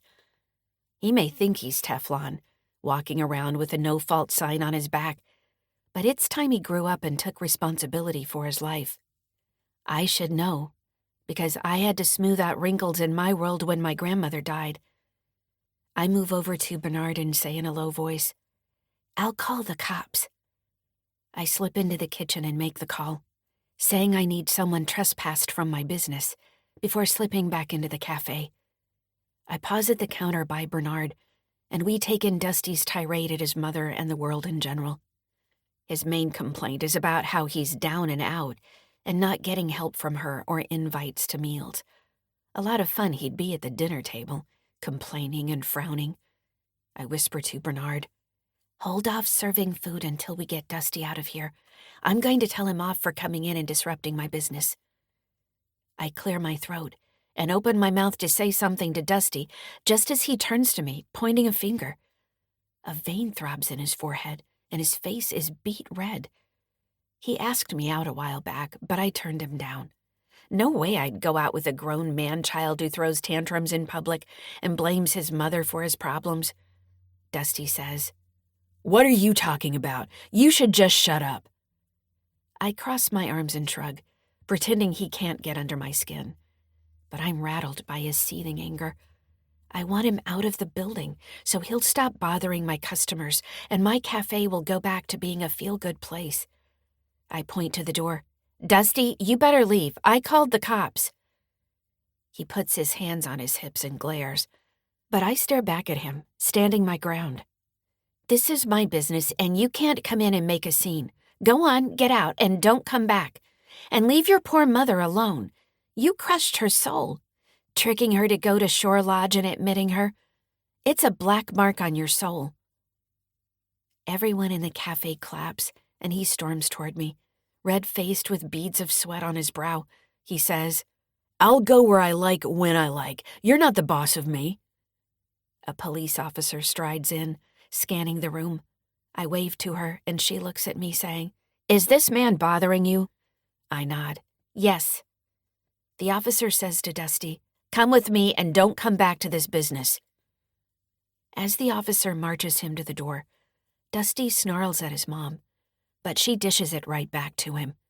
The screen door slaps shut and the cafe is quiet. I let out a loud whoosh of breath, and Jacqueline cheers and claps. We all join in, and I say, "Good riddance to him."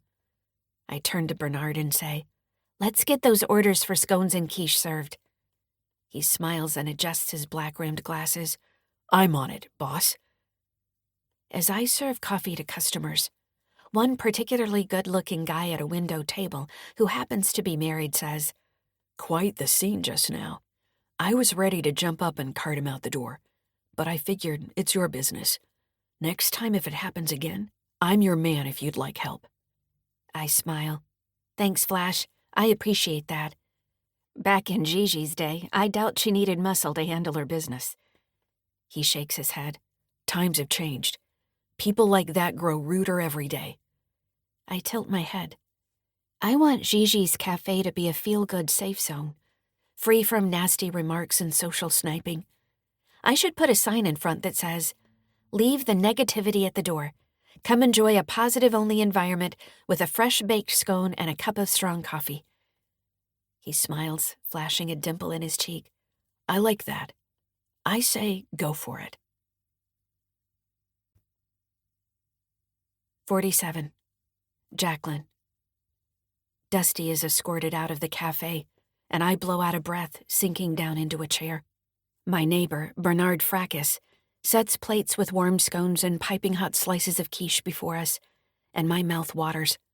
I tell him thanks, and he smiles. Before I eat, I check my phone for messages, and my mouth drops open.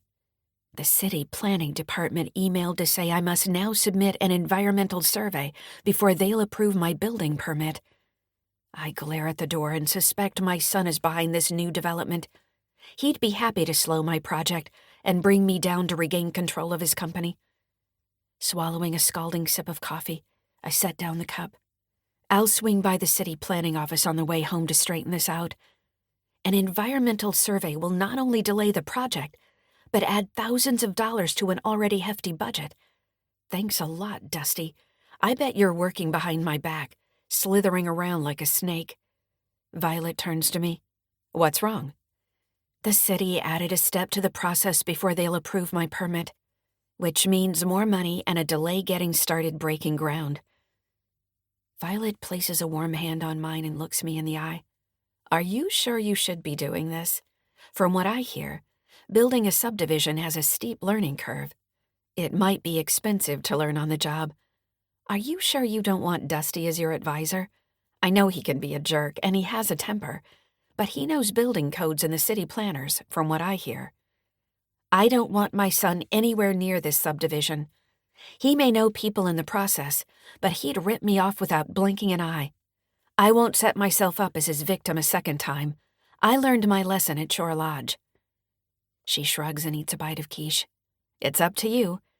This is so good, I'm going to wolf it down and go to the office before I head home. I tuck into my food, but the scone and quiche aren't quite as tasty as when I usually come to Gigi's cafe. My taste buds have soured from having a looming fight on my hands with City Hall. 48. Violet. I drum my fingers on the cafe table as we wait for food to be served and tap a toe with nervous energy. I'm wired with adrenaline coursing through my veins after our extraction mission. That was a close call at the dock on Cedar Island. Karina and Bernard are hustling at top speed, so I get up to offer to help. I go up to Karina, who is talking with a customer and pouring coffee, and tap her on the shoulder. She looks around and smiles at me, and a warm feeling of being loved by my sister spreads across my chest. I say, "Do you want some help?" She grins. "Sure, we're swamped. So many people wanted to eat while we were gone that Bernard kept the cafe open. Why don't you top up coffees? I'll get the food out." I go around chatting it up with locals and tourists who are in town for a few days. As I move through the room, I'm reminded of how I want to model my interactions with others based on how Karina treats the world. She wants to make people feel better about themselves when they leave her cafe, so I look for something positive to say to each person. Perhaps my half-sister and I can change the world, one meaningful interaction at a time. When the coffee pot is empty, I brew a fresh pot, like Karina taught me, by grinding the beans a bit extra. I push the button and get the pot brewing just as she swings by and stops in her tracks. She thrusts her hands on her hips and says, "Can you believe what Dusty did? Marching in here like he owned the place and taking over? Ranting at Jacqueline that way? I was ready to pop him in the nose." My hands clench. I wanted to deck him, but decided this is your place, so it should be your call how to handle it. She pats my shoulder. "Next time, feel free to step in. You're the expert. You're trained in martial arts and subduing people who are making trouble." I say, "You've got it. If there is a next time, which I hope there won't be." "Me too. Now let's get more of that jam we made on the tables. People are asking for it." 49. Irina. I squirm in my seat, sip coffee and listen to Jacqueline talk about her problem with the city planning department. Setting the cup down, I chew on my lower lip and worry about my recent rash decision to take on a silent partner for my business. What was I thinking? I rushed in and threw away my hard-fought for independence and a flash decision to save my ex-husband from a debt collector who is now in prison. I sigh and stare at the table. My new business partner wants to get together to write up a business plan with revenue forecasts, and she says she wants me to stick to it. I'd rather get a root canal or run up on a rock outside Prevost Harbor. I text my daughter Kelly to see if she wants me to bring home scones and quiche, but she doesn't answer. She must be busy hanging out with a friend, like she mentioned in a text. I sigh and feel a tug toward home. I'll celebrate success with my friends, gulp down food, and get out of here as fast as is polite. Kelly might not want to spend the rest of the afternoon with me, but I can't wait to see her and cook salmon broccoli rice bowls for dinner with sprigs of fresh holly on the table. I shiver when someone opens the door and cold air rushes inside. Pulling the hood of a raincoat down, Her brown eyes lock with mine, and I break out into a wide grin. I wave to my best friend and point to the table. "Abby, come join us." She comes over, gives me a hug and slides a chair next to me. "I can't stay long. I left Jack alone with the dog. I just popped in for scones and quiche to take home." I say, "How's he doing?" Jacqueline leans over. "Yes, how is he?" Abby's lips thin, and she nods before responding, like she's thinking over her answer. "I'll be honest with you, he has good days and not so good days. He still has headaches, but they're not as bad." "That's tough," I say. Jacqueline chimes in. "It sure is. It's amazing he's alive after what Buzz did to him." Abby brightens and her eyes shine. I can see why Jack fell in love with her. She's smart and generous and kind. The best parts of a human packaged into one remarkable person who knows how to invest in the stock market while working at an ice cream factory. Her brown hair shimmers under the cafe lights, and her cheeks are rosy. Being in love with Jack looks good on her, I say. Has he shown any signs of wanting to buy expensive sneakers again? Is he missing the ones we sold to get him out of debt? She shakes her head. No, he hasn't. I'm keeping him too busy to think about it. We walk our dog 3 times a day. Jacqueline raps the table. Good for you. Buddy would agree with that. If I let him, he'd spend all day sniffing a clump of grass on the corner where all the dogs stop. Abby stands and says, "See you around.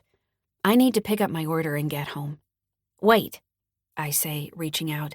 "Did Kelly come over to your place? She's not answering my texts." Abby tilts her head, gazing at the ceiling. "No, we invited her over, but didn't hear back." I frown, wondering why Kelly has gone radio silent, but then chide myself for worrying too much. She probably has her headphones on, listening to music, or her friend is over and she left her phone in the other room. At the counter, Karina hands Abby a bag that looks heavy. Abby takes it, waves to us, and sweeps out the door. Jacqueline says, "Isn't that something? Those two found love after all these years. The party's never over until the music stops and dirt's thrown on the coffin." I gaze out the window, thinking about Buzz, my former boyfriend, and how he hid secrets from his closest friends. Guilt ate him alive from the inside. Jacqueline pats my hand. "Are you thinking about Buzz?" I nod. "He had a dark side I didn't know about." Jacqueline cocks her head. "Maybe we all do. Take my son, for instance. He's got a dark side that he's not hiding anymore. He's flaunting it and has lost his self-control." I say. "He sounded desperate when he was here and unleashed, like nothing was holding him back. Maybe you taking away his development project undid him, leaving the angry, verbally abusive parts for us to see." She nods. "Could be." Karina and Bernard set down plates with scones and slices of quiche. "Here's your food. Sorry it took so long." I point to my plate. "Thanks, but I ordered 2 scones, not 1. Karina shrugs. "We're sold out. Abby took the last ones, and this late in the day on Christmas Eve? We're going to close up soon, so I won't be cooking more. Sorry." I give her a warm smile. "You need to celebrate with Violet and your friends, and I need to go home to Kelly. Did you get my order to go ready?" Her eyes grow wide and she opens her hands. "Oh no, I completely forgot. I'm so sorry." I stand and say, "That's okay. It's been a long day, and it isn't even over. I'll just take this home and we'll share it." Karina wraps it up, and a few minutes later, I'm walking out the door after saying goodbye to my friends, who are my newfound family. I pause at the door, holding the takeout bag in my hand, and gesture like a homecoming queen to the crowd. "Goodbye. Have a Merry Christmas snug inside, away from the storm." Jacqueline grins. "And a Merry Christmas to you and Kelly." I head home and wonder what I'll find there. I hope my detestable dad won't be lurking outside my house, or hanging out with Kelly, despite my warning him to stay away from us. I clench my jaw and drive, making a wish for a cozy evening at home with peace, harmony, and goodwill, and no phone calls from the Coast Guard asking me to go out on a wild, windy night to help boaters in distress. 50. Nurse Wright. I drive down the gravel lane and stop in Shore Lodge's parking lot. Twigs, leaves, and branches litter the manicured grounds from the storm. I hop out of my car and stride to the entrance. A strong gust of wind blasts down from the north, carrying the smell of salt air and pine needles. Glancing at the upper floor, I tilt my head, noticing many of the lights are off. I grab the door handle, yank it open, and stride inside. Something feels off. My heart races, and I tell myself to calm down. Nothing's wrong. The building isn't burning, and fire trucks aren't here, like the night Jacqueline Stone escaped. Everything is fine. I'll be home in no time at all. I nod to a man at the reception desk and pause to examine the sign-in sheet for visitors. I cock my head, tapping a finger on the most recent page, and say, "Who are these singers who signed in for my floor?" He tugs on his ponytail and frowns. "I'm not sure. I'm just filling in while Patty's taking a break."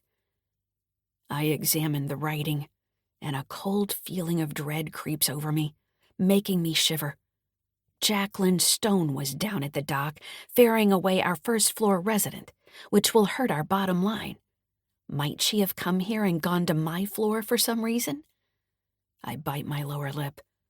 I don't want that Stone woman anywhere near my floor ever again, stirring up trouble.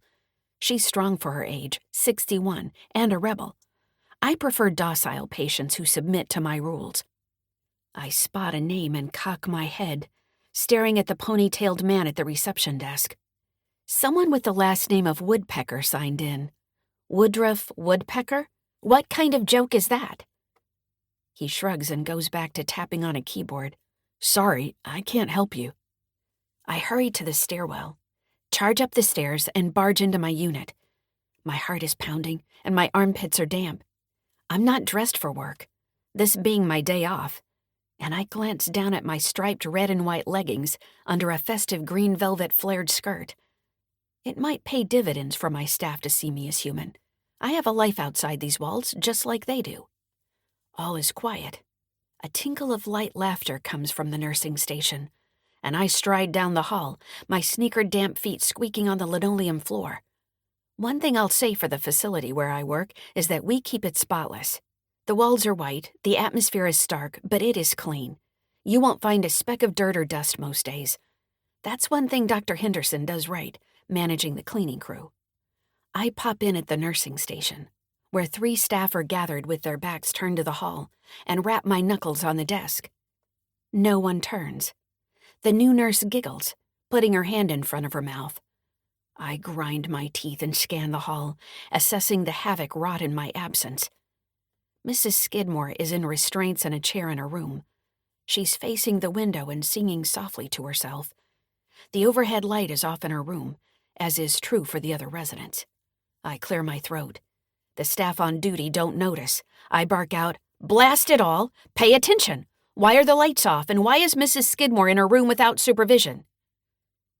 The 3 turn and stare at me, mouths hanging open. The charge nurse squares her shoulders and says, "It was my idea to keep the overhead lights off and save electricity, and we're going green and saving energy. I thought Mrs. Skidmore would enjoy looking at the view for once." I glare at her and say, "It's not in your job description to innovate or have ideas. Follow orders and do as you're told, or you'll be back on the ferry without a job in no time." She half smiles. "But the ferry isn't running this afternoon because of hazardous wind conditions, so you can't send me home today." I take a deep breath, telling myself to calm down. It's not like this is an emergency, but I'm making it out to be one. I'm riled up from my run-in with Jacqueline Stone, reminding me of my failure to contain her and keep her safe from harm. I nod to the young woman who recently graduated from nursing school with an attitude of entitlement. I need her working here while I take time off, and no one else applied for the job on our little island, so I'll save my battle for another day, when I'll be on hand and personally train her, molding and shaping her outlook until she is compliant and towing the line, like our residents. "Point taken," I say, "but please turn on the overhead lights in our residents' rooms. We don't want them stumbling into something and getting hurt. It's not safe, and safety is our top priority. Bring Mrs. Skidmore out to the hall and restrain her in the chair by the nursing station so you can watch over her. If you don't, as I mentioned before, she'll scratch herself and draw blood, even if her fingernails are trimmed short." I pause to draw a quick breath, watching for their response. They nod and I continue. On the guest sign-in sheet downstairs, I saw some singers signed in for our floor. Who are they and what were they doing here? I didn't authorize that visit. The nurse shrugs. They were called something like the Starlight Triplet Singers, and they brought us coffee and scones and quiche. I narrow my eyes and point to a few dry crumbs on the corner of her mouth. You have crumbs there on your mouth. You might want to brush them off and present a professional appearance. The nurse glares at me and swipes a finger across her lips. They were very nice, and they sang holiday songs for residents in the day room. I put my hands on the desk and lean toward her, trying to get my point across. We don't let just anyone come in here bringing food without inspecting it first, or singing to our people. It could be dangerous. The three almost roll their eyes, which riles me up even more. My pulse pounds in my ears. You think I'm exaggerating? Well, I'm not. Anything could happen if you don't keep tight control. These residents need an iron fist and a velvet glove for the floor to run smoothly without disaster occurring. Chaos could reign if you ease up on the pressure and slack off. An aide pipes up. Are you talking about when that resident Jacqueline Stone got out? Is that what you mean by disaster? I heard about it, but I didn't work here then. I gulp. I've backed myself into a corner by alluding to that awful night, which resulted in mountains of paperwork for me to fill out as my penance for letting a patient find a way out on her own. That's right. That's one example. Now let's right our ship and tighten adherence to policies and procedures. We know what's best for our residents. Consistency is key to a calming environment. Don't get creative or experiment. The young nurse crosses her arms and turns up her nose. I don't feel appreciated. This isn't the job I thought I was being hired for. I don't like how you're speaking to me, and I don't feel respected. I hold my breath and stop myself from screaming at her, and she glances at the break room door as if thinking about getting her purse and leaving, which is one thing I don't want. There's no way I want to come into work on Christmas Eve and Christmas Day. I hired her as my backup so I could finally have a holiday with friends and family. I motion with my hands to simmer down. I'll be mindful of that in the future. I just stopped in to say happy holidays and thank you for being here and taking care of our residents. I really appreciate how you're working today and tomorrow while I'm off. I give her a warm smile that I hope carries to my eyes, and she gazes at me for a moment, letting her hands drop to her sides.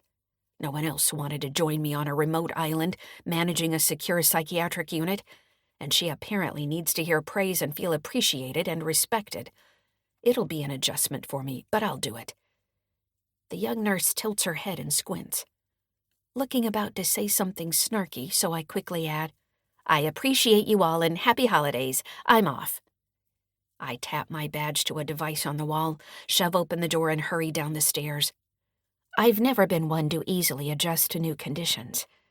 But maybe it is time I treated my employees with more respect. I can grow and learn like the best of them. If I don't, I may have a mutiny on my hands and end up short-staffed. 51. Mary.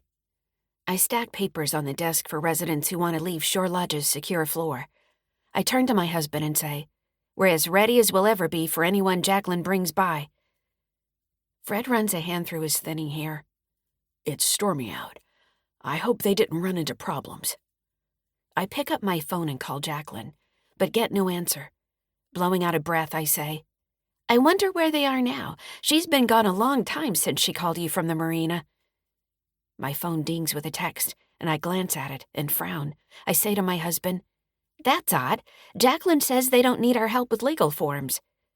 When I call her, she picks up right away and says in a breathless voice, I can't talk long. Something's going on with the city planning department. I have to straighten it out right away. I check the time and see it's past 4. Won't they be closed for the holiday by now? They emailed saying I have to conduct an environmental survey. I can't afford to do that, and I don't want to delay the project. I need to break ground right away. I hear the sound of a car door slamming and an engine starting in the background. I say, Come over here and let's discuss it before you charge into the planning office like an angry bull. Gotta go. she says and hangs up. I set down my phone, shake my head and say to Fred, I'd hate to see her ruin her business reputation. She seems to have an undercurrent of anger since she escaped from Shore Lodge. As anyone in her position would. Come on, I'll fix you a snack. We can't eat much because we're headed over to Jacqueline's house later. I leave the blank legal forms on the desk and follow him down the hall to the kitchen. He says, I'll make a tuna sandwich and we'll split it. While he works, I sit at our round kitchen table nursing a hot cup of tea. I wonder who left from Shore Lodge with Jacqueline. What's their story? 52. Dell. Jacqueline stands at the cafe table and says, Come on, I'll take you home with me. You can stay with my friend Mercury until you're settled. But first we'll make a stop at City Hall. I swallow and wonder where I'll go after staying with her friend. I gave up my apartment when I moved into Shore Lodge and put my stuff in storage. I say, I don't want to put anyone out. She waves it away. Nonsense, it's no big deal, and you can meet my dog. He's the best rescue pup in the world. We say goodbye to Irina, Karina, and Violet and make our way outside. Grit flies in my face and leaves dance in the wind. I climb into Jacqueline's car and hope I didn't make a huge mistake by leaving the luxury of Shore Lodge's first floor, where meals are served and linens are changed. My room's view overlooked a meadow and the channel, bringing solace to my soul. I release a slow sigh. She takes a call and hangs up, starting the car. As she drives, she says, I'm sorry, I've been wrapped up in my own troubles. When you're fresh from Shore Lodge and you must be mulling over your decision to come with us, are you having regrets? I slowly shake my head. It's overwhelming and scary, moving to town. I don't have a place to live. I'm retired and don't have a job. My friends are in Seattle. I suppose you could move back there. Can't afford the city. I've been priced out since my wife and I sold our place and moved north. That's too bad. She turns a corner a little too fast for my liking on her mission to correct City Hall. She didn't ask me, but I think she's on a fool's errand to argue with the authorities on the eve of a major holiday weekend. No one wants to listen to outrage or someone complain when they're on the verge of taking time off. She parks, snugging her tires close to the curb, and says, How long were you at Shore Lodge? My 2-week stay turned into 6 months. I was dealing with a lot and needed to learn to cope with it. Resting her hand on the door handle, she gives me a concerned look. I want to hear more about that, if you want to tell me. But first, let's get this over with. She marches up to City Hall but stops in her tracks. I get out to see what's going on, and a car backfires, but we ignore it. A notice posted on the glass door says they're closed. She huffs out a breath and turns to me. Guess I got worked up for nothing. I'll tackle this another day. Let's go home and you can meet my dog and my friend. As we turn to her car, her son, the tall guy from the cafe, squats by her rear left tire. Jacqueline runs and stands in front of the tire with her arms stretched out to the sides. She says, Over my dead body. Go on, get out of here. I trot over and blurt out, Stop that right now. Dusty stands up with a glint in his eye. Gripping a screwdriver, he says, You should have invited me to dinner, mother dear. He jogs to a dirty white pickup and takes off in a cloud of exhaust. Jacqueline puts a hand on the car and coughs. I think something's wrong with my son, but for years I didn't want to admit it. I brace against a gust of wind roaring down the road. Sleet stings my face, and white pellets dot the pavement. We inspect her rear tire, and I say, Looks like we stopped him before he slashed it. How far away do you live? She looks west. About a mile. Let's go. I'll keep an eye on it, and the tire places will be closed by now. Climbing in her car, I shiver and worry about starting a new and better life. I have a feeling my dear departed wife wouldn't like what I did. I buckle up and wipe tears from my eyes as Jacqueline starts the car. She drives through snow flurries, hunched over the wheel and frowning as if the hounds of hell are chasing us down. 53. Dusty. I jump in my truck, toss the screwdriver inside and stomp on the gas pedal, squealing the tires as I drive off. Glancing in the rearview mirror, I see my mom bent over coughing. I wind my way through town, past little houses and boatyards, and merge onto Highway 20, heading east. Mom is tough and doesn't stay down, no matter what I do. I pat my belly and frown at how I'm being deprived of enjoying our holiday dinner, with turkey, gravy, stuffing, all the fixings, and chocolate fondue for dessert. She makes the best cocktails, but I won't be having a Manhattan tonight. No Christmas Eve dinner with family is a first for me. I drive past a church offering a meal with a service and let up on the gas pedal, mulling over whether to stop. But I continue on. I don't want a sermon with a meal. I want my family back. But maybe it's impossible, without Dad here mending the rifts. I swallow my pride and call my sister, but she doesn't pick up. Snowflakes drift down, and I hang up. My sister is probably with my nephew and friends in Seattle, and she didn't hear the phone ring. I lean my head against the window, and a tear slides down my cheek. I don't understand why everyone turned their backs on me. Anyone else would have done the same thing in my shoes. By admitting Mom to Shore Lodge, she didn't even know her own name at the doctor's office. I wipe my eyes with the back of my hand and head to a bar on the way to my new digs in a rundown cabin on a rutted dirt road. Maybe I'll find someone to buy me drinks and dinner, given the holiday. I have enough in my wallet for one beer, and my bank account is on life support. I grit my teeth and park outside Frank's Inn. Stepping out of my truck, I slam the door shut and sniff the cold, damp air, smelling wood smoke. Someone must be having a fire, maybe curled up with a loved one. I stride to the bar entrance. When word got around Millersville about how I put my mom in Shore Lodge, women stopped speaking to me. It's been the cold shoulder in my hometown. Talk about throwing cold water in an innocent guy's face. Mom's stay at Shore Lodge snapped her out of her grief.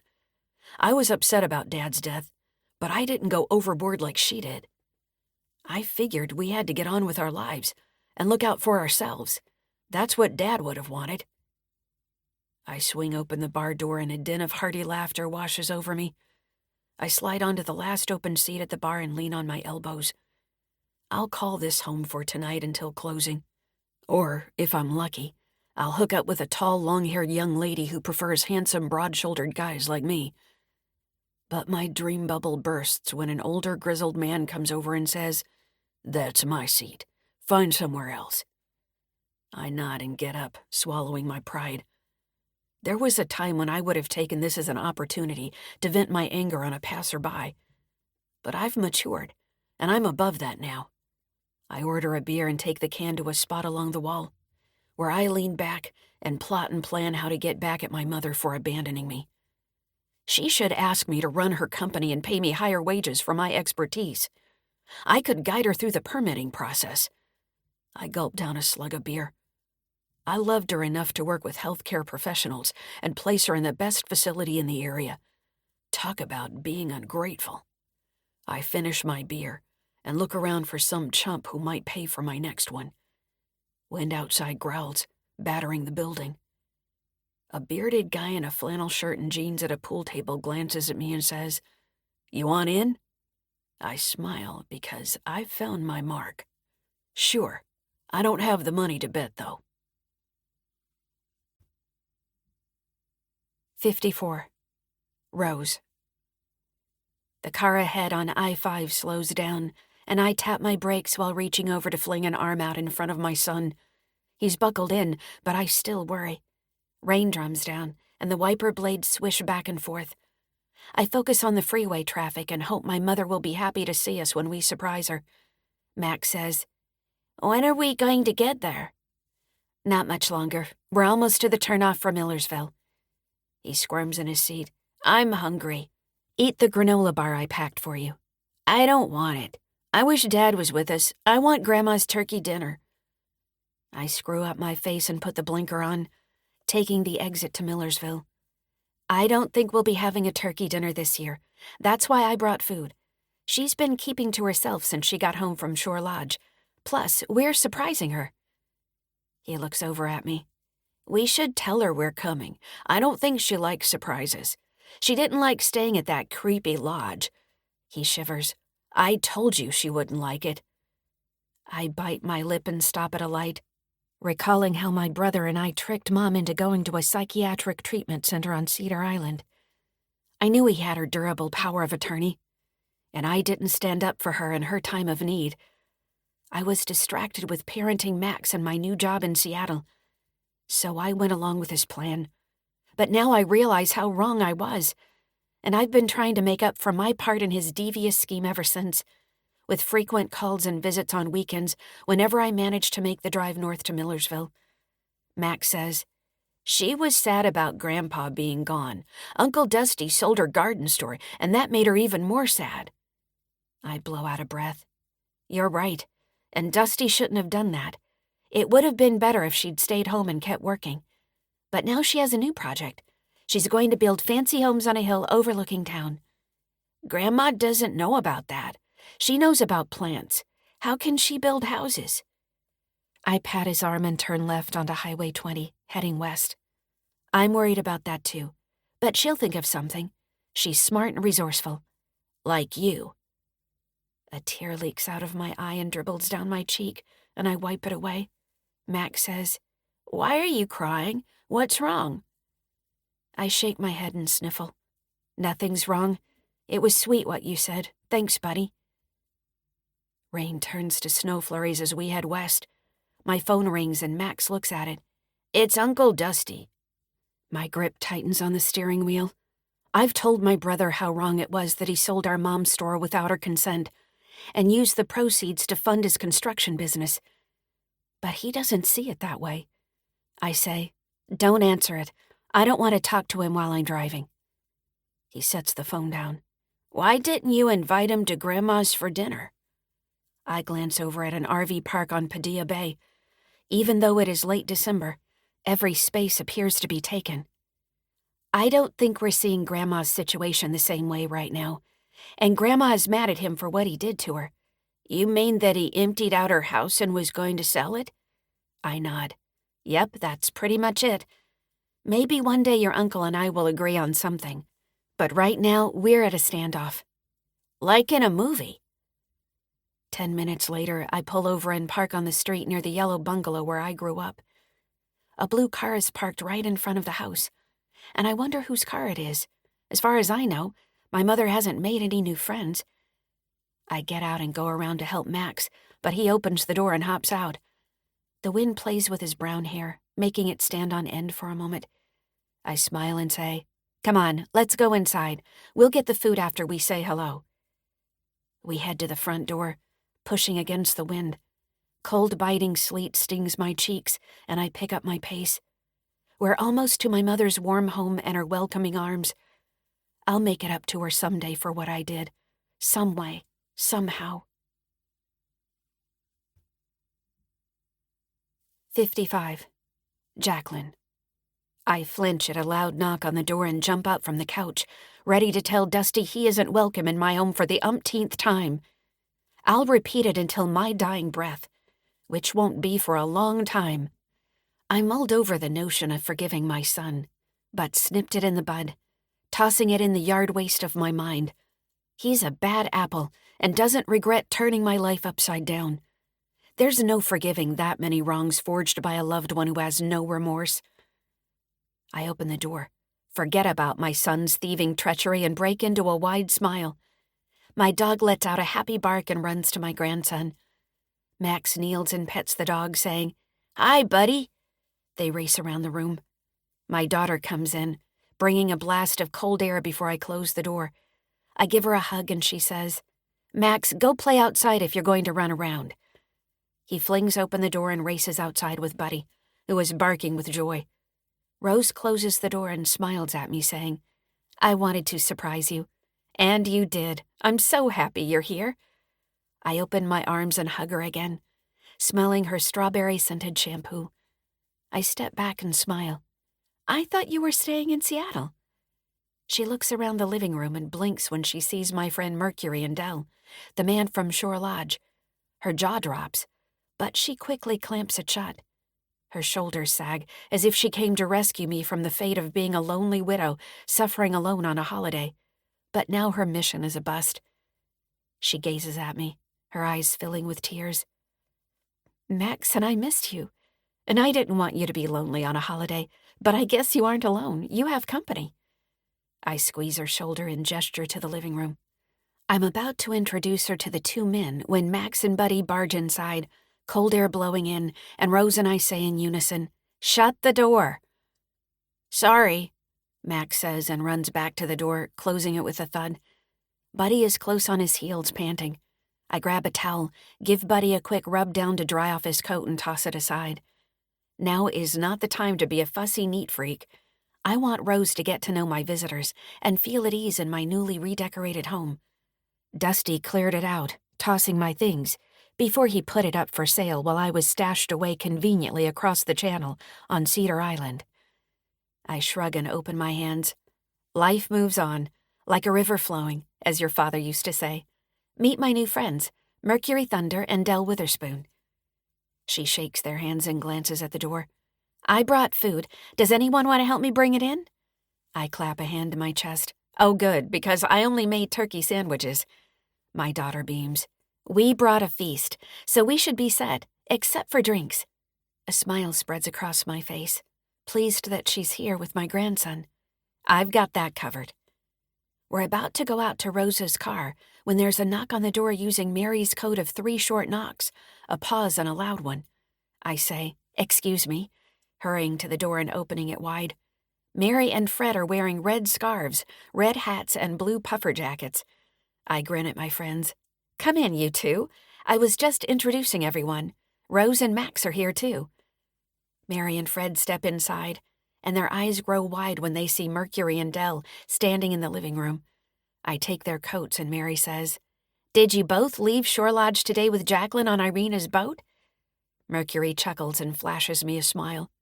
I haven't introduced him to my friends yet, and had planned to over dinner this evening. I say, Mercury and I met when Jack Fishbone was in trouble and a debt collector threatened his life. Mercury shakes their hands. I turn to the man from Shore Lodge, who steps forward to shake Mary and Fred's hands. He says, "I'm Del Witherspoon, and I saw Jacqueline leaving Shore Lodge with her friends, so I ran down to the dock to catch a ride to town with them. We met when I was at Shore Lodge." My daughter turns to Mercury and Del. "Hi, I'm Rose, Jacqueline's daughter, and this is Max." Max grins and scampers off to the kitchen with my dog following close behind. They're such an adorable pair. Max knows I keep the dog treats in a cupboard. I hear a stool scrape across the floor as Max moves it to reach the box. "Only one," I call to him, loving the chaos and commotion my grandson brings when he visits. "I know, Grandma." Rose says, "I brought food for dinner. Anyone want to help me bring it in?" Max pops out of the kitchen. "I do." We all troop outside in gusting wind and driving sleet and snow. Night is falling, even though it's late afternoon. We carry cardboard boxes with containers of potato salad, macaroni salad, salad greens, 2 long loaves of bread, and fried chicken. I set the bucket of chicken down on the kitchen counter and inhale the tantalizing smell. I say, "Rose, it was so thoughtful of you to bring all this. Thank you." She grins. "I wasn't sure if you'd be making dinner, so I thought I'd bring it with us."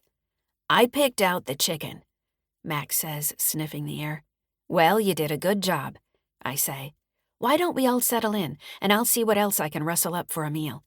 Mary says, "I'll serve drinks." Rose nods. "I'll set the table. Do you have more chairs, Mom?" "Sure. In the garage I have folding chairs from when I got home after your brother emptied out my house." Rose purses her lips. "I still can't believe he did that to you. I'm so sorry that I went along with his plan. It was selfish of me not to pay attention. I feel so awful about what happened to you." I pat her shoulder. "Don't worry about it. The whole experience made me stronger. I won't fall for his BS again." The floor shakes under my feet. Windows rattle and a loud boom comes from out front of the house. My body tenses and I whip my head around. What was that? It sounded like an explosion. I fling open the front door and run outside. My jaw drops at the sight of a billowing cloud of white-gray smoke. I bet my son had something to do with this. 56. Dell. Sleet hits the windows in Jacqueline's house, and I rub my arms, wishing for a moment that I was in Shore Lodge, where I admitted myself to the first-floor resident program for depression and grief. I felt better after living there a few months, and thought I'd be fine returning to the real world. But now I'm lost at sea, surrounded by warm, kind people who are doing me an enormous favor by giving me a place to sleep and promising to help me find my way. My stomach knots at the prospect of starting over. Now that I'm on this side of Cedar Channel, I'm starting to doubt I have the strength to begin again after retirement and my dear wife's death. My eyes glaze over when introductions are made to Jacqueline's daughter and grandson and her friends. Everyone seems comfortable in this group except for me. I'm out of my element, having been encased in a quiet cocoon of sadness for the last year. I haven't even picked up my trumpet to practice, like I did every day. It's been that bad. A loud noise snaps me out of my reverie. Walls of the house shake. Window panes rattle and a framed photo on the wall tilts. My body tenses, ready for a fight, and I follow Jacqueline racing outside. A mud-splattered white truck drives away, and Jacqueline shakes a fist, yelling, "Dusty!" I put my hands on my knees, breathing hard, and shake my head. I'd better not get involved with this woman, even though she's about my age, and she was kind to me from the get-go when I came running down to the dock in a panic to get off Cedar Island. Jacqueline's family is screwy, and something smells off, with her son being so angry with her and her not knowing her daughter was coming for dinner. I straighten up and take a deep breath of briny sea air wafting off the channel. I'll write out my welcome for a while, get my feet under me, and observe their crazy family dynamics. I don't need to get involved after what I've been through. I left that behind when I crossed over on the ferry to Cedar Island the first time. 57. Mercury. An explosion outside reverberates, making the floor shake beneath my feet. Glasses set out on the counter vibrate, and I swallow hard, reminded of my time in a battle-torn war, a period I vowed to put in the past and forget. I release a shaky breath, and my armpits prickle with sweat. My hands are clenched, fingernails digging into my palms. I tell myself to snap out of it and look around Jacqueline's house. She runs outside and I bolt, following her. An enormous hazy cloud of smoke floats over the lawn and is spreading, coming our way. A dented white truck drives off, and Jacqueline yells and shakes a fist at the driver. I say, "That was a powerful firework." She stares down the street as the truck rounds the corner and shakes her head. "I'm calling the police. That was my son who set it off." Rose stands near the door, shielding her son from unknown harm with her arms around him. Max squirms and pulls away, running to inspect the cloud of smoke. Jacqueline says, "Everyone inside, please. I'll call the cops on my son." Rose cocks her head. "You think Dusty did this?" Jacqueline nods and points down the street.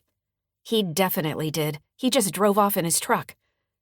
Mary says, "You've been through so much. Are you sure it was him?" Jacqueline's cheeks flush, and she pulls out her phone. "I'm sure, so don't doubt me. I know my own son. He was grinning as he drove away, and this means war." Rose says, "The noise scared me." Max looks up at his mom. "Is Uncle Dusty dangerous?" Rose says, "We'll talk about it later." "I want to talk about it now," Max says.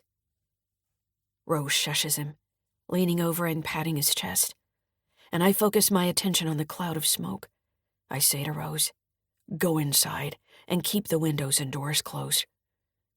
While Jacqueline is on the phone, Mary, Fred, Dell, and I walk around the edges of the cloud, scouring the yard in growing darkness for the source of the smoke.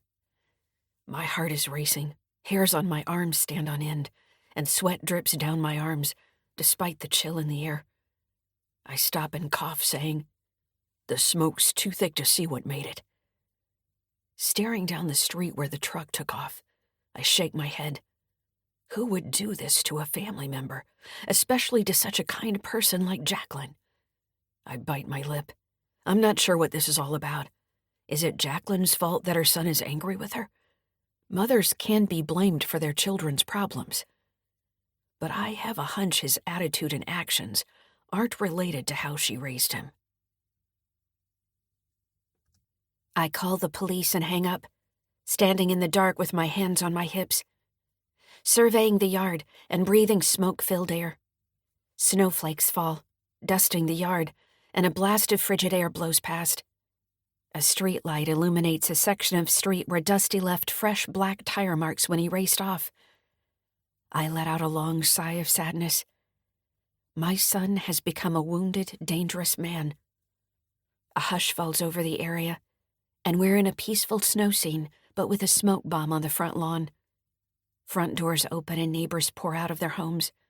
A police car rounds the corner, coming down the block. A next-door neighbor steps outside, letting the storm door slap behind her. She hurries over. "What happened?" I rub my hands together for warmth as snowflakes drift past. "My son set off a smoke bomb." She tilts her head. "He must really be mad about something." "He wanted to come over for dinner." Her eyebrows arch. "He did that over a missed dinner invite? Is that all it took?" I nod. Families can be strange. 58. Dusty. My windshield wipers whine, and I make my way west on Highway 20, retracing my steps. The windshield is fogged, making it difficult to view the road ahead, and I rub it with my sleeve to see better. The smoke bomb made the most satisfying boom, bigger and better than with fireworks I've used before. The guy I met playing pool heard my story about wanting to get revenge, and he offered me a smoke bomb he bought for 4th of July, but never used, stored in the trunk of his car. I laughed when the smoke bomb blew up on Mom's lawn. But now the adrenaline rush is gone, and a hollow feeling remains. I'm alone and abandoned by my mom, my father who died, my sister, and the guys at the tavern who I thought were my friends. I shake my head, reminded of grade school when I was blamed for breaking into a house under construction. My buddy dared me to go with him, so I followed. But when we were caught, my mom believed my friend when he said it was my idea and sided against me. I've been the black sheep of the family for as long as I can remember. My stomach growls. The only food at the musty cabin is a box of half-empty stale crackers and some moldy cheddar cheese. I should turn around and head back to Mom's. I'll barge in like I belong there and interrupt her party. Approaching the foothills, the air is colder and snow accumulates on the sides of the road. I clench my teeth, swerving to avoid a piece of a blown tire, and a memory flits past. On Christmas Eve when we were kids, my sister stabbed me with a fondue fork. It dug in and dangled from my cheek, and I ran screaming to my mother, who was in the kitchen. "Look what Rose did to me." Instead of scolding Rose, she said, "You must have deserved it." Bottled rage bubbles up, building inside me. My grip on the steering wheel tightens. I shouldn't be hungry and alone on a holiday. I stomp on the gas pedal and scream, blaming everyone for my sorry predicament. My truck shudders and swerves, fishtailing on black ice. My pulse races and I yelp, tapping on the brakes and turning the steering wheel, hands slick with sweat. The truck spins around and comes to a stop, pointing in the direction of Millersville. My heart pounds in my chest. I wipe sweat from my brow and blow out a breath. This must be a sign. Her guests will have another helping of Dusty over dinner tonight. I start down the road to my mother's home, hunched over the wheel, filled with ill will. Fondue forks can be used for more than skewering a brother or a piece of bread. It's time I took my revenge to the next level. 59. Jacqueline. I stand outside with my arms crossed, waiting for the police officer and tapping a toe, fuming at my son. It was a long enough day without his shenanigans. My husband made a huge mistake by coddling Dusty and feeding the hungry beast, giving him money. I cock my head, because I'm also to blame for not keeping a careful watch over our bank balances. I let Albert handle the finances, but now I know better, and it's too late to change the course of our winding river. The air is crisp and cold. The wind whips up snow from the ground, blowing it in my eyes and making trees moan and sway. An officer in blue climbs out of a police car and lumbers toward my house. Neighbors crowd around, pointing at the cloud of smoke. I stride over to the officer and introduce myself.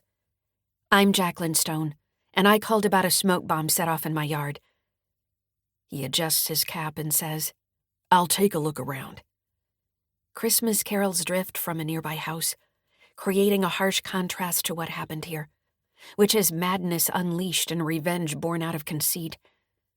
I let out a sigh and wish, for the 100th time, that my husband was alive and by my side. He wasn't perfect, and neither am I, but he encouraged our son's frequent requests to keep his business afloat. Don't water a garden you don't want to grow, for goodness sake. A strange woman steps out of a house next door like she owns the place. Where are my neighbors who owned it? I go over to the woman, who is wrapped in a thick black shawl, embroidered with peacocks with colorful plumes, and say, "I'm Jacqueline Stone, and I live next door. Are you new here?" She says, "I'm Zoila, Kirk's ex-wife." "What happened to my neighbors who lived here?" She shrugs. "Kirk offered them enough money, so they left, and rented it to me fully furnished. I've been sick, and he wants to take care of me." I cock my head. "Isn't Kirk married?" She says, "Sure, but that doesn't mean we can't be friends and live next door." I open my hands. "Whatever works. Welcome to the neighborhood." My dog runs up to me and rubs against my leg, and I pet him while the officer marches around my yard inspecting. Buddy looks at me with big questioning brown eyes, and I pat his chest, telling him to go with Max, who is hopping on one leg, watching the police officer. Mercury, Dell, Rose, Mary, and Fred gather around me, staring at the dark sky. I shrug at how worked up I was about conducting an environmental survey before my building permit could be approved. I look around and realize my business worries pale before the importance of appreciating friends. I'll celebrate with them tonight, and be grateful we went back to Shore Lodge and made it home alive. I'll forget the dastardly deed my son did on my front lawn. I march over to the officer and ask, "What do you think did it, officer?" He hitches up his pants. "I think it was a very powerful smoke bomb." I saw my son driving away from the scene of the crime. His eyebrows shoot up. "Can you prove he did it?" I shake my head. "No, I can't." "Our hands are tied then. I've got enough for my report, and I'll go back to the station and write it up. Good night and Merry Christmas." As he walks to his car, I give my daughter a hug. "Thank you for coming to see me tonight. I was depressed after your dad died, and I appreciate you hanging out with your old mom." She laughs. "There's nothing old about you. You still have your fire and spunk." A grin spreads across my face. "I'm glad to hear that, and if Dusty tries to convince you I'm out of my mind and need to be locked up, tell him the truth. I'm right as rain now." We walk toward the house, arm in arm. Snow flies in my eyes, and I squint to see better. She says, "We dealt with Dad's death differently, and that pulled us apart. I was distracted. You were down in the dumps, and Dusty got angry. Do you think he'll calm down and get back to his laid-back self?" I grimace and shake my head.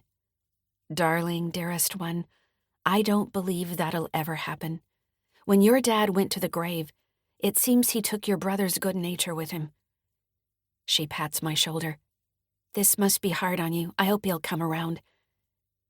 I pause at the threshold and say, "I left my hopes for your brother changing for the better years ago, when your father took me on a surprise vacation to Paris, Idaho." Rose gives me a tight smile. "What happened?" I roll my eyes. "Dusty called to demand we come home. He was broke and needed money for a fishing trip with his buddies from the tavern. But he was 25 years old, didn't live at home, and he called at 1 in the morning at the hotel. That's when I knew we had trouble on our hands."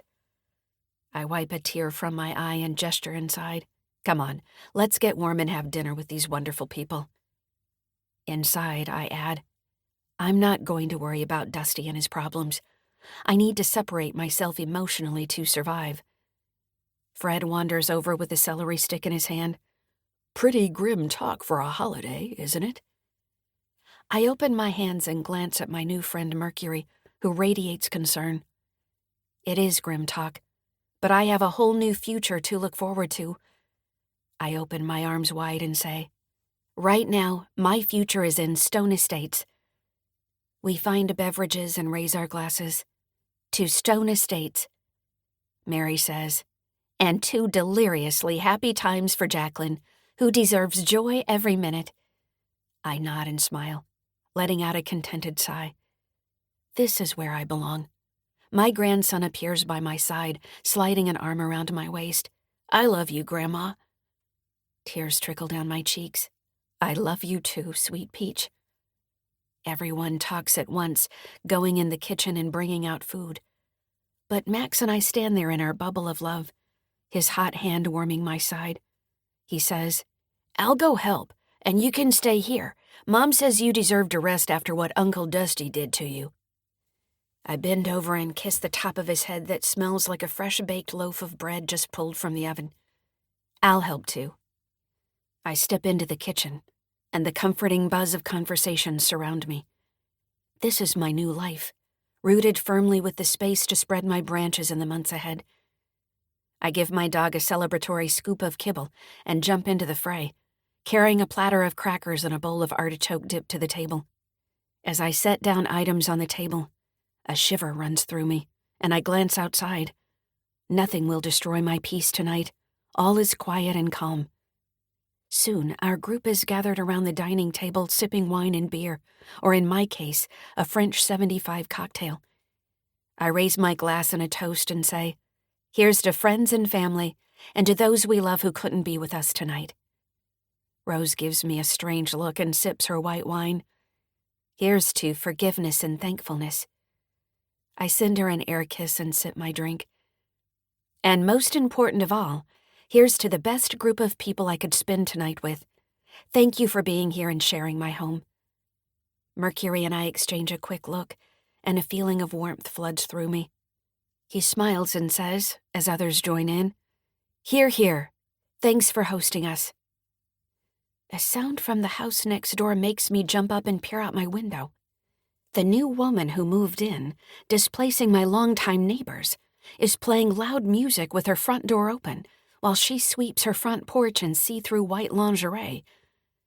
I slide into my seat at the table and say, I think my new neighbor is a bit strange. Rose waves my concerns away. Forget about it. You have enough on your mind with your new subdivision. Everyone has an odd neighbor. I nod, but deep inside, I have a feeling I should keep an eye on my new neighbor. Something isn't right. Max says, Yeah, Grandma, go build some houses, and I'll help you so I can live in one of them someday. I want to grow up and build houses, just like you and Uncle Dusty. Rose and I glance at each other, and I purse my lips, not uttering a word against Dusty in front of the child. I swallow fears that my son might return with vengeance on his mind and spoil our evening. Smiling at the others gathered around my new long table, I settle back in my chair with a contented sigh, surrounded by love. 60. Irina. I drive away from the cafe and smile, eager to see my daughter. Snowflakes drift down, leaving a light dusting of white on lawns. I push on the gas pedal, and a stab of guilt twists in my gut. A good mother would have stayed home with her teenage daughter, baking Christmas cookies. But Jacqueline needed me to take her to Cedar Island, and I wanted to help. We did bring a Shore Lodge resident back to town, so we sort of accomplished what we set out to do. I shrug and park in my driveway, glancing at my dark house with a frown. Kelly should be home with the lights on.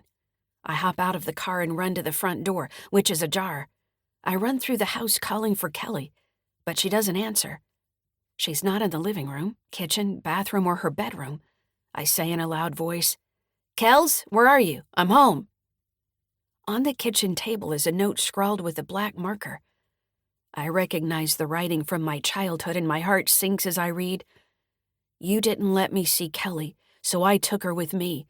Don't call the police, Dad. My hands tremble and I drop the note on the table, bursting into tears. If I'd been home with Kelly, he wouldn't have had a chance to take her. This is my fault. Weeping, I clench my hands and scream before telling myself to snap out of it. I've got to do something to find her. Wiping snot from my nose, I grab my phone and call Violet. She picks up right away, and country music blares in the background. Merry Christmas, what's up? My father took Kelly. I've got to find her. She says to someone on the other end. Turn the music down. Kelly's been taken. About the author. Susan writes mysteries thrillers with high stakes and heart set in a fictional Pacific Northwest town. Previously, she served as Senior Director of Corporate Communications for biotechnology companies. Susan worked as an activity aide in an upscale nursing home secure psychiatric unit. She was a potter and painter with an art studio in Seattle, and also worked as a market researcher, a nurse's aide, a waitress, and a library page. Her essays have been published in Mothering Magazine, Twins Magazine, and Utne Reader. Susan grew up near Detroit, Michigan, and received a BFA with honors from University of Oregon and an MBA from Seattle University. She lives in a windy part of the Pacific Northwest with her husband and their rescue dog.